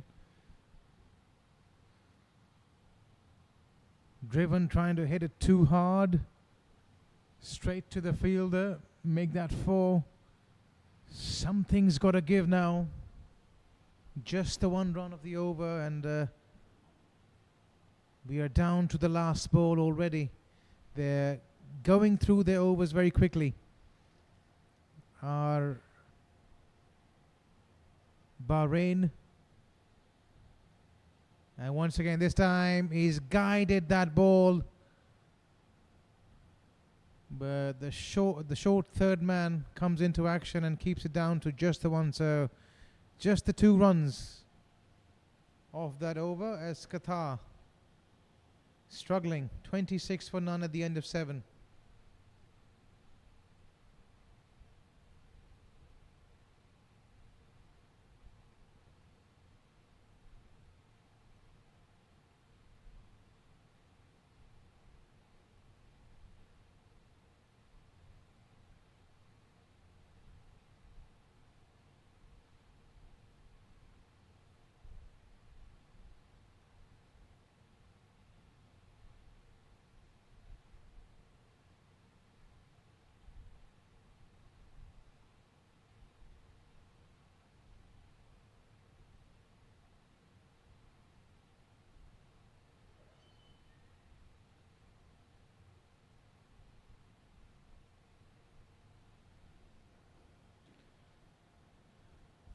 Diarrhea bowling his second over, and he cut him into half.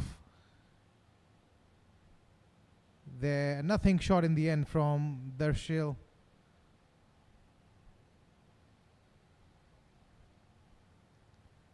Missing the outside edge by a whisker. Diarrhea is bowled 1 over and is only conceded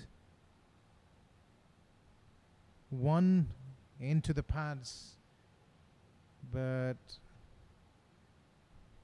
yet again it goes straight to that fielder at deep fine leg. I beg your pardon, it's Arnav bowling his first over.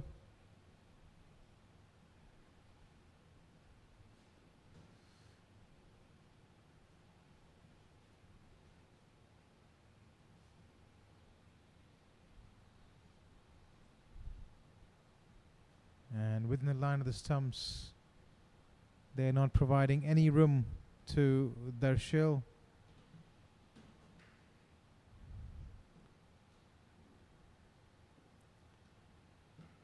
who finds himself quite stuck at the moment.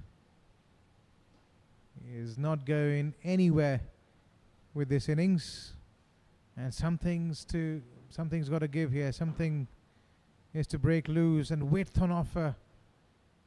Beaten once again. He's putting his team under a lot of pressure, unfortunately. Darshil. If you're unable to hit boundaries, make sure you rotate the strike. But at the moment he's going nowhere. Neither the boundaries nor the rotation.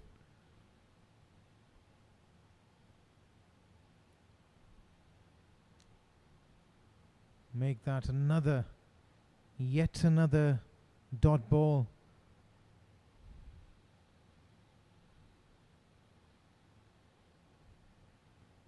These Bahraini bowlers, they've been very disciplined with their lines and lengths, keeping that run rate in check. 3.45 as it reads at the moment. As Ernaf finishes his first over with a dot up in the block hole. 4 dots in a row.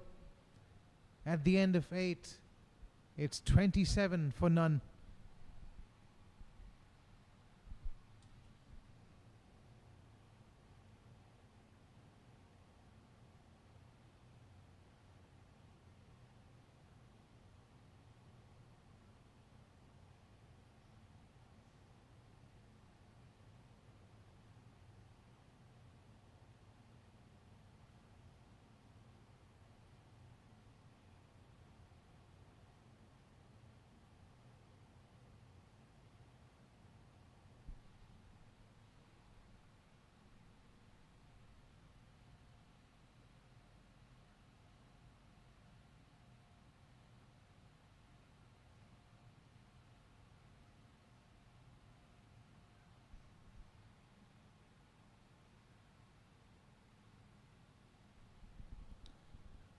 Right, Dhairya into his second over. And although they've kept their scoring rate in check, Bahrain, they would so dearly like a wicket here. That would be an icing on the cake. Signal as a Y was touch and go, very close to that wide line.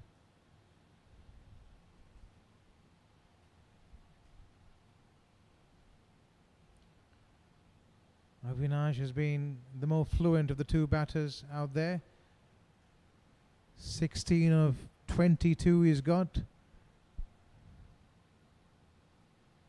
And he's looked far more convincing than his partner. Another good looking shot off the meat of the bat once again.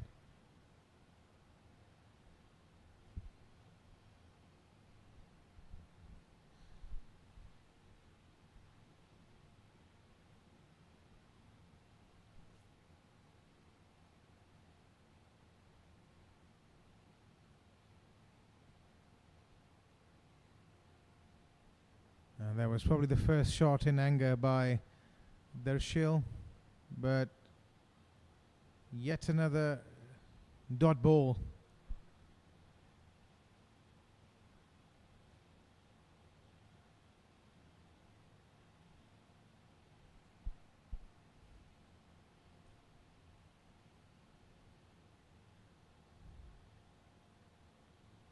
Lets that one through to the keeper. The pressure piles.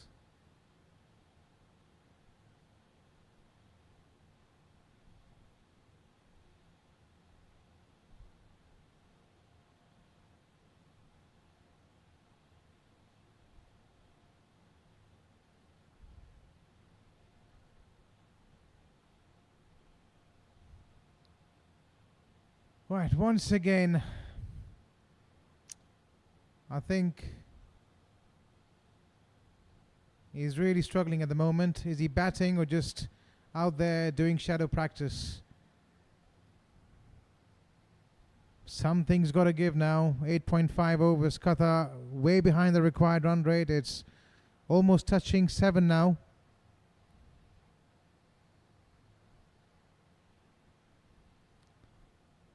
Unbelievable.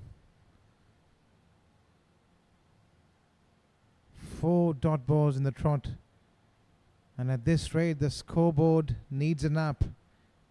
It's not getting any work. 29 for none.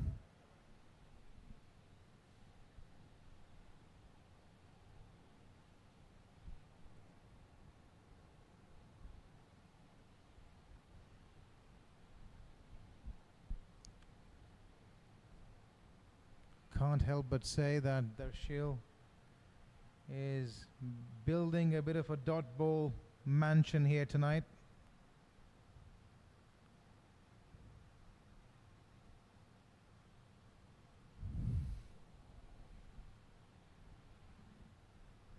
The run rate further declining. It's now almost touching 3. I wonder what the message would be from the captain and the coach. They've still got all 10 wickets in the tank. Played through the line, good looking stroke, but once again finding the fielder. He's looking a bit frustrated now, is Avinash. Well, he's not done badly himself, 17 of 25, but it's the pressure from the other end that might as well bog him down as well. Good looking shot, playing it on merit, straight down the ground, and that's what you got to do. If you can't get the boundaries, at least rotate the strike, get down to the other end. Darshil unfortunately hasn't quite been able to do it.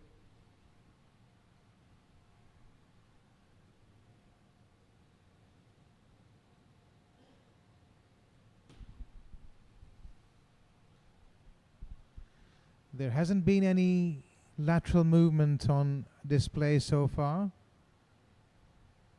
Opportunities have been provided. As we can see there as well, the ball was full, asking to be hit, but Darshil at the moment is quite happy playing half the shots.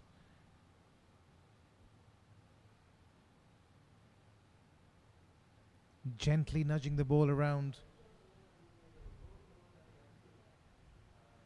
without much intent. That's better. Into the pads, clicked away for a single.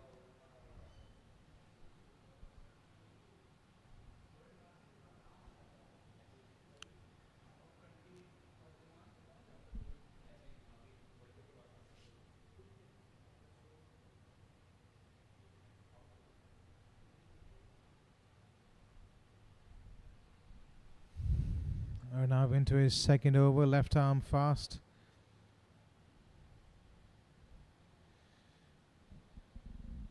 Ends on a dot ball. At the end of 10, Qatar falling behind the required run rate. It's touching almost 7 now. 31 they are. For none at this stage.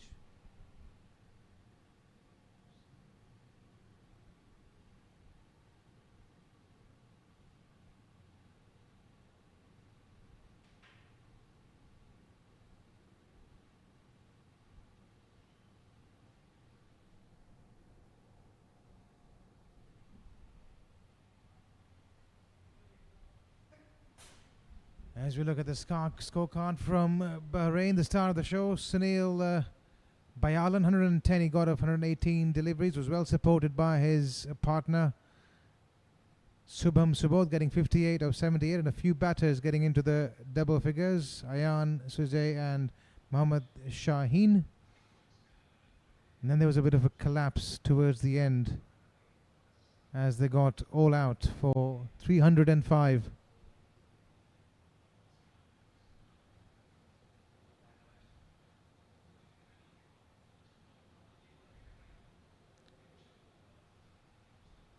So 275 more runs required of 40 more overs, and there needs to come in some intent right now.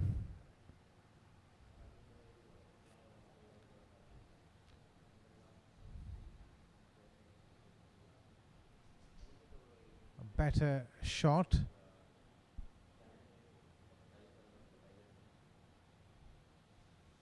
At least the intent was there on that occasion. He's 8 of 34 deliveries.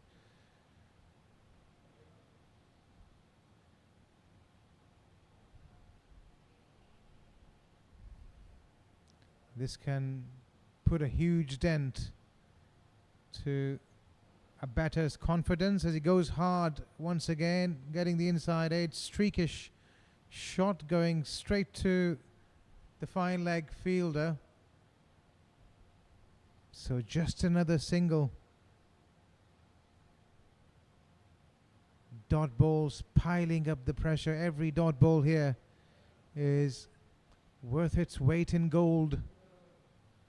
They haven't lost a wicket, but that run rate column needs a serious addressing. Nicely played and a shy of the stumps. He's hit it direct. Waiting for the umpire signal, and the finger, the dreaded finger of the umpire, has gone up. And Avinash, a sorry stare at the wicket, comes to an end, going nowhere with that call. He was halfway down the track and is having to make a long way back to the pavilion. 8-9 he got, consuming 35 deliveries in the process though. It was a long, hard grind as Qatar losing their first wicket on 32.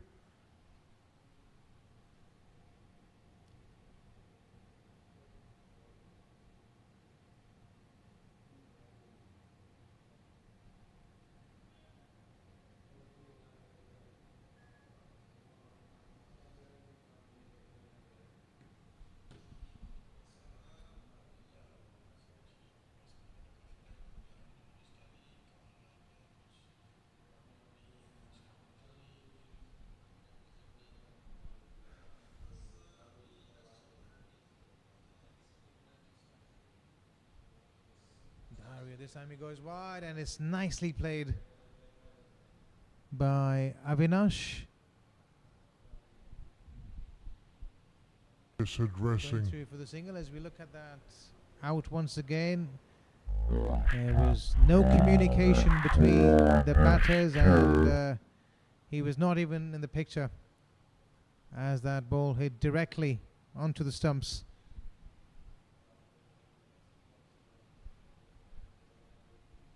Bahrain so far has looked the better side, better prepared, got their fielding plans sorted. The bowling has been on the money as we speak, inside edge, and he's chopped it on. It was slower in pace, trying to cut that ball, trying to dab it rather. Sorted. And the ball ricocheting. The bowling has been on the Probably money a bit as of we movement. speak. That ball Inside sealing edge at the and last he's second. Didn't see it coming, did he, Sami? And he's having to walk back for a first ball duck.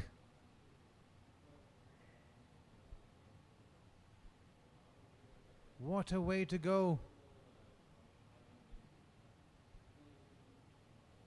Qatar in a spot of bother, losing their second wicket, and they've only got 33 on the board.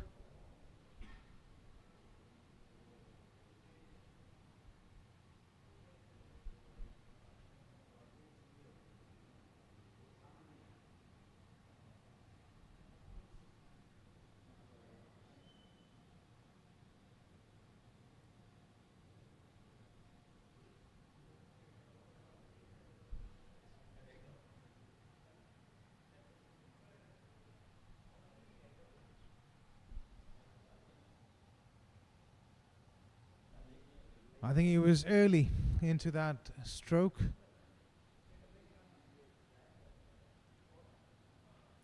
The ball was wide enough for a cut, so the cut was always on. But it was nothing stroke really, half a dab, half a cut. A half-hearted stroke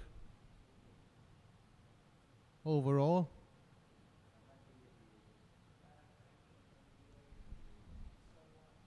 And the ball ricocheting off the bat onto the stumps.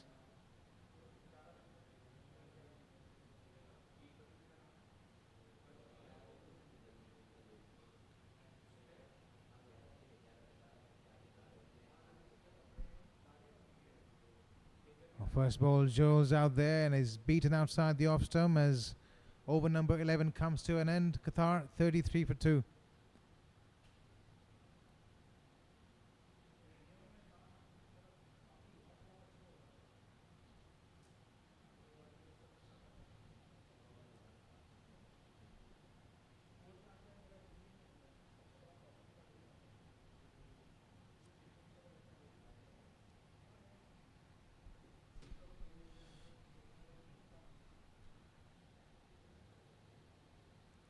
Right, they need an inspired innings from someone now.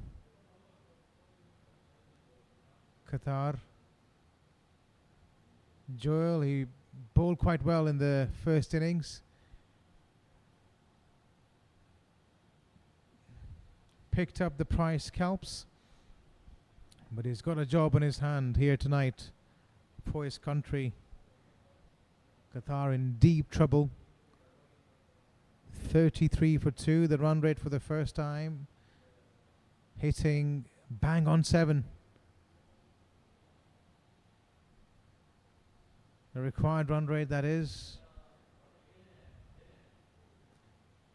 And the current run rate for the first time going below 3. It's been quite a clinical effort by this Bahraini side. They've come out there on the back of some excellent performances with the bat, and the bowlers now here are doing the job. Another outside edge. Avinash was lucky to survive, the ball dropping short of the first slip.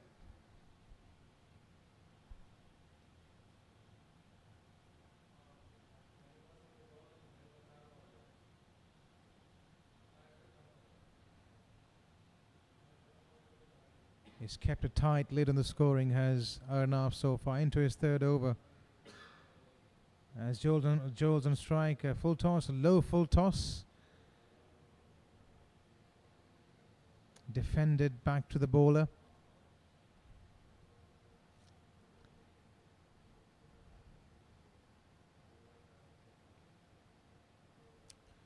The ACC Men's Under-16 West Zone Cup 2025 being played at the West End International Cricket Stadium in Doha, Qatar.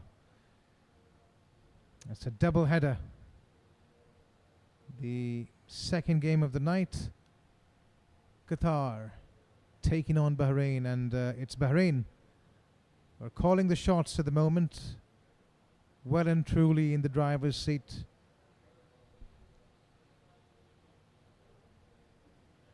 Going through their overs quickly.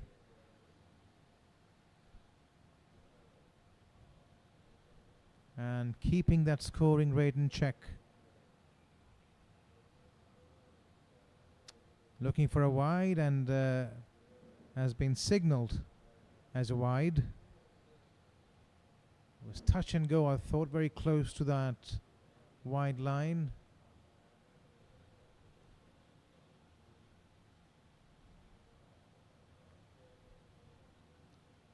Looks to be a bit tired at the moment, does Joel. That's another thing. I was a bit surprised when Qatar won the toss, decided to bowl first. With temperatures in excess of 36, 37, humidity. We'll come back to that at the end of 12. They're 35 for the loss of 2, Qatar.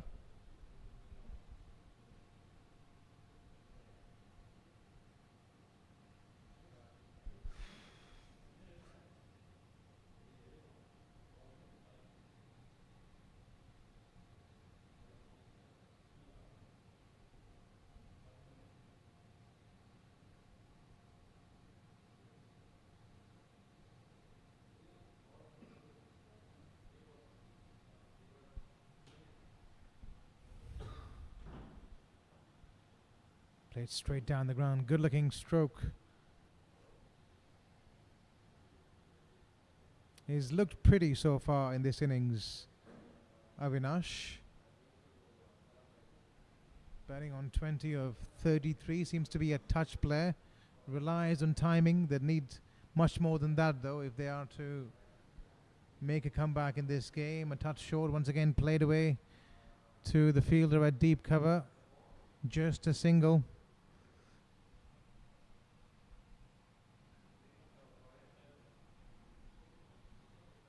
The current run rate further declines, sitting at 2.92 to the over.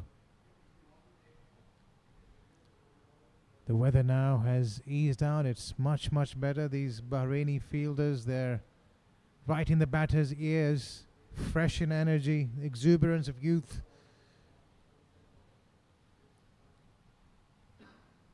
And hence I was speaking about the decision made at the toss by the Qatari captain, deciding to bowl first.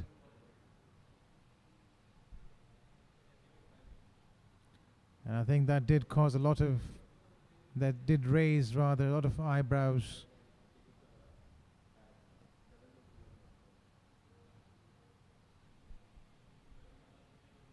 It's not easy when you've been out there in the middle for 50 overs fielding. And we can already see the signs of wear and tear.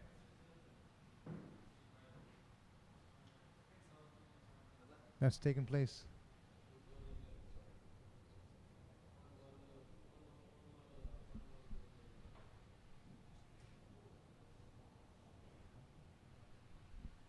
Right, so a bit foolish on that occasion was Dhairia. Straight to the fielder it goes.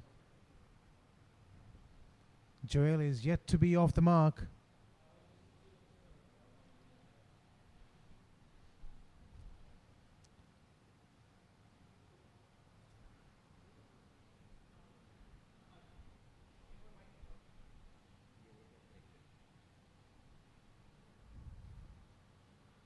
Right. Last ball of the 13th over coming up. Of the 13th over coming up. Straight to the fielder it goes. And is yet to be off the mark is Joel. End of over number 13 is 36 for 2. As I welcome Harman Sani, my co-commentator, into the comm box. Over to you, mate. Thank you, Reza. Qatar finding their way back into this. It's a big run chase, target of 306. And the Bahraini bowlers have done well so far. Haven't conceded much runs, picked up those 2 wickets that are required. Scoreboard of 270 of those 37 overs. Got the slip in the cordon as Shantanu comes into the attack. It's going to come from the West End Stadium.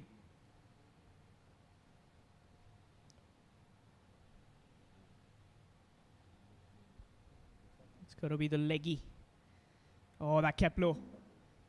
It's called for that run. It's a chase.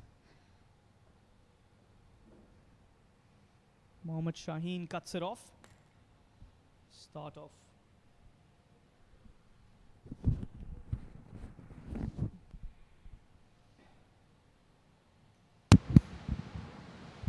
Joel on strike was yet to get off the mark. He's faced 8 deliveries. Getting him off the back foot, testing him with that turn.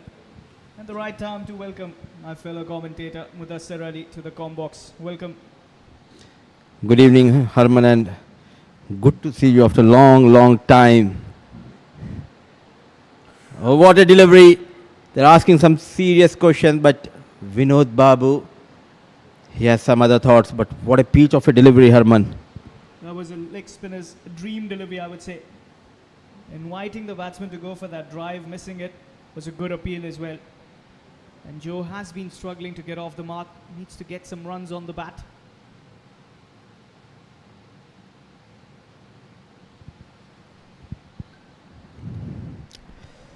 The fielding has been up to the mark. The first wicket going down in the shape of a run out. And, and after posting a mammoth total, they came out with a plan here. The Bahrain under 16 bowlers. The Shantanu has been quite impressive so far. A bit fuller, running hard. Yet again a bullseye, but brilliant running between the wickets. I think this is the big difference if we talk about these two sides. The fielding standard, putting down plenty of catches in the first innings, which helped Bahrain to take that full advantage. And where in the second innings, you can see they're all over the batters of Qatar under 16. They've been sticking to the plan well. And if you could see the slip, asking him to go for that drive. Again, that leading edge will be a single. An end of a very good start for Shantanu with the ball, conceding just the 3. 14 completed. It's 39 for the loss of 2.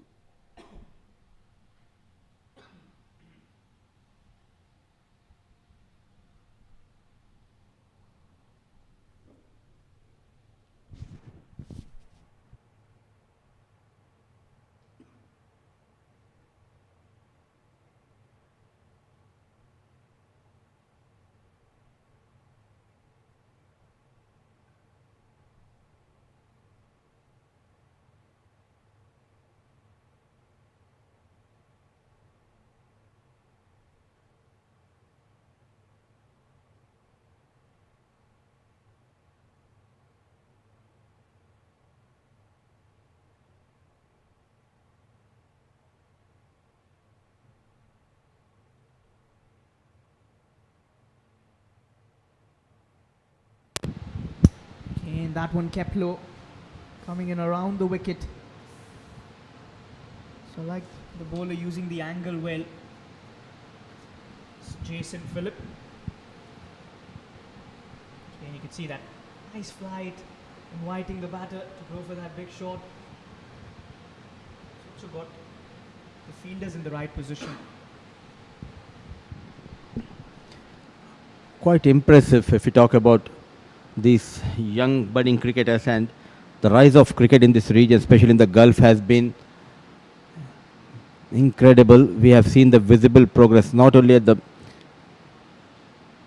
under 19 or the senior sides. Brilliant delivery, sharply coming into the batter. Was it missing leg here, Harman? Yeah, I feel it was just drifting away from that leg stump. Really well bowled. Nice flight, a little turn as well. It's probably with the lights on, it's not that easy for a batter as well. Also, you're chasing 306. Always a very big task. That scoreboard pressure will be at the back of the mind. Very much visible. And that is why in the first inning, myself and Raza was surprised winning the toss, and they opted to bowl first on this beautiful batting track. And the bowlers were punished by Bahrain batters, especially the likes of the captain, Sunil and Shubham Subodh. Both batted brilliantly. What a start to number 53, Jason Phillip, trying to make a name for himself in this under 16 category. And talking about the visible growth of cricket in the Gulf region, you're part of Gulf Cricket Championship also. Recently you traveled to Hong Kong where Kuwait win that quadrangular series. It clearly shows the amount of investment and the platform provided by the boards, also the Asian Cricket Council doing a wonderful job. Earlier we used to watch a lot of top teams competing in the Asian region, but now the likes of UAE, Oman, Kuwait playing that emerging cup, and it always helps these kind of teams to compete with the teams like India, Pakistan, Sri Lanka, Bangladesh, Afghanistan. Builds the character of players as well. Here Jason bowling well, just one more good delivery. It will be a maiden over. The commentator's curse will be a single. 15 done, 40 for the loss of 2.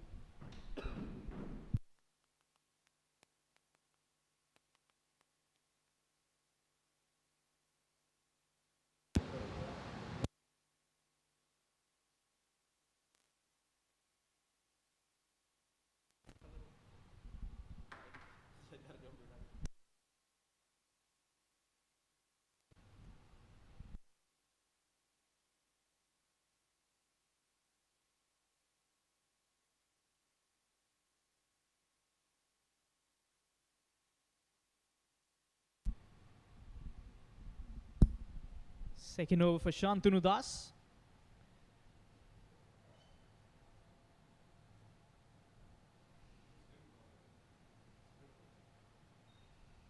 Cuts that one, only to find the fielder at short third. Will be another dot delivery.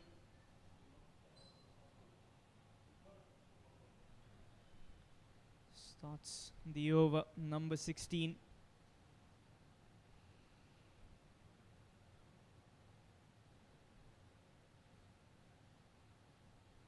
Another good delivery. He's been getting some spin as well on this track.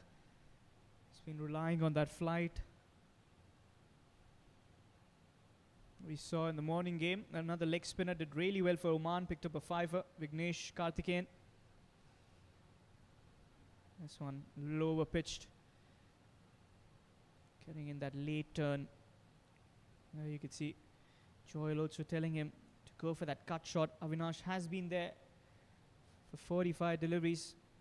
He's been there in the center.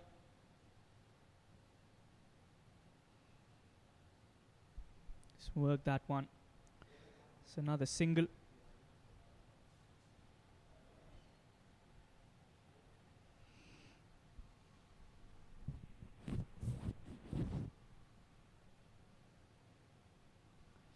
That required run rate of 7.72 at this stage. Another quicker delivery. He's been mixing it up quite well. He's been going for the slower deliveries, flighting it up, dollying it for the batters, and then coming in with that sharp delivery. Exciting to see if he can get that googly in, or probably a flipper.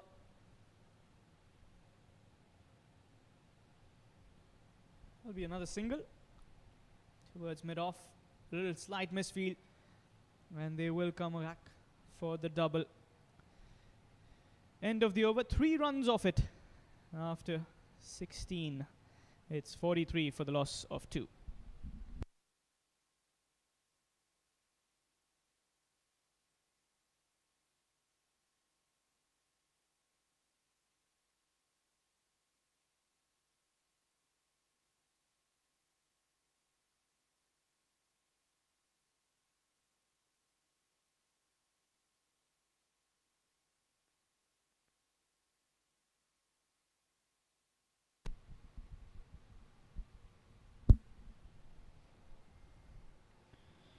Jason Phillip to continue from the other end.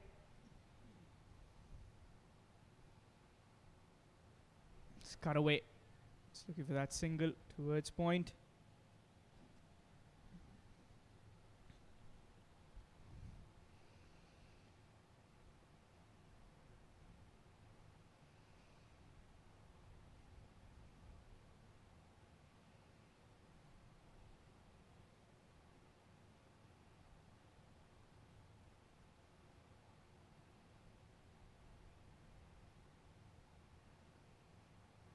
That was banged in short.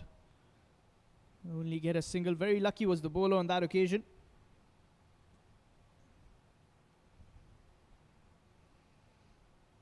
Joel moves to 4 of 15.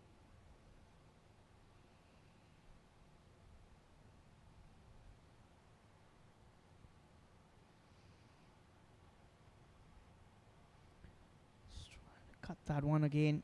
Didn't carry towards the keeper. In a clean take. Away another dot ball. Qatar in the rebuilding phase. Need to do really, really well with the bat. And giving that wideish length on offer. Just over the bat. It's a legal delivery. No signal from the on-field umpire Shahid Butt. All the way from Kuwait.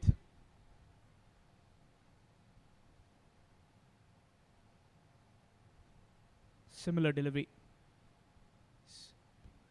Getting that delivery towards that 6 stump, towards the offside. Get in a slip if you want to bowl in that length. Probably get that edge carrying towards that slip in the cordon. Final delivery. Oh, this one came in sharp. Worked away towards the deep fine leg. End of the over, 3 runs off it. 17 completed, 46 for the loss of 2.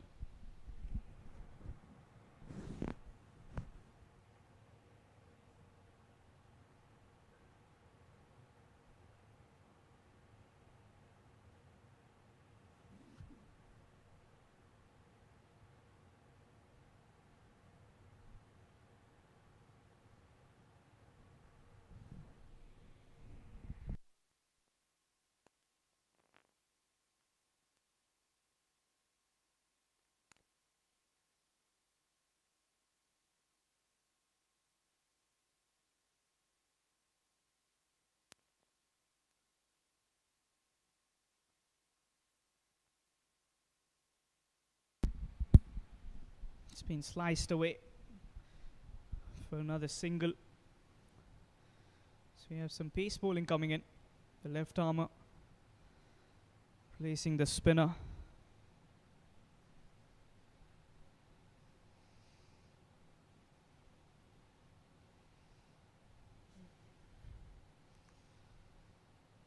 Three overs, none for 5 for him.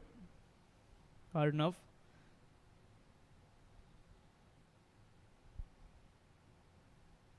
Flicked away. Some work for the fielder there in the deep. He'll come back for the second. Good calling. Bahrain have shown a very spirited side. Batted really well. A record opening partnership. Finishing off their first innings with 305 on the board. That's too good a score, I would say, at the under 16 level. It's the day one at the ACC Men's Under 16 West Zone Cup 2025, live from Doha, Qatar. Trying to attack the stumps. Stump to stump line can be really useful as a bowler. Live from the West End Cricket Stadium. It's a beautiful venue, very good wicket. It's been known as Batter's Paradise.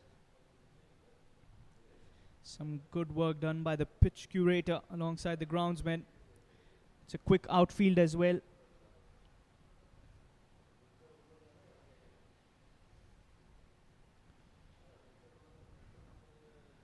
This one was a half tracker. Will be a dot delivery.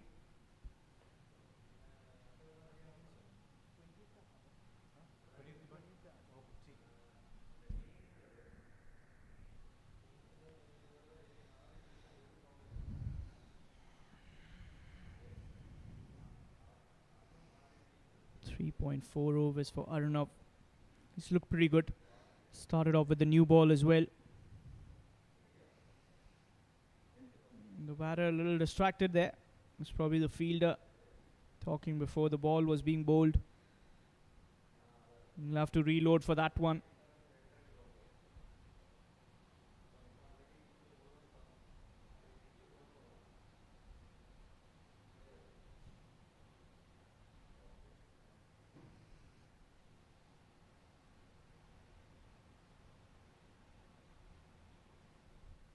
Guided towards the mid-off. Chance of a run out. Direct hit would be interesting. Quick single. And with that single, the 50 is up for Qatar. 50 for 2 in 17.5 overs. A risky single there by Joel. He's got the jersey number 77. And Joel Silas.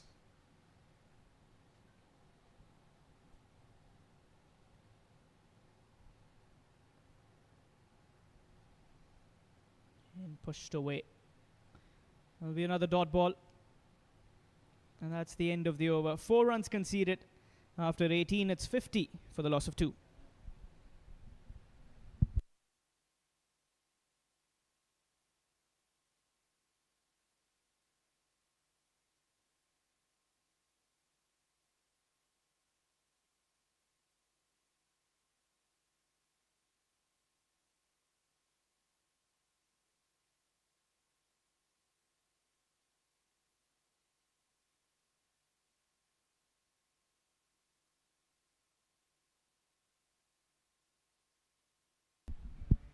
A little drinks break in the center.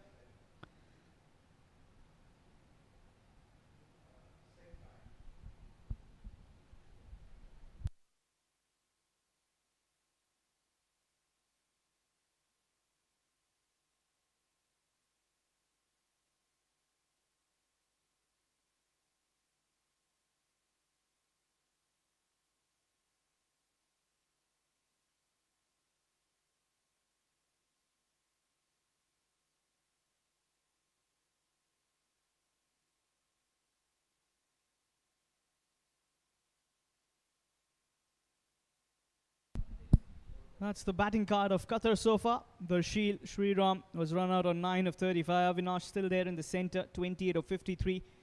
And Sami Didn't stay much long there. Went away without troubling the scorers. And Joel in the centre, 7 of 19.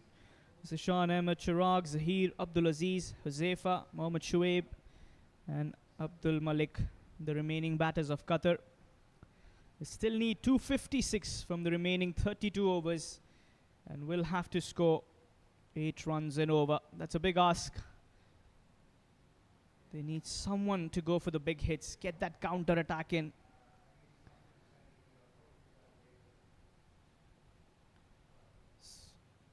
The first day-night game here for the ACC Men's Under-16 West Zone Cup 2025.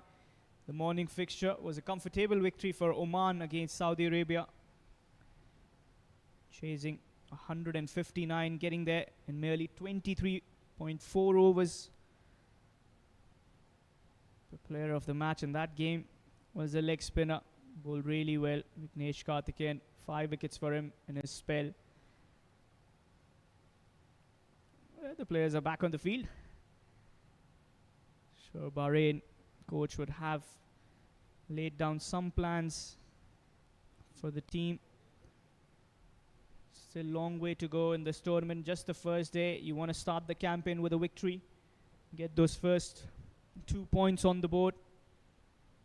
And win it by a big margin, which will also help your run rate. And which would come in play towards the business end. So, you know, those 6 teams, you might see one or the other team fighting with that net run rate, which might come in effect.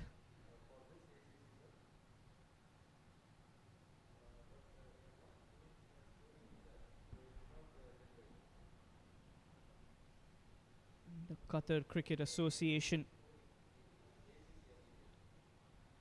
proudly hosting this tournament with 2 venues. This game being played at the West End Stadium, the other one, the University of Doha for Science and Technology.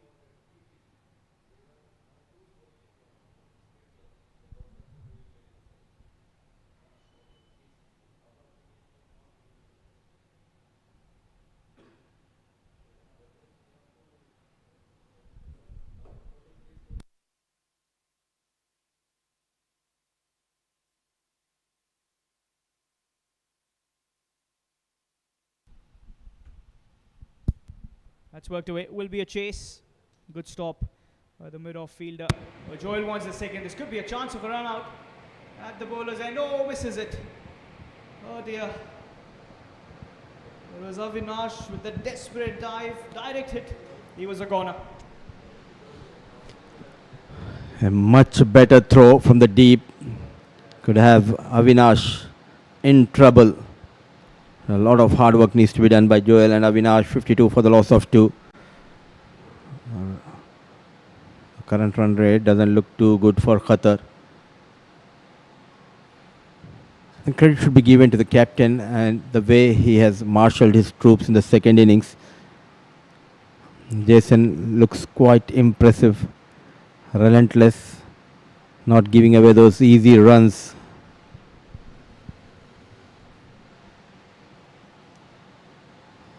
As of now, dealing in singles and doubles, running hard, responding to the call of Joel is Avinash. And good to see the fitness level is up to the mark. Converting the singles into double. In this 50 over format, singles and doubles will play a very important role.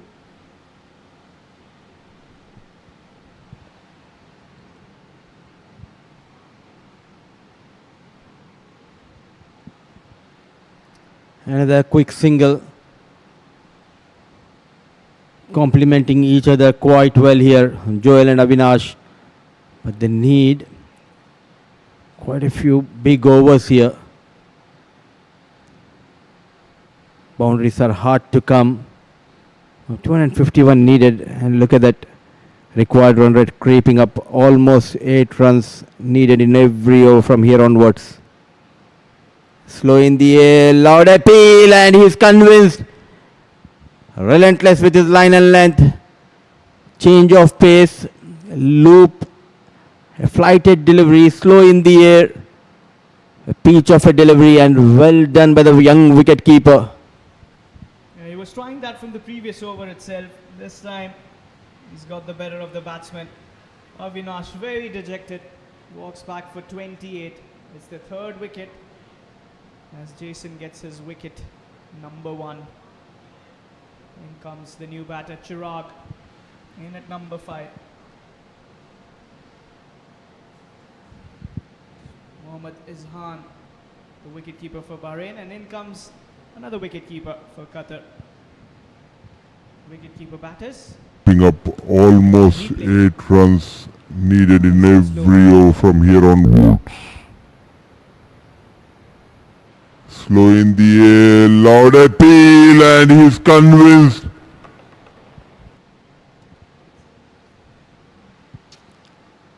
Shahid Bhatt was convinced.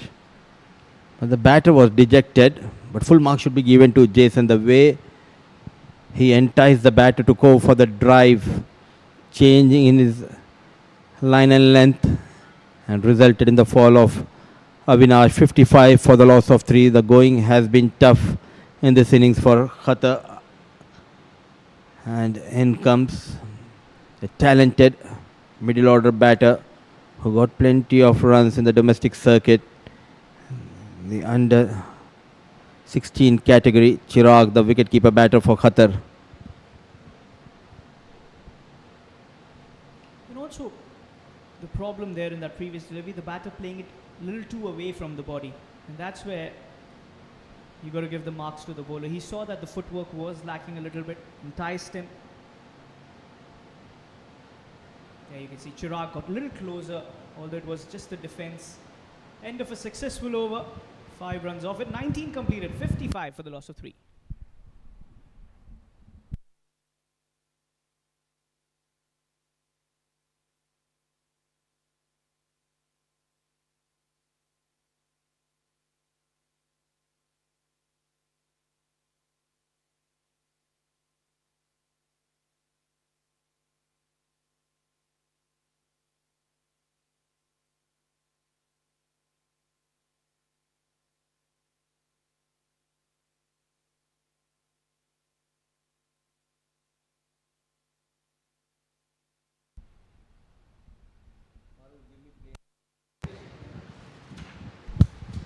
A very economical Arnav into his 5th over.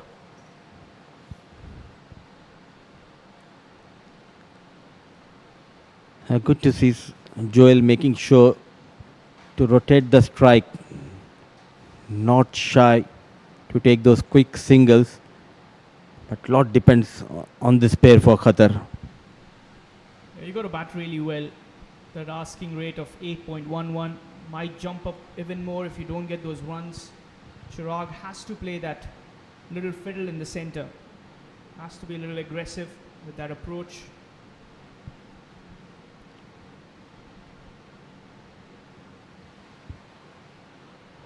Full toss, what an effort.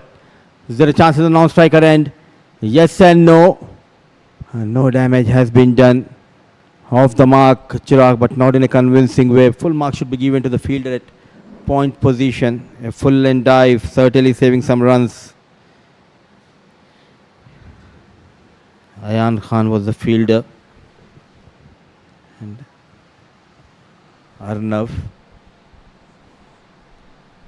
got some runs, coming at number 11 position in the first innings. Now with the ball.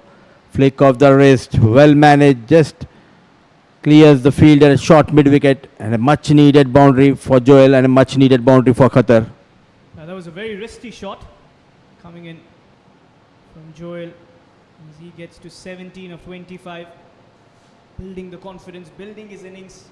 It's a very good shot. It was all about timing and precision on that shot all over. Just flicking it away. And that's good to see. That intent. In the first innings, now with Rightly the ball. said. It was Flick all of about the wrist, timing, not trying well to hit it managed, hard. just The strong forearms and wrist helps him to fetch that boundary. He looks quite comfortable, Joel. The basics are right, and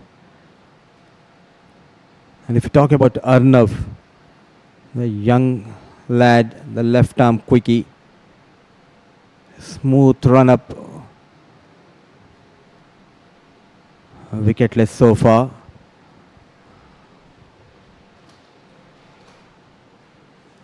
Look at the determination in his eyes. He'll be eyeing to get rid of Joel. Excellent. Straight away going for that single. Taking on the fielder at the mid-off. Leaving dangerous. Was there a need to do that? Is all I got to ask. You already lost 3 wickets just for that one run. Yes, you want to add pressure, but not lose your wicket. You want to do that. Absolutely. And top of that, when you have lost 3 top order batters, you just cannot give away your wicket by taking those risky singles. Way outside the off stump. What a take, and full mark should be given to Chirag. Sportsman spirit shown by Chirag. Straight away he knows there was an outside edge, and what a brilliant take. Dexterous behind the stumps is Mohammad Izan. What a catch. Let's have a look at that replay. Playing it away. Way outside the off stump. What a catch. What a take, and Full mark should. As that's the 4th man down. 62 for 4 after 20.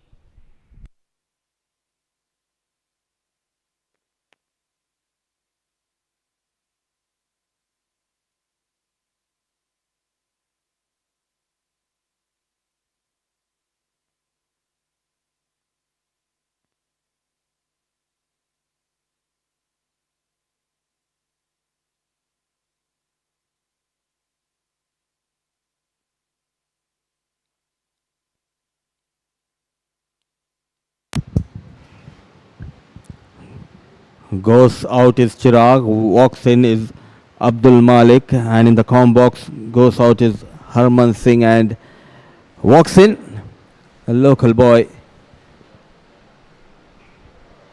Anjum, things are looking tough for Qatar. Not able to provide that flying start at the top of the order now, losing those wickets at regular intervals, but full mark should be given to the unit of Bahrain. They bowled quite well, and the fielding has been superb. Totally Mudassir Bhai. Qatar at the moment looking down the barrel, 62 for 4. Ominous signs, and I thought winning the toss and bowling first was a bit of a gamble. In the kind of heat and humidity that we had this afternoon, it was a brave decision. I was also a bit surprised, because also keeping in mind the first day of the tournament and that home advantage, we were expecting Qatar to bat first and put some total on board. The spinners are getting some perches under the lights. Way outside the off stump. Absolutely right. There, I think there is a bit of wear and tear now, as well in the pitch. More than 70 overs have been bowled. Lots of footmark out on the pitch, and there is a bit of help as that ball you see staying low.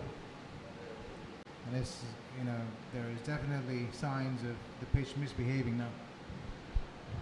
Oh, indeed. Ball just keeping a bit low, and what a take by young Izan behind the stumps. The wrong one. Well read by young Joel. As you very rightly said, Bahrain has been absolutely spot on and disciplined in their approach in this game. They look like a settled unit. They've gone out there, it seems like they've done their homework. Their bowlers know what lines to bowl, what areas to hit. The fielding's been on the dot as well, so full marks to Bahrain. Yeah, that too, when you have got those runs on board, the confidence level is high, and they came out with a plan. What I like is the fielding. The young lads of Bahrain, they have taken some superb catches, created a run out to get rid of Avinash. The big difference, if you compare between these two sides, is the way these boys fielded in the second innings. It shows they are enjoying their outing here at West End Park.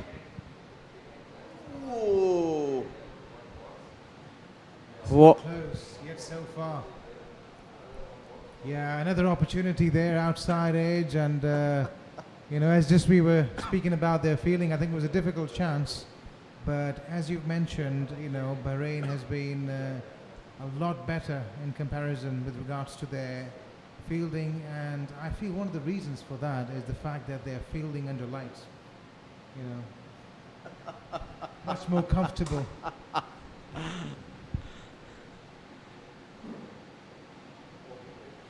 Just adjusting there, the first slip coming a bit closer to the wicket keeper, but survives Abdul Malik. What a delivery it was from the young Shaheen.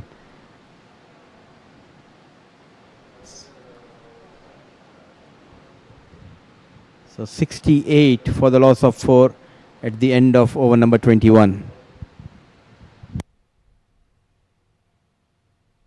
What an opportunity this has been for these young guns under 16, a massive platform, ACC. They must be having lots of nerves and pressure going into this game, but some of them we saw in the first innings how well the Bahraini batters coped with the pressure and how strong they were temperamentally. Full marks. Top of that, wearing the national jersey. It's always a pride, which I never had because I never got that support from my parents. But these boys are lucky enough. They're getting plenty of support from their parents. And an excellent platform has been provided by Asian Cricket Council. Yeah, absolutely.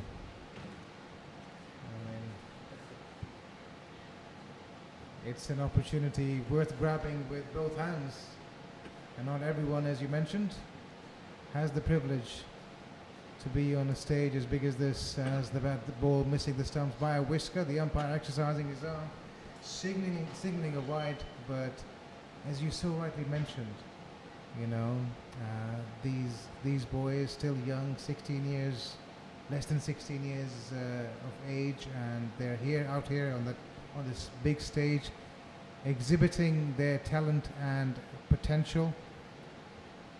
Yes, it's an opportunity, but it doesn't really get cashed in until you perform big and capitalize on it. This tournament is all about the dreams and the passion they are following. And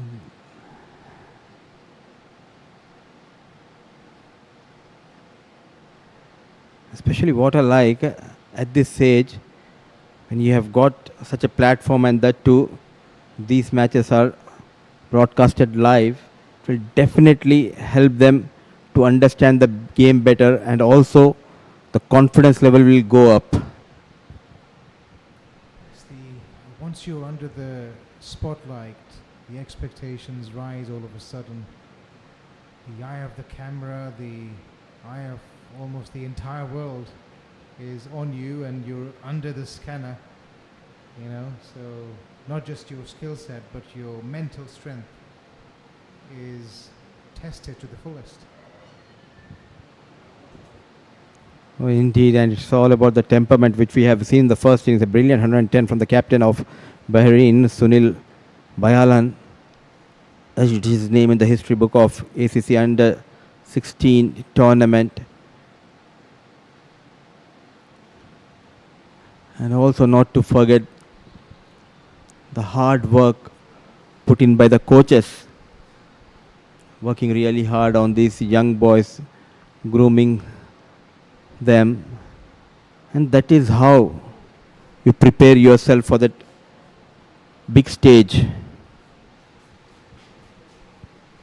It's the nature of the game. Unfortunately, there has to be winners and losers at the end, but it takes a bit of heart and soul to just be out there, compete in these temperatures. Just playing the game in itself takes so much effort and takes so much commitment, which at this young age these boys have shown. And as you rightly mentioned, the supporting staff, the coaches, and each and every person involved in bringing about this tournament needs to be given plenty of credit. You know, sports is the gateway to the world. It opens doors.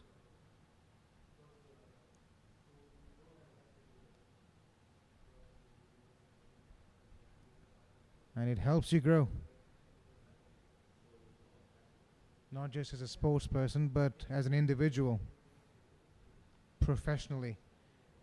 There are skills that you can learn from the game that you can carry into professional life as well.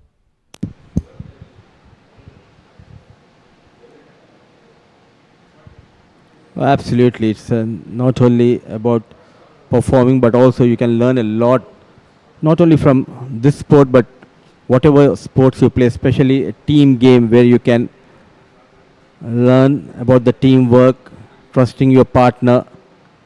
It always helps in your life. And the budding cricketers, they are lucky enough to to come here and perform at this level.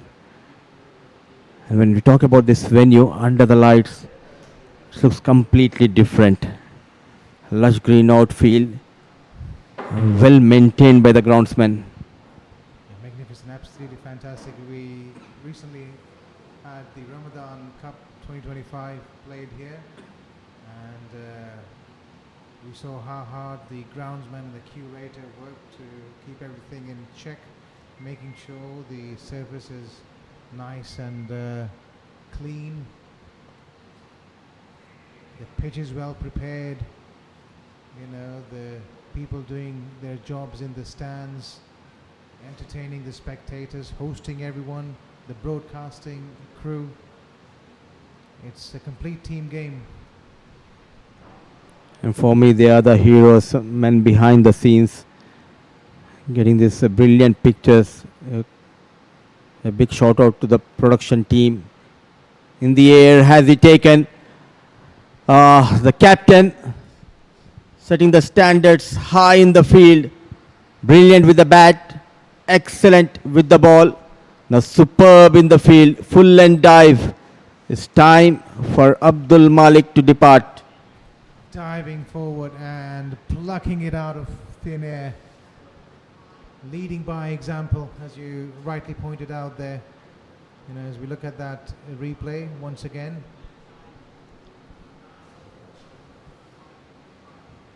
And that's the kind of difference good fielding can make, as you mentioned, Mudassir bhai.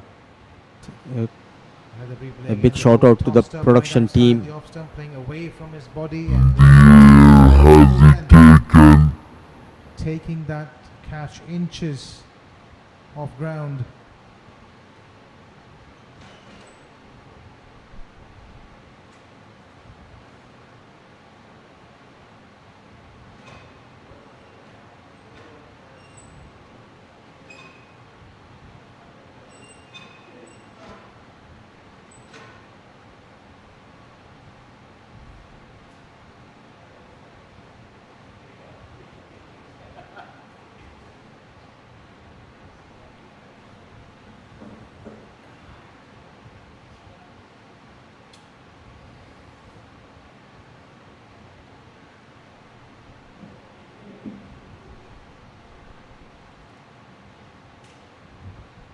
Cricket is a game that resembles life in so many ways.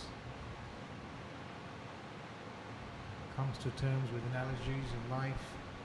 As a batter, you can have a good day, you can get out on the first ball, having fielded 50 overs. Some days you just stay out there. Better days, you score big hundreds. It can be unpredictable. You never quite know, you're never quite sure how it's going to go. That's the nature of the game, and hence it teaches you so much about life in general. It teaches you how to stay grounded and humble, because cricket is definitely a great leveler.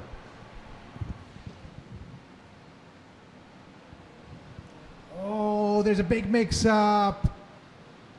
We'll have to wait for the umpire's signal. He was going nowhere with that run, was Zishan, and From the commentary box, it did look like he was way short of the crease. Let's have a look again. Joel pushed his partner to go for that single. Clean pick up and throw. One bounce straight into the hands of wicketkeeper. A close call. As the left hand right hand combination out there in the middle. But what a clean pick up and throw. Quick release. And quick full mark should be given to the wicketkeeper Muhammad Izan. In a flash, he was up to the stumps. Staying behind the stumps as well. So often we see wicket keepers collecting the ball from the front. It's good to see a young wicket keeper following the basics of the game well. As we see that throw once again coming in. The keeper getting behind the stumps, picking it up in one go, and taking the bails off in one motion. And driven hard. Akash Elango, the bowler. Just 14-15 years old. But I like the temperament shown by the batters in the first inning. They applied themselves under tough conditions, under immense pressure. The captain getting that brilliant 100. They're having a close look at the ball. Vinod Babu and Mr. Butt, two umpires standing in this game. What a start to this tournament. We always talk about the big leagues, big players, but it's always so pleasing to the eyes watching youngsters getting an opportunity, and good to see someone like the captain of Bahrain, Sunil, grab that opportunity with both the hands. Absolutely, and I was honestly, Mudassir bhai, I was surprised with the kind of patience he displayed, as a young cricketer playing his first game on the big stage, and he was really calculative and precise. I saw when he got into the 80s and the 90s, he stayed calm and he banked on those singles and the doubles. It didn't look like at any stage that he was under any pressure. Especially even the big league players, whenever they are in the 90s, they call the nervous 90s, but he looks, rightly said by you, calm and composed, and he came out with a mission. I think he made the 90s look nervous in a bit of a flip. Going for the drive and half-hearted appeal. A promising talent. All these youngsters, the future stars for their respective country. In fact, for the countries here, 6 teams participating in this tournament.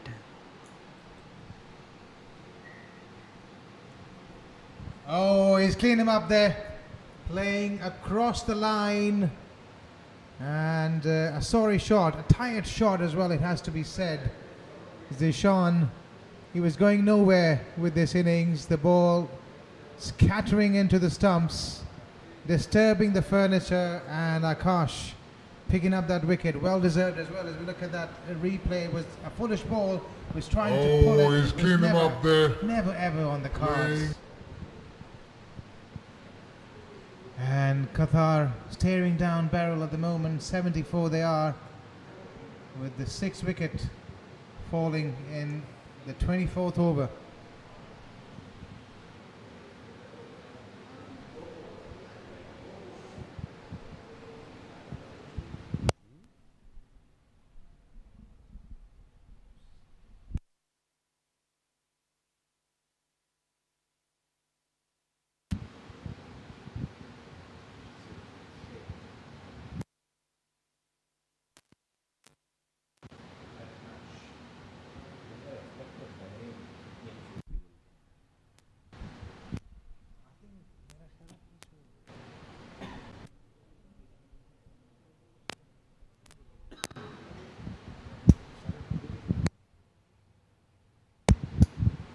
In comes Aziz. Wide. But what a day for the young men of Bahrain under 16 team. Under tough conditions, they batted brilliantly, got those runs on board, making life difficult of Qatar batters are the bowlers of Bahrain under 16. A successful over from Akash, a wicket going down, 24 overs gone, 75 for the loss of 6. I think they'll have a lot of questions to answer going into their second game. Qatar, I just couldn't understand to start with why they decided to bowl first in these hot and humid conditions, and also secondly with the team combination. I think they went in with 3 or 4 leg spinners, and that is quite one-dimensional. So maybe they'll have to reassess their team combination going into the future games. On top of that, plenty of extras. Almost 50 extras have been leagued in the first innings. Not in control, but going for yet another quick single is Joel. And this is a tournament. It's not about winning and losing. It's all about the learning for all these young boys. They need to understand this is a kind of platform where you need to enjoy and express yourself, learn the trade of this beautiful game. Yeah, reflection is such a major part of learning. They go back to the drawing room after this game, sit down with the support staff, the coaches. They'll have to have the hard talk, unfortunately, but that's the name of the game. That's how you learn. That's how you grow as a cricketer.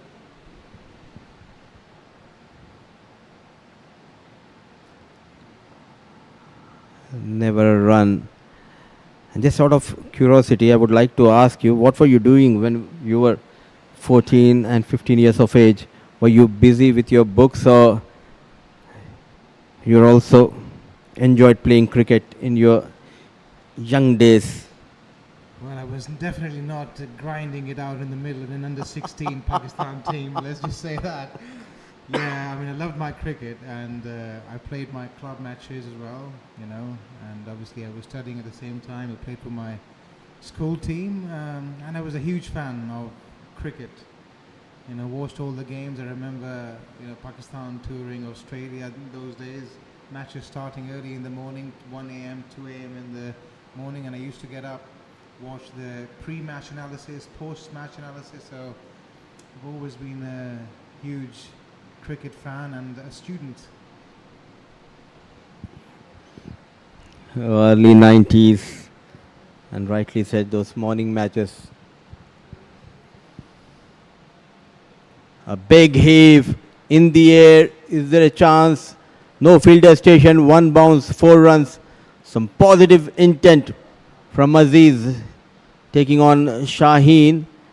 And with that boundary, half of the overs in the second innings comes to an end. Aziz is off the mark with that 4, is 80 for the loss of 6.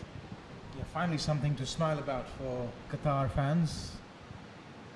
A boundary in the 25th over. Breaking the shackles was Aziz. And they've got to take it as far as possible. There's still 25 overs to play, and remember, in a tournament like this, 6 teams competing against each other, it can come down to the wire, and it might come down to a stage where these teams might require to have a higher run rate to qualify for the knockout stages. So it's not quite over for Qatar yet. You know, they've got to take it as deep as possible, really, and look at the bigger picture.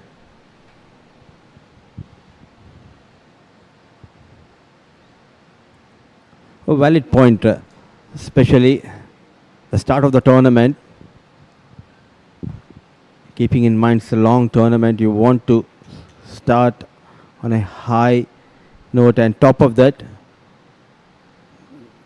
They are making sure to win this game by a huge margin.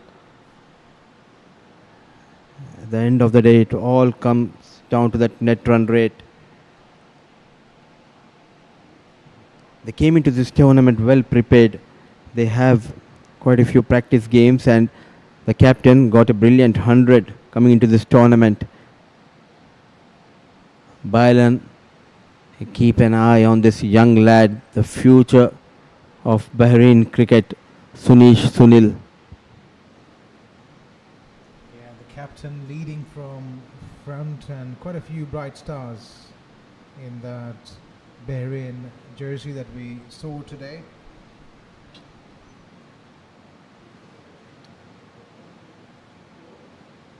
All directed, and it might have been interesting.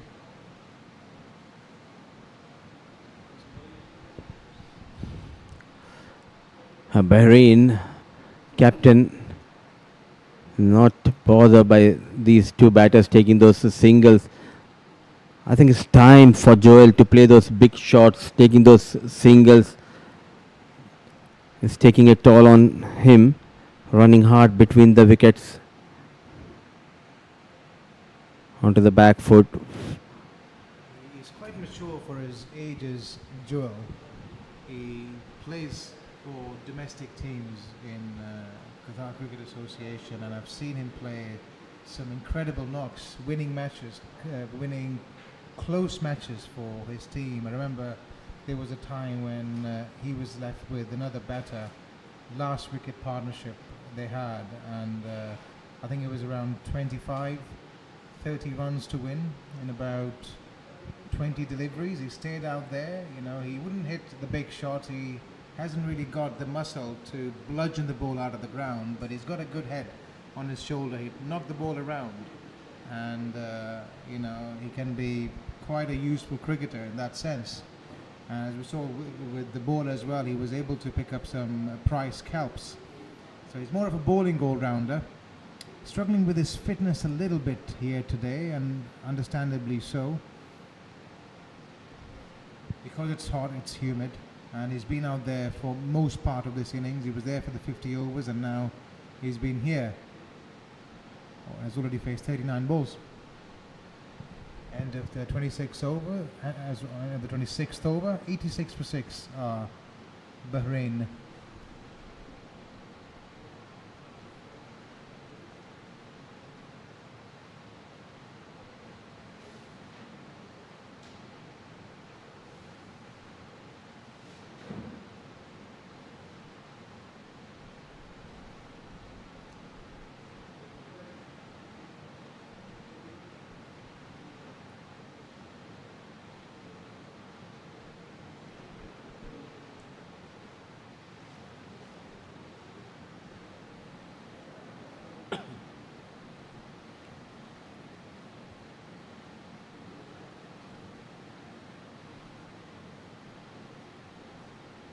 Somebody like Joel, I can tell you, having captained him in one of our domestic teams is an absolute joy to have in the side. I remember using him inside the power play, and he would provide us with the big wickets. It's good to see he's taking his time, settling in, and not giving his wicket away. Nicely driven straight to the fielder though. They go through for another single.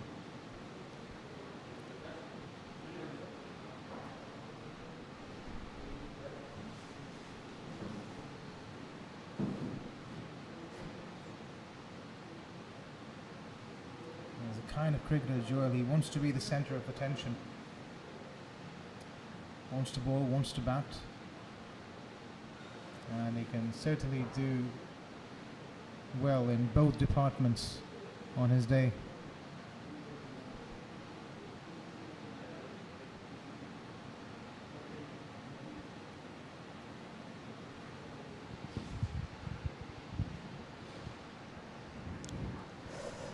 The required run rate creeping up to 9.23.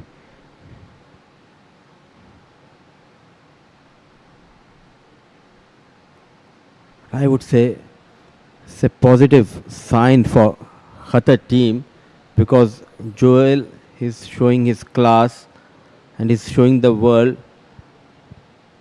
he can play those long innings, though the situation demands him to go big, but showing his temperament, always busy by taking those singles and doubles, though he has lost his partner from the other end. He has his own plans. The focus and determination is key for Joel. Yeah, totally. It's the small victories sometimes that count and go a long way. He's batting with the tail right now, and as I mentioned, he so often finds himself batting with the lower order batters, so this is not an unknown territory to him. It's just that it's a bigger stage, more pressure, there's more at stakes, representing his country, but he's been incredible. So far unmoved, not going down easily. And this time way outside the off stump, letting that one go. Wide signal by the umpire. This is the second extra in the over, so a relatively better over for Qatar. 4 singles, 2 wides. Extras, both the sides they need to work on the extras column. Plenty of extras have been conceded. And at the international level, we have seen the brothers playing for the national side. I'll take you way back to 90s. Steve Waugh, Mark Waugh, Andy Flower, Grant Flower, Yusuf Pathan, Irfan Pathan. And if we talk about Pakistan, Sadiq Muhammad and Hanif Muhammad.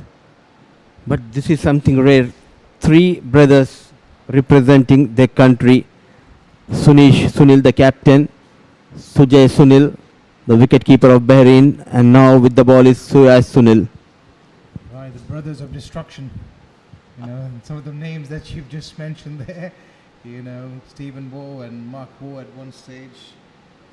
They were a horrid dream for most teams when in full flow. Both of them, Andy Flower, Grant Flower as well from Zimbabwe. You know, some of the greatest names to have played the game and you know, represented their countries, and it's an honor, really. You know, it shows that you belong to a family which obviously is cricket-minded, and cricket runs in blood. You know, it's probably more genetic.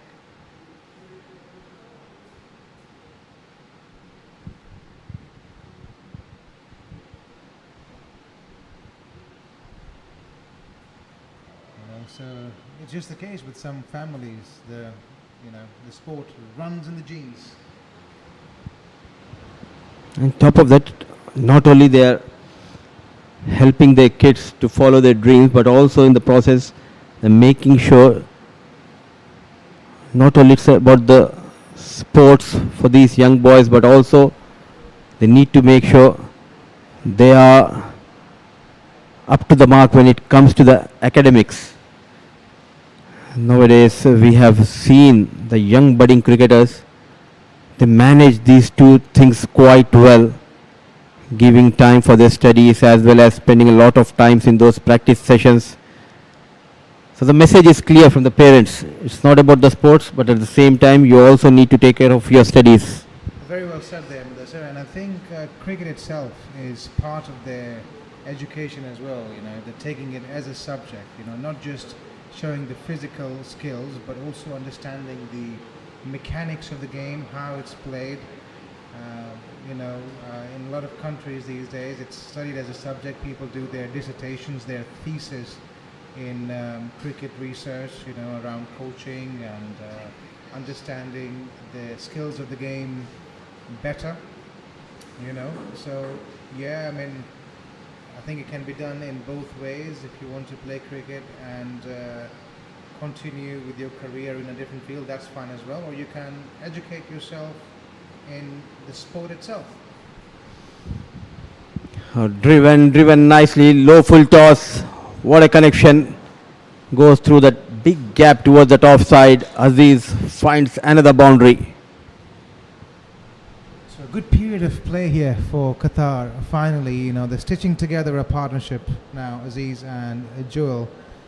So this is something that they were looking forward to after losing all those wickets. And it's heartening to see. Something to smile about. It becomes easy, doesn't it? You know, once you stay out there in the middle, there isn't as much movement. The bat balls are coming. You suddenly start finding the boundaries. You start hitting the gaps. It's all about occupying the crease and waiting for the right time. And this is kind of a surface where if you can apply yourself, you can get those plenty of runs. So back-to-back boundaries to finish the over number 28, and with that 400 comes up for Qatar. It's 102 for the loss of 6.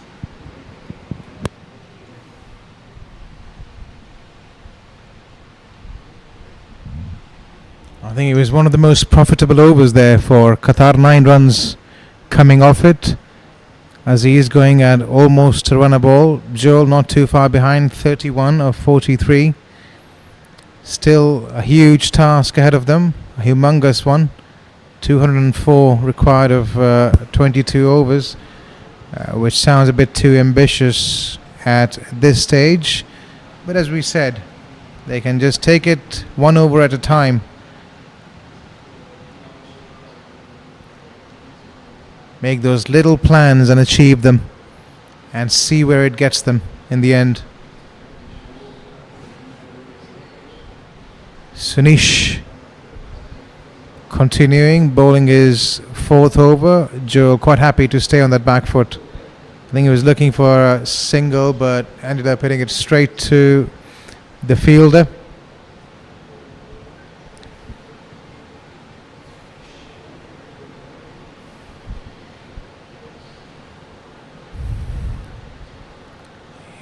And this time slashed hard, finds the gap, crossing over for a single. ACC Men's Under 16 West Zone Cup 2025 being played here at the West End International Cricket Stadium in Doha, Qatar, under lights. And it's the double header for the night. The second game, the home team Qatar taking on Bahrain. And it's Bahrain so far, the team that's bossed the game and dictated the terms.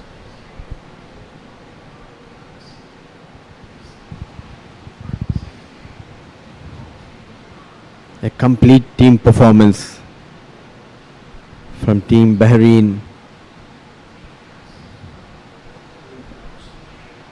They always had that grip on this game.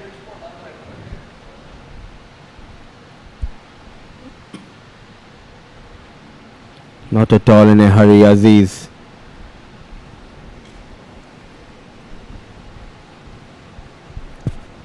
I mean, I don't really mind Qatar going down if they are to go down with a fight. And I think these two batters out there have gone in there with that kind of a mindset. They want to dig in, take it as deep as possible. And that's fine, you know. You win some, you lose some.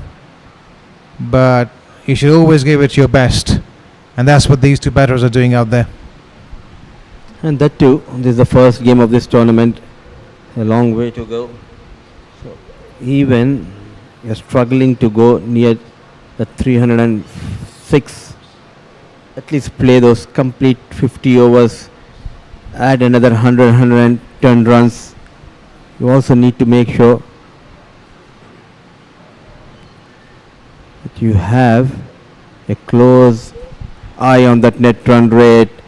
Under the lights, a chance put on a rare fumble, but I think a no ball has been given. So not coming under the radar of the captain was that fielder. It would have stung because it was hit like a tracer bullet from Joel. Fiercely struck. But as you said, it was a no ball, so it wouldn't have mattered.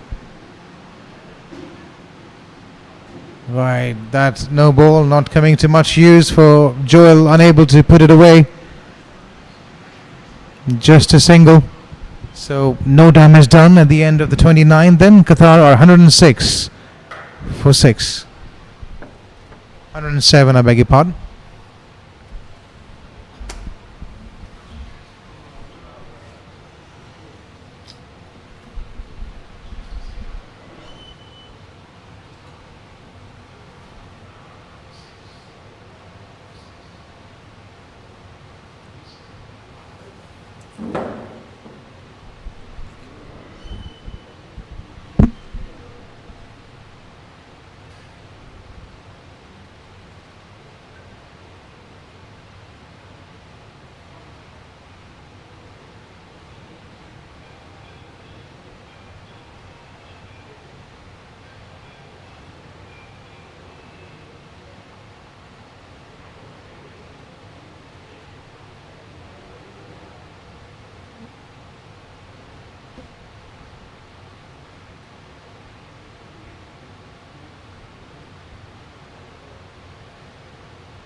Right on, continues.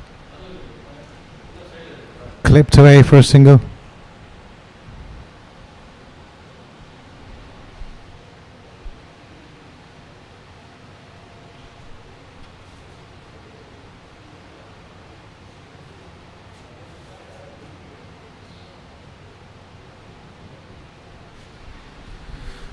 And continuing in his fourth over, wit provided and opportunity to free his arms. Aziz couldn't quite find the gap.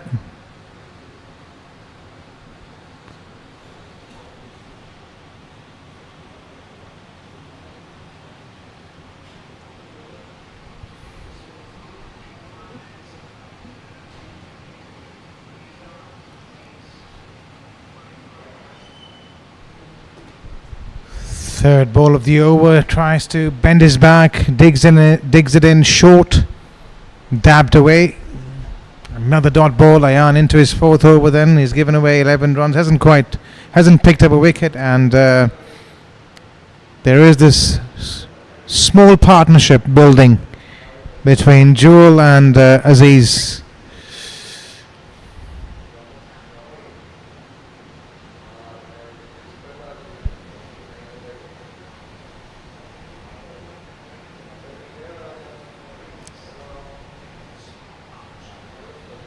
So a bit of a silver lining, this partnership between Joel and Aziz in a match that has otherwise been largely dominated by Bahrain. Digs it in short, pulled away, swivels straight to the fielder at the boundary. Just another single.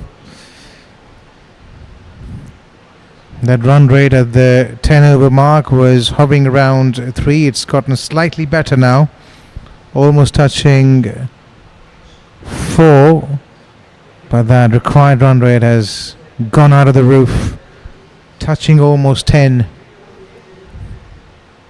Oh, once again looking for that short delivery, and that ball hardly bouncing, almost hitting the stumps. Lucky to survive, Joe, as we complete the 30th over with 20 overs to go. Qatar 108 for 6.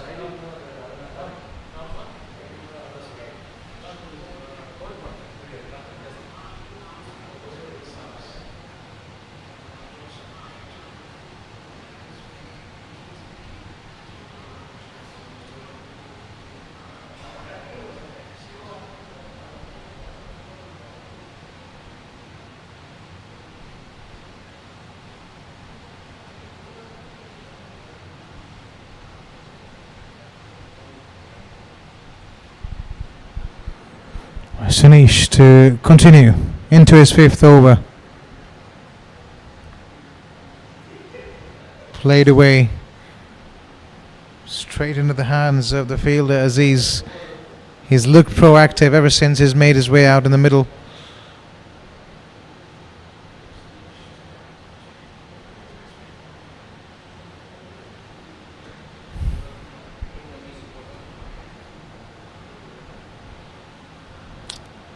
He looks to be a good batter, technically sound.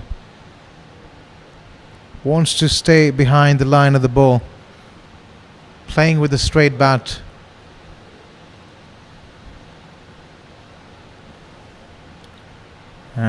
He's been a ray of hope in an otherwise quite abysmal bowling performance, bowling and batting performance by Qatar.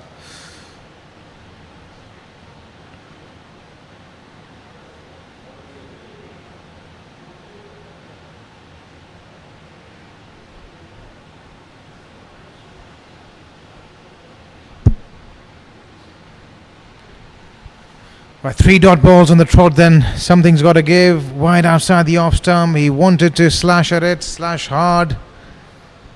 But it was too wide in the end. The umpire exercising his arms.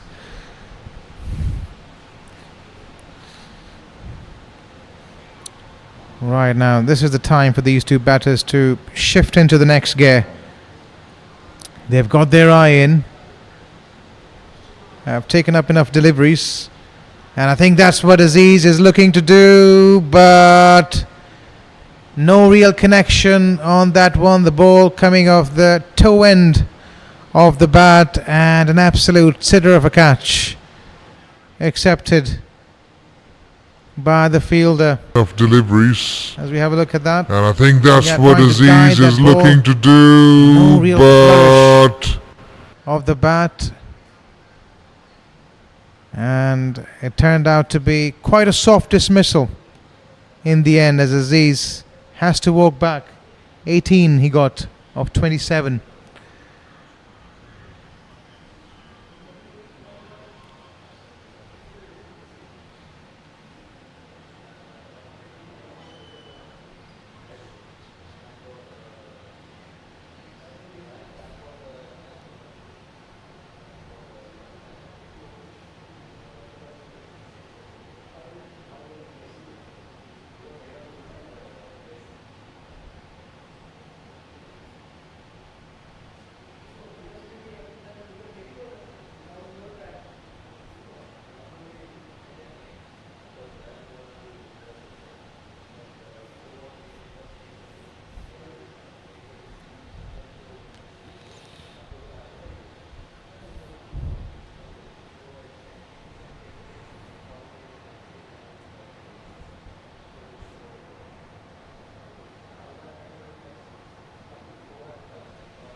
Right, the new batter out in the middle is Huzaifa.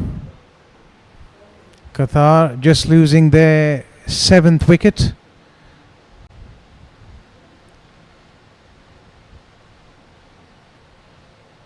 And almost the 8th one as well.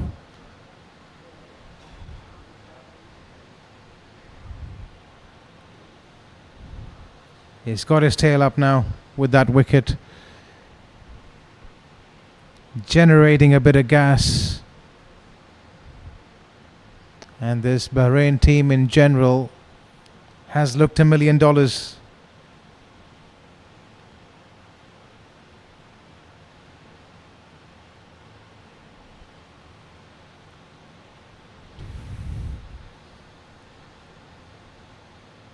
Oh, almost chopping it back onto the stumps. Lucky to survive as another over comes to an end at the end of 31. Qatar 109 for the loss of 7.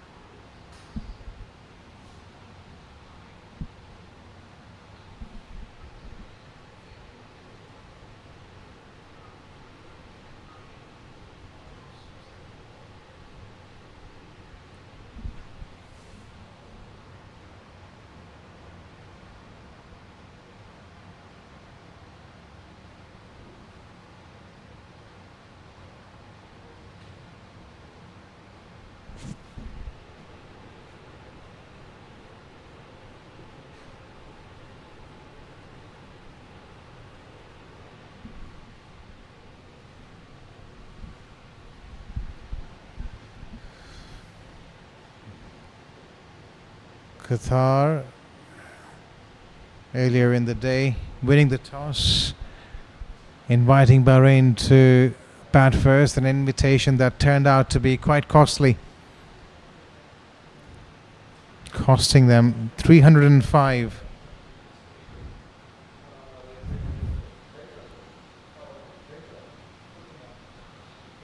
And at the 32nd over mark, they find themselves really struggling. 7 down for 110 in this second encounter of the day.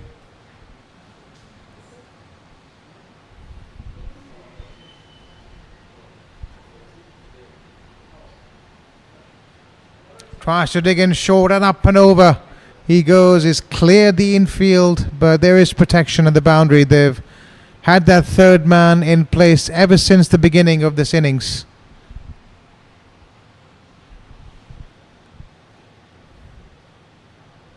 And we saw in Bahrain's innings lots of runs being leaked in that region. I think it will be an important position to have going forward into this tournament. A lot of these batters tend to favour that area, square on either side.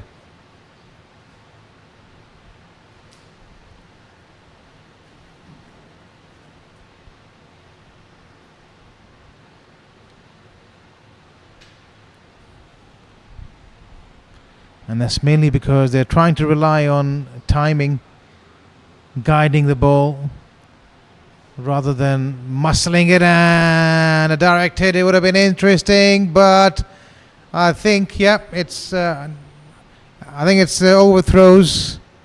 Instead, 4 of them, an absolute gift, gleefully accepted by the Qatari batters.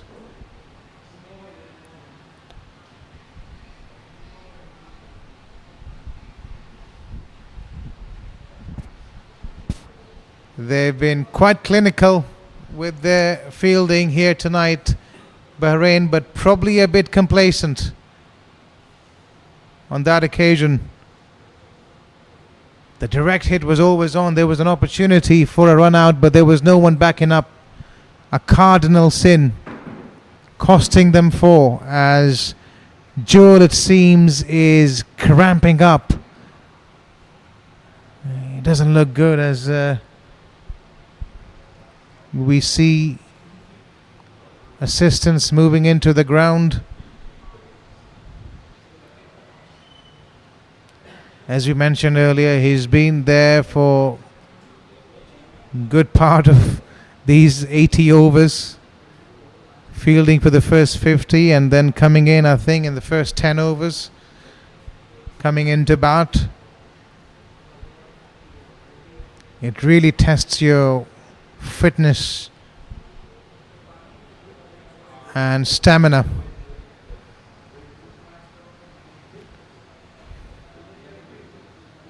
As Qatar have a Nelson on the board, 111.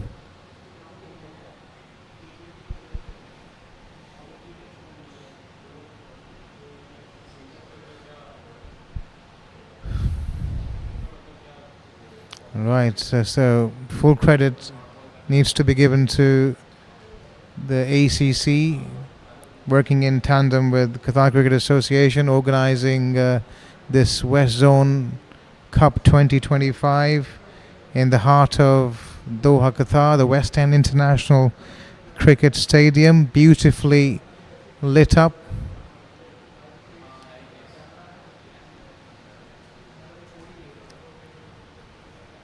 And we have the young guns of tomorrow displaying their skills and talent in front of the world. The stage is set. It's still early days.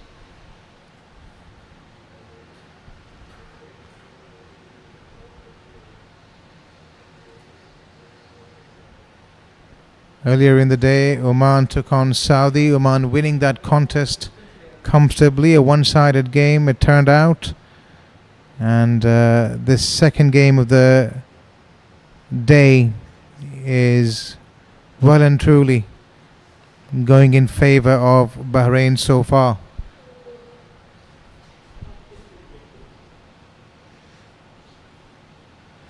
So as we spoke earlier, lots of lessons to be learned, I think, going into the next game for Qatar.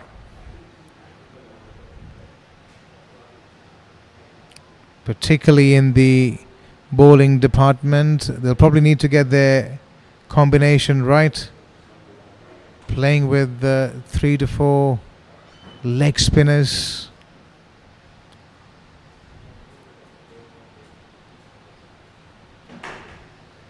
Denting the variety in their side.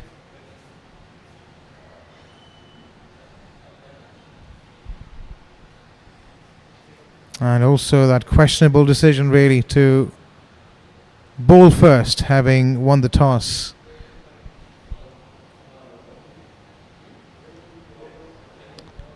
It's not just about losing the game, it's how well you bounce back after losing.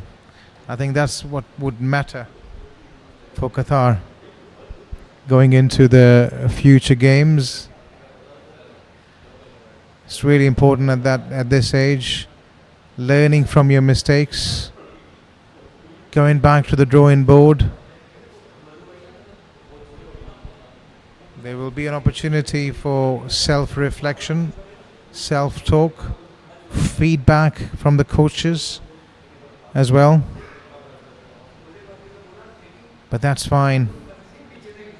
It's all part and parcel of the game, and at this age they can afford to make those mistakes as long as they are learning, of course.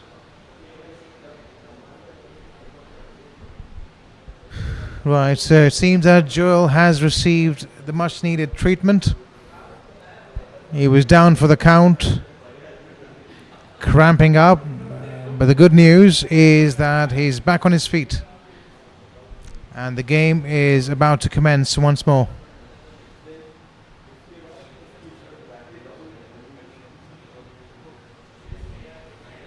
Not quite.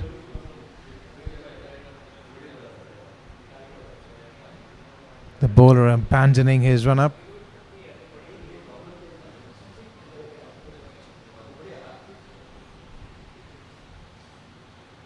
Oh, for a moment I thought that ball got through the batter, a bit slower in pace. Beating the batter with pace. Ayan, and almost through. Didn't really have much of a clue. Huzaifa. And he was squared up, making room and trying to bludgeon that ball through mid-wicket. Just ending up jamming it down to the ground. So this is the end of the 32nd. Qatar 116 for the loss of 7.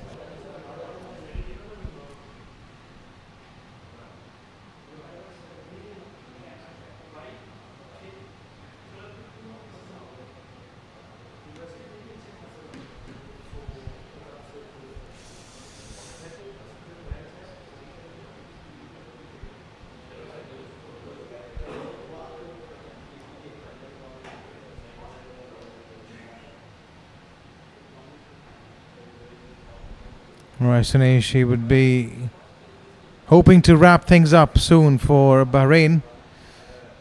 They're eyeing a big win here in the first game of the ACC West Zone Cup.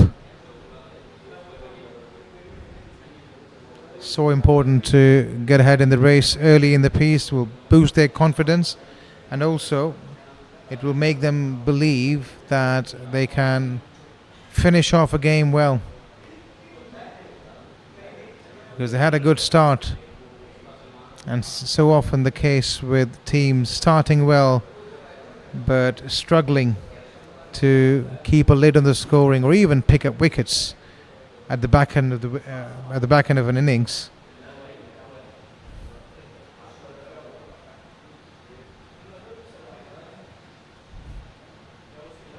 So it's definitely an area that the Bahrain coaching staff and the support staff would be keeping an eye on closely, no doubt.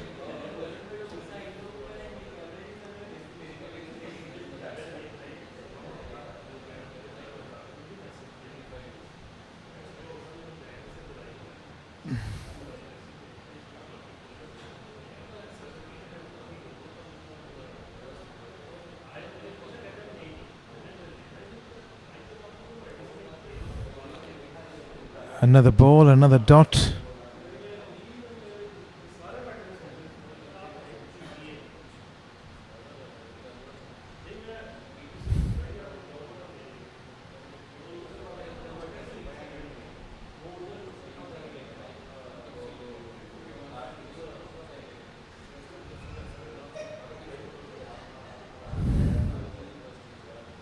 Slower ball and an outside edge. Goes through for a single. He's been the mainstay out there, Joel, for Qatar. He's betting on 37 of 53.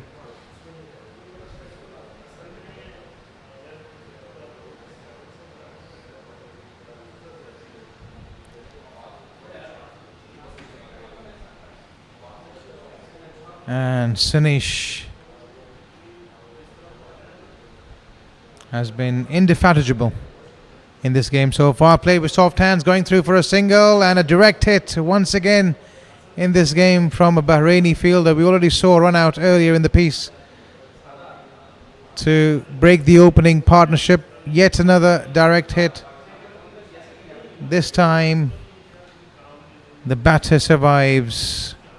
Enderful with number 33. It's 119 for 7.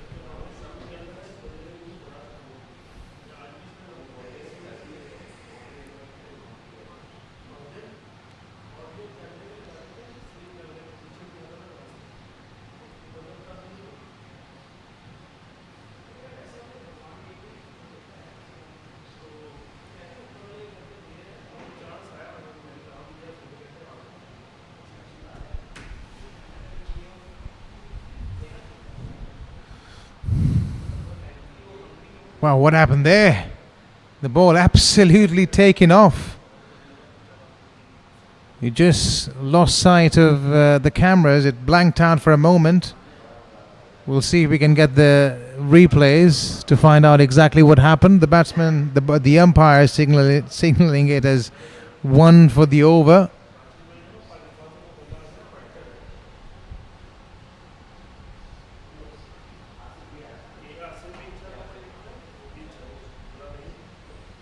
Looked to be quite dramatic, whatever it was. Anyways, we move on. Ayan into his 6th over, starting off with the wide.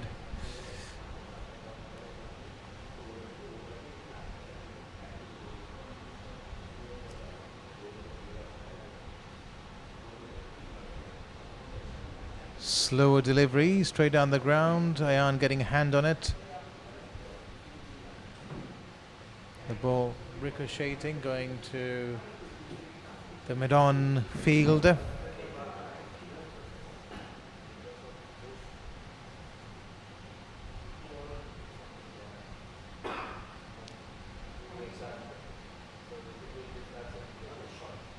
Goes straight down the ground and straight to the fielder. Has the catch been taken? What's happening here? An absolute chaos.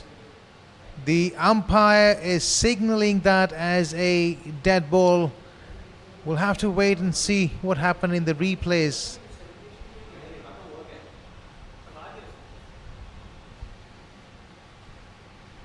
It was played straight down the ground. Joel was going nowhere. I think Huzaifa, the non-strikers, and thought it was a catch. It left his crease, but no damage done in the end. The umpire mentioning that it was already, the ball was already dead. Straight down the ground and The ball went straight to the fielder.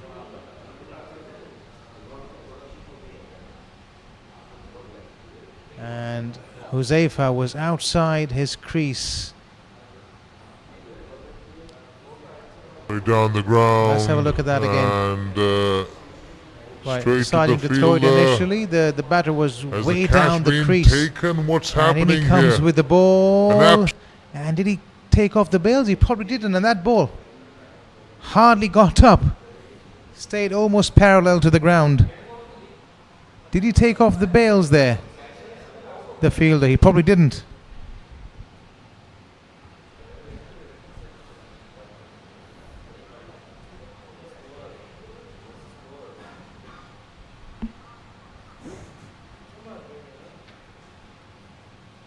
Oh, this time the ball bouncing and a bit of zip as well to go with that. An anti-contrast to what happened in the last ball.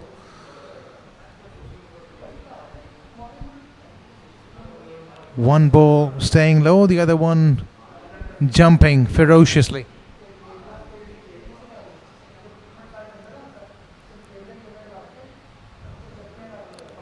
It's an 80 over.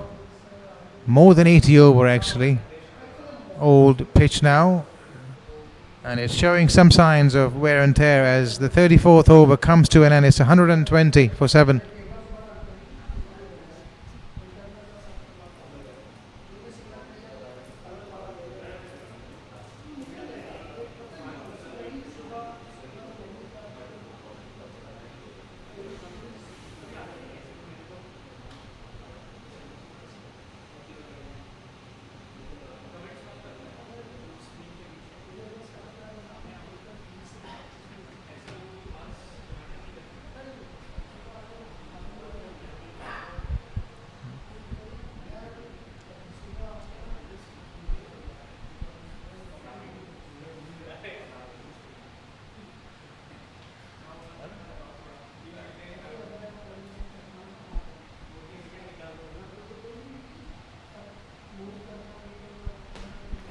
Right, so the 35th over about to start as I welcome Mr. Mudassar to the comm box. Oh, what a take. What a welcome given by the captain. They are flying high. They are making a name for themselves here. The ongoing ACC Men's Under 16 West Zone Cup. The Bahrain boys, the captain leading from the front. Huzaifa trying to go big, but he finds the captain Sunil Bayalan making no mistake.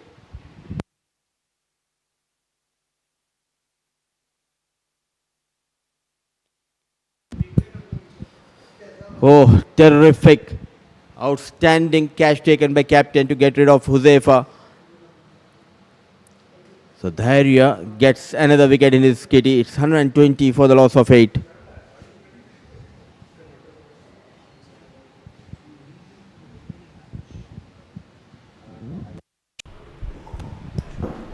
Change of pace and look at that effort. Oh, what Full a stretch. take. What a welcome nice, wide given by open. the captain. What a day he is having. Brilliant with the bat, now showing some great agility and reflexes in the field. 120 for the loss of 8.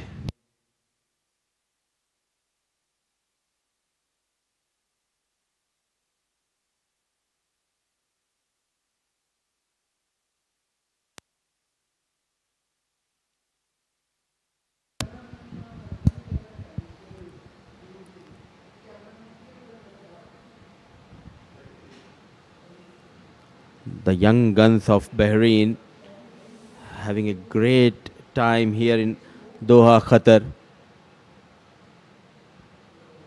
Marching towards that victory.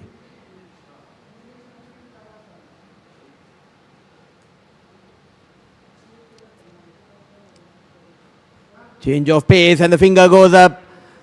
Dhairya strikes for the second time. The young wicketkeeper Mohammad Izan having a brilliant time behind the stumps. They are delighted. They are all over the batters of Qatar. It has been an incredible bowling performance A gentle medium Change of pace back and the of finger length, goes up. inviting the batter to go for the drive, and the young lad Izan making no mistake without troubling the scorer. Zahir walks back to the hut. It's 120 for the loss of 9.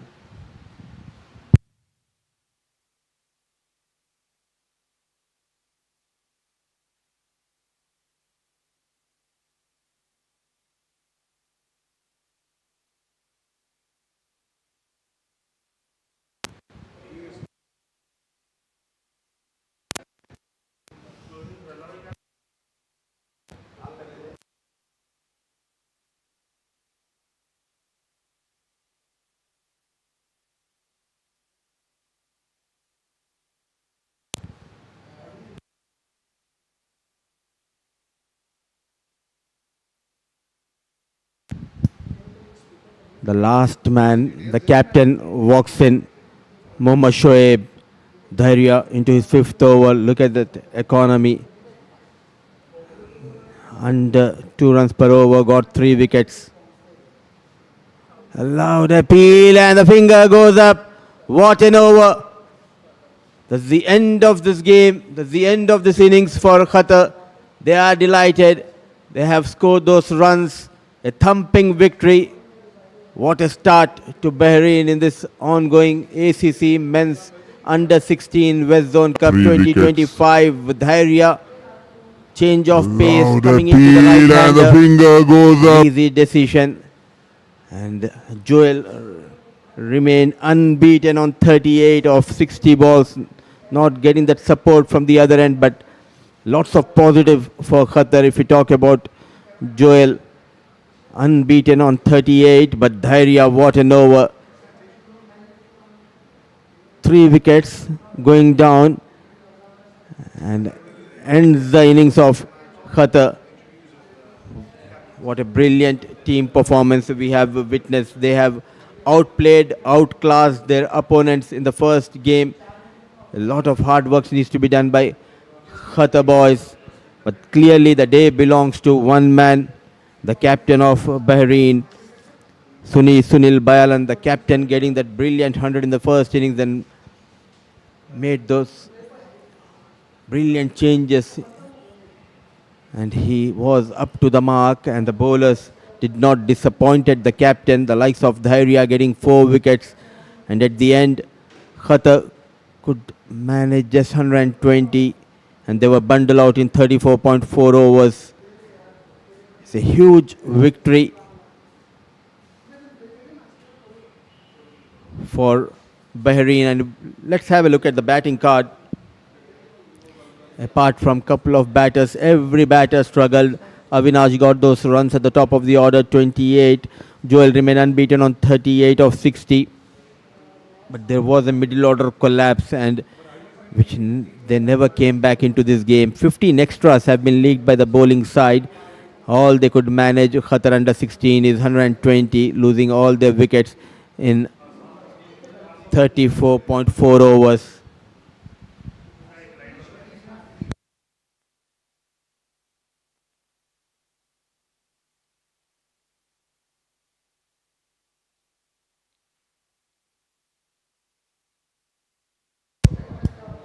And now let's have a look at that bowling card. Plenty of options for captain. Pick of the bowler, Dharia Deepak Sagar. 4.4 overs, 6 runs, 4 wickets for the young boy under the lights.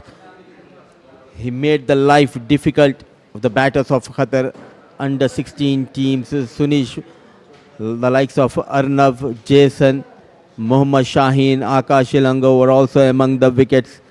And the problem for Qatar was they were never able to stitch a partnership, and in the process, Bahrain registered a huge win, winning this game by a margin of 185 runs.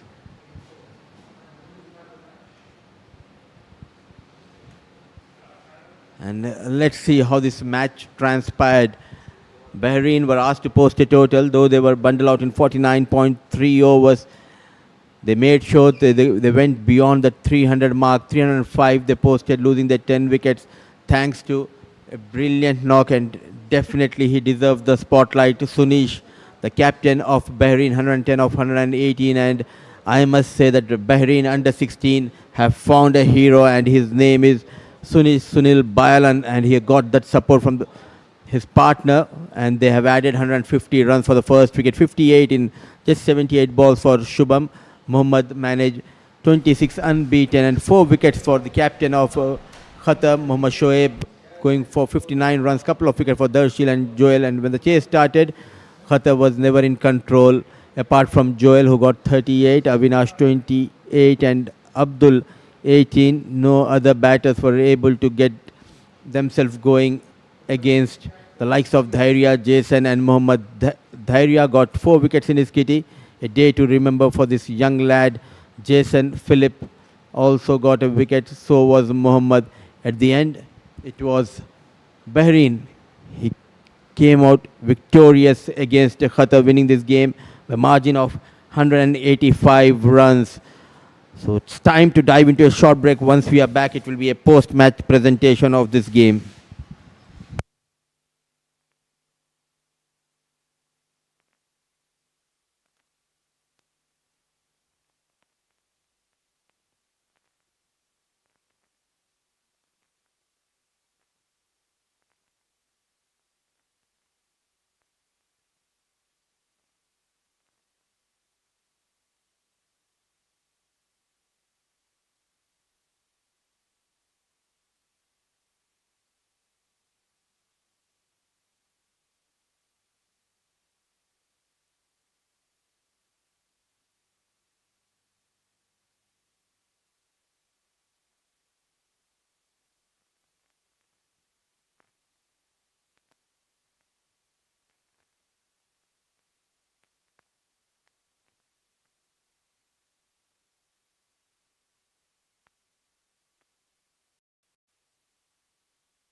it will work here, but it doesn't work when you go there. Check, check, check. Right now it's coming. When you go there, this is. Can you hear me? This walk is okay. Yes.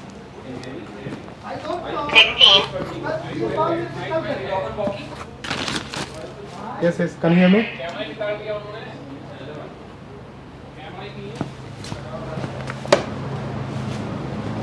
हाँ सुनो वो battery पे लाके भी देखो mic आ गया इसको ले जाओ कैमरा ट्रैप को नीचे ले आओ जाओ जाओ जाओ ओके ऊपर से गाइड जाओ ऊपर हाँ ऊपर से ही कर लो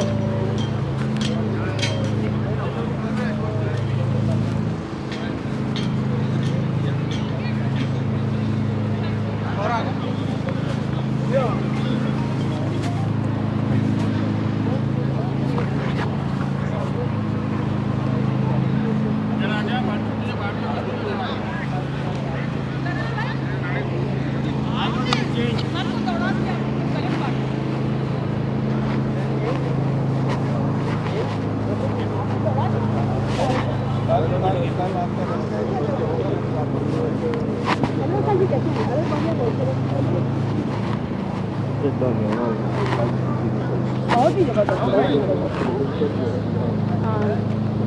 जी जी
You are privileged guests for the night, Mr. Khalid Shuwaidi, the tournament director and the CEO. Thank you very much for your esteemed presence, sir. And talking about the game once again, it was an excellent game. The home team taking on Bahrain. Bahrain scoring 303 for 10 in their first innings. What a magnificent performance it was under the heat. And Qatar, in reply, just falling short. 120 they got, losing this match by a margin of 184 runs. And on that note, can I please call upon the captain of Qatar, the losing captain, to please come forward and have a few words with us. Shoaib, lost the game today, the first game of course. So what have you learned from this? We've learned a lot. I think bowling first was not a good decision. There was a flat batting track and score got a bit too much. Missed fielding, we dropped a lot of catches, and that's why. And in the second innings, the pitch was kind of difficult. The ball was seaming a lot, and due to that, our batters didn't perform. And next match, we'll try and play better. And Shoaib, tell us a little bit about your team combination. You were going in with quite a few leg spinners. Is that a plan that you look to carry forward in the future games? Yeah, usually in this pitch, we've been playing here, and the ball turns a lot, and it skids onto the bat, and we've tried to use leg spinners, so it wasn't effective this game, but next game we'll try. Well, hard luck tonight, Shoaib, but all the very best for the rest of the tournament. Thank you. Right, there you have it, Shoaib. Right, time now to call upon the captain of the winning team from Bahrain. Can I please ask Mr. Sunil to come forward? Sunesh, what an excellent start you've had to this tournament. What would you have to say about this? First of all, I would like to thank the Qatar Cricket Association for providing us with such facilities to play, and I would also like to thank ICC and ACC for this opportunity, and I would like to thank the Bahrain Cricket Federation for giving us this chance. And yeah, I would like to thank my boys at the end. It was a good match and well played Qatar as well. So yeah, good for us. Sunesh, it's a big stage out there, the ACC event, and it's never easy for somebody as young as yourself and all your boys out there, under 16. How do you deal with those nerves and pressure? I think just play one ball at a time. Don't think too far ahead. That's it. Well, thank you very much for your time. There you have it, ladies and gentlemen, the winning captain, Sunil Sunesh. Right, so we had some incredible performances tonight from both sides. We had Shubham scoring 58 runs, Shoaib taking 4 wickets from Qatar, Joel scoring 38 runs as well. But there was one man who clearly stole the show today, the captain once again. Can I please call upon Sunil Sunesh for his magnificent 100?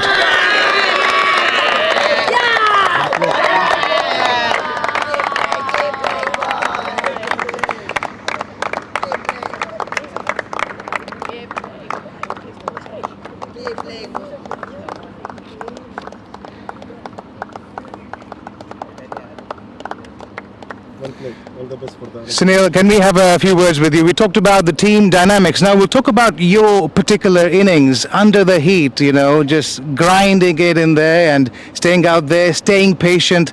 What was the secret and how did you build all that stamina? No, I just play one ball at a time. Same thing, don't think too far ahead, look for the gaps, and don't focus too much on the previous ball. Just look forward to the next ball, that's it. Well, thank you very much, Sunesh, and we wish you all the very best for the rest of the tournament. Right, ladies and gentlemen, that's all we've got tonight from the presentation ceremony. We look forward to your company again tomorrow. Thank you. Thank you very much.